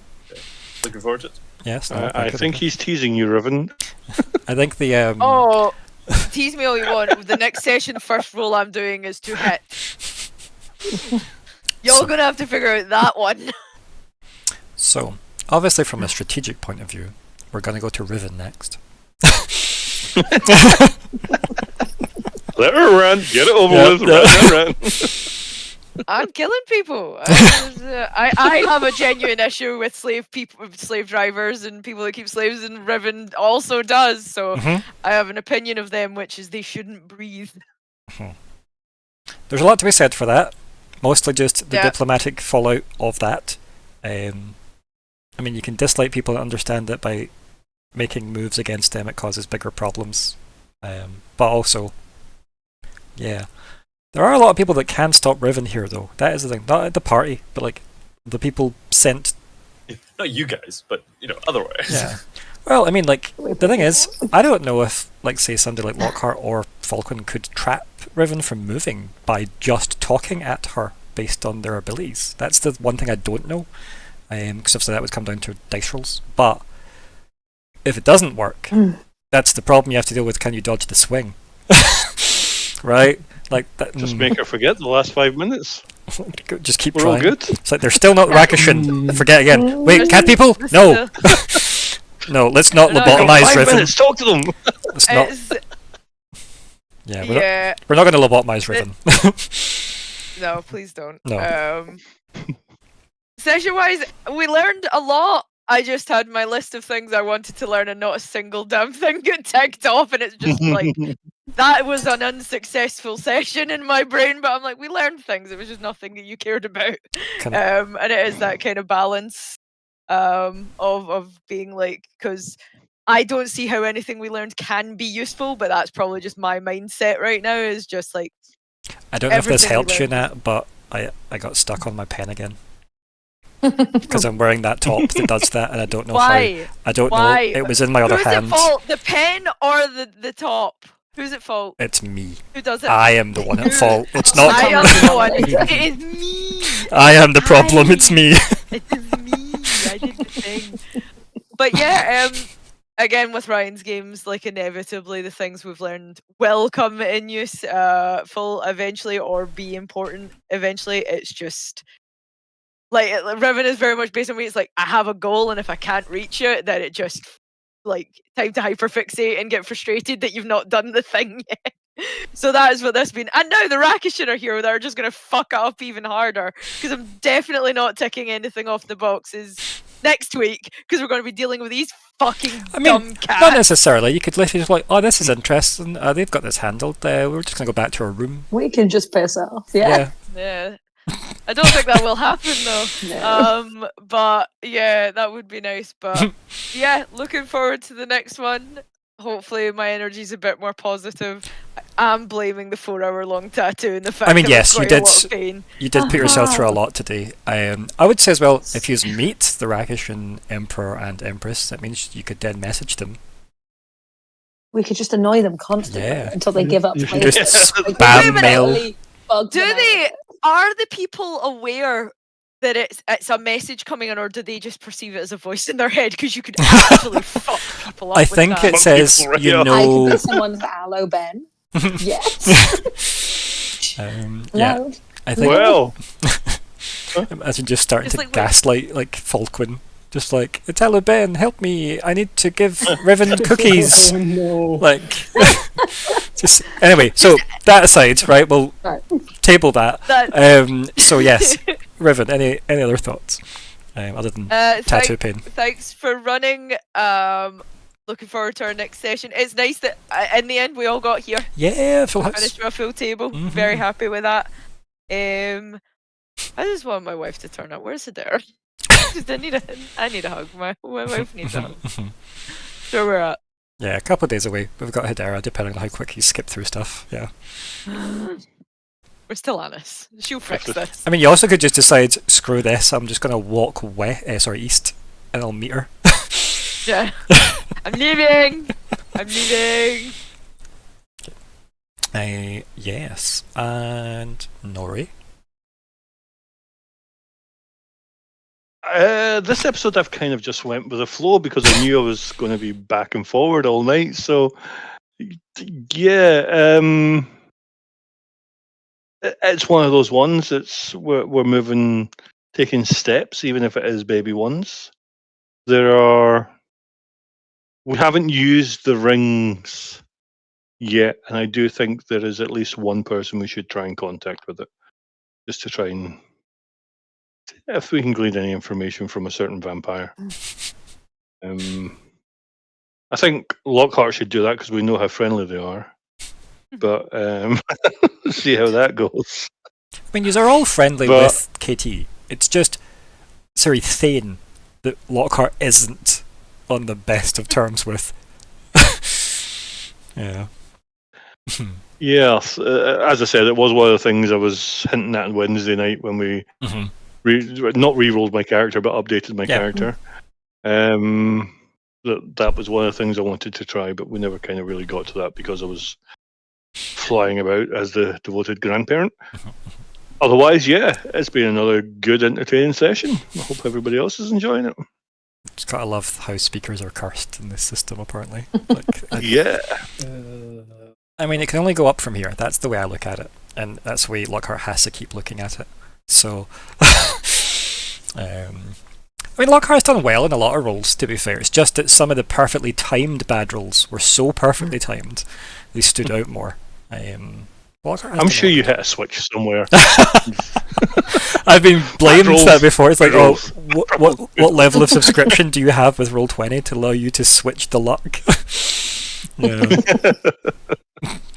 Yeah, no, I definitely, even if I did, I wouldn't use that, let's face it. It's way more fun to see the randomness. But yeah, and Falkwin? Oh boy. That was, I feel like we started off kind of slowly. Took a while to sort of find our feet again with what happened last session and what we wanted to do this time. I think it was good to spend some of that time sort of getting ducks in a row. Falkwin at the moment is definitely feeling like the cat that curiosity killed. Just wait till next session. Yeah, I think this will probably turn out to be quite a big character moment for him. Like he gave everything to that. He really, really, really tried to basically give his whole heart and soul to understand this sword, and it didn't nearly kill him, but it half killed him. He got burned a bit from that.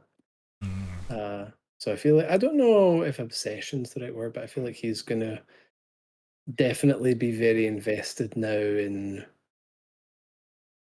following up on that request from the voices in the sword. Yeah, it's quite a charged request, isn't it? Like, it's hard to misinterpret that. Yeah. Maybe the intention's behind that. Oh, and he now has the sword. And he now has the sword. Yeah. And he's now sheltering the sword in his girlfriend's garage. Yep. I love how we've just reduced Elubin, like, so much so. Sure, should be very happy with that. She's asleep right now. Yep. No one needs to tell her. Yeah. Poor Elubin. Yeah. We think she's asleep. That's true. A whole other thing, right? Yeah. I'm obviously keeping stum about that. The good thing that we did, the takeaway from that though, is it does seem Elubin's pretty protective of Falkwin. Like, that at least was very obvious to, like, the body language Elubin projects. So it may in part be the fact that she kind of lives on his wrist. It may in fact just be that maybe she's fond of him. Who knows, right? But definitely seemed protective of him. Any other thoughts? Ooh. That isn't me saying that you Um, should have them. It was just I like to say that before I move on to someone else in case people did have more, and I feel like I cut them off. Yeah, no, that was about what I had to say. I was a bit tired this one. That's okay. Myr'ra, Oh, welcome back. oh my goodness! I was so happy to be back. I missed you all. Yeah, you were very missed. I missed my conspiracy wall. I'm gonna have to update it. I understand the frustration of feeling like the answers we got weren't the answers we wanted. It always reminds me of, as much as I love all the goals, those weeks and weeks and weeks. Tieflings and their attachment Yeah. to the abyssal breach. But I also know that it all pays off in the end. You just have to, as I said, it's a ladder. We've maybe got step 7, but we don't understand it yet because we don't have steps 1 through 6. I enjoyed there being someone else who also overcommits to things. Yep. Love it.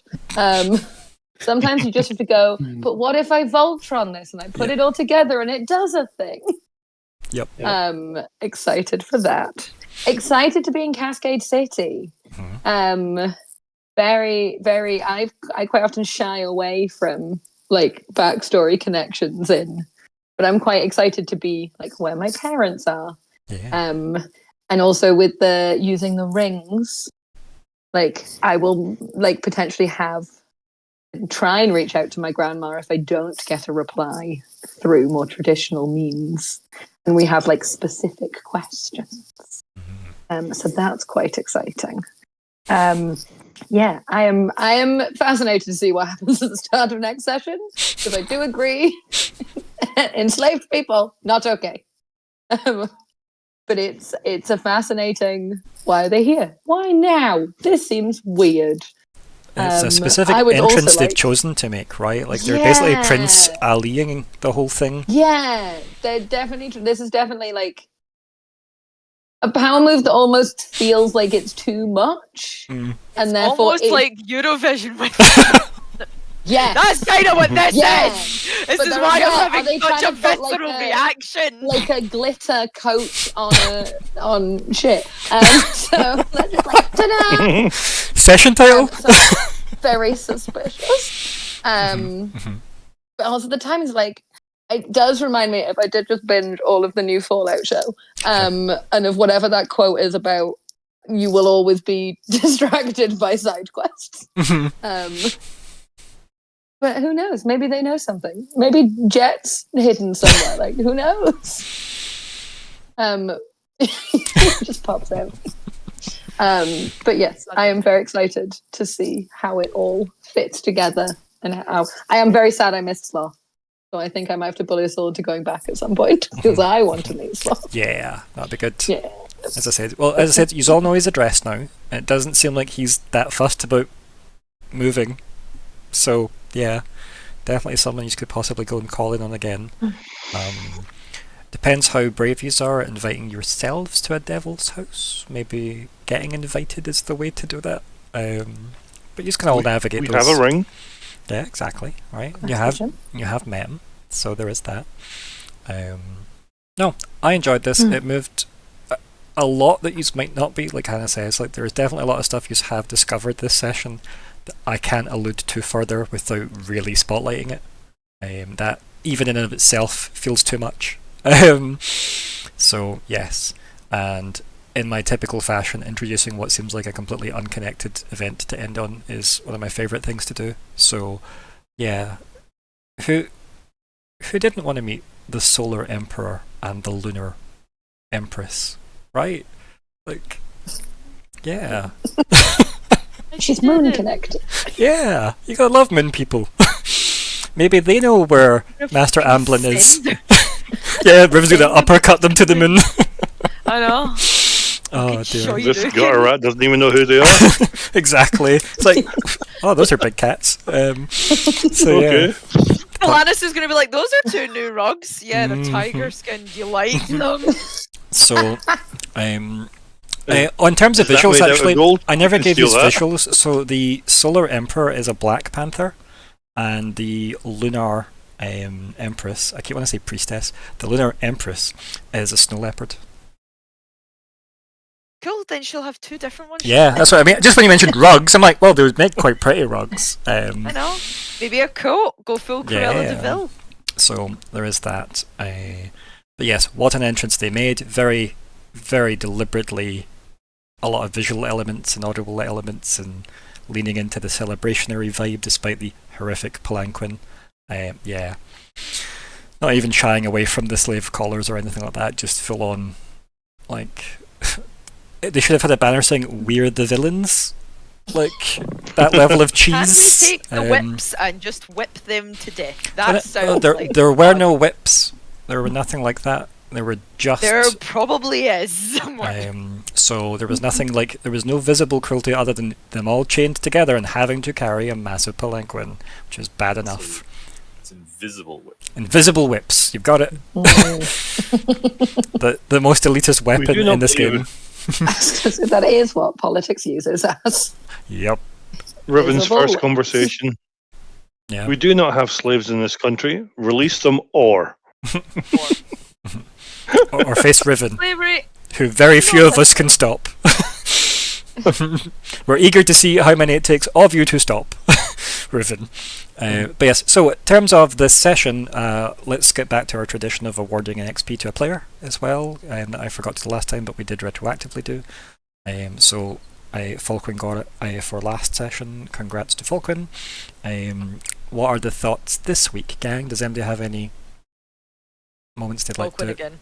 proffer? Okay. Any particular reasons for your choice, other than the display we got?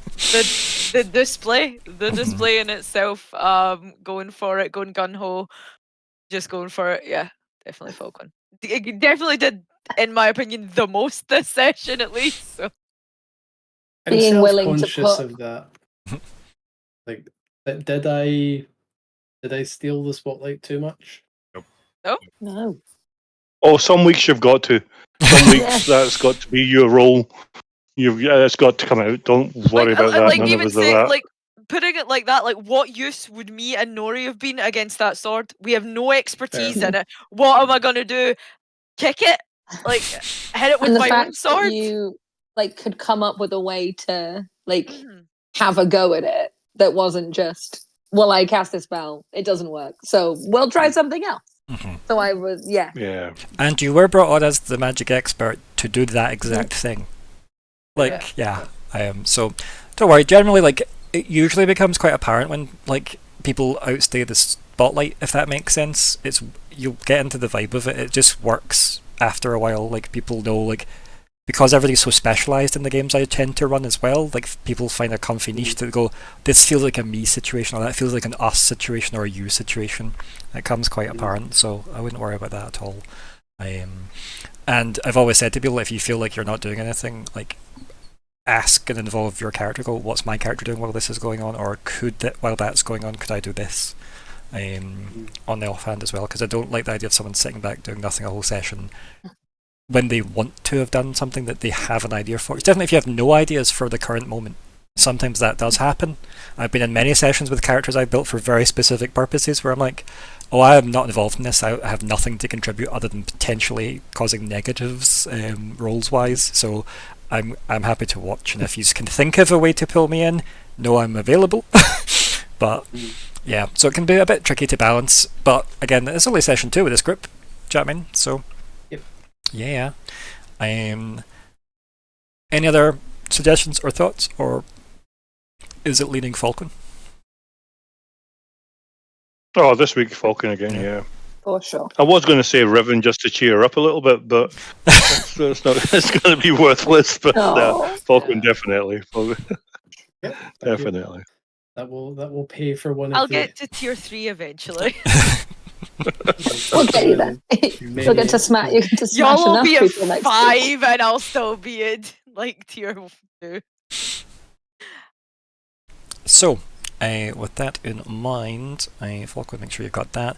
Things that we need to obviously like prep for next time as well. Things that we need to know is there's a lot of consequences to stealing up to 9 levels of reagents from the Arcanatrix. If the Grandmaster knew that, that would have been an interesting conversation on the podium.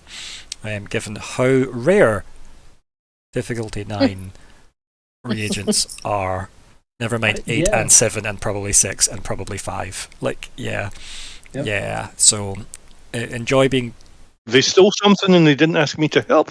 I know, right? Shocking. I mean, retroactively, you probably could have, right? Totally job. I mean, I feel like retroactively we could have spent that more on. what you can do is on retroactively roll how consequences. well that went and see how noticeable it'll be, is what we Good. can do next session. If Nori is willing to have committed to that, that's rolls we can definitely add in next week, or next session, I should say. I mean, how else would we have gotten 9 levels of reagents in a You one assume morning? the Arcanatrix is organised in a way that makes sense to everybody in there. So Like, maybe what the role more is how well Nori makes it look like nothing's missing. yeah. But that's what I mean, like how noticeable it is to see how, like, Yeah. what things have gone Nori missing. is just it's an illusion. Like pushes the quartermaster's never book here. into the bucket of water with a broom. Do you know what I mean? Like, yeah. Do you know what I mean? These things happen. But yes, thank you everybody for playing. Again, we're a bit over in time. We're definitely going to have to curtail it a bit better next time. But that's fine. It was a weird session this week in terms of pacing and stuff. So, like, People getting banished and unbanished. Yeah. IRL and it's fine. yeah, it was an odd Okay, session, but we'll try and be a wee bit more on point next time. And by we, I mean I will definitely try and time manage it a tiny bit better. Good luck, me. Thanks everybody for playing. Thanks to everybody who watched, and I guess we'll see you next time. Say goodbye, everybody. Bye. Bye, everyone. Bye. Bye, everybody. Not the people in the sword.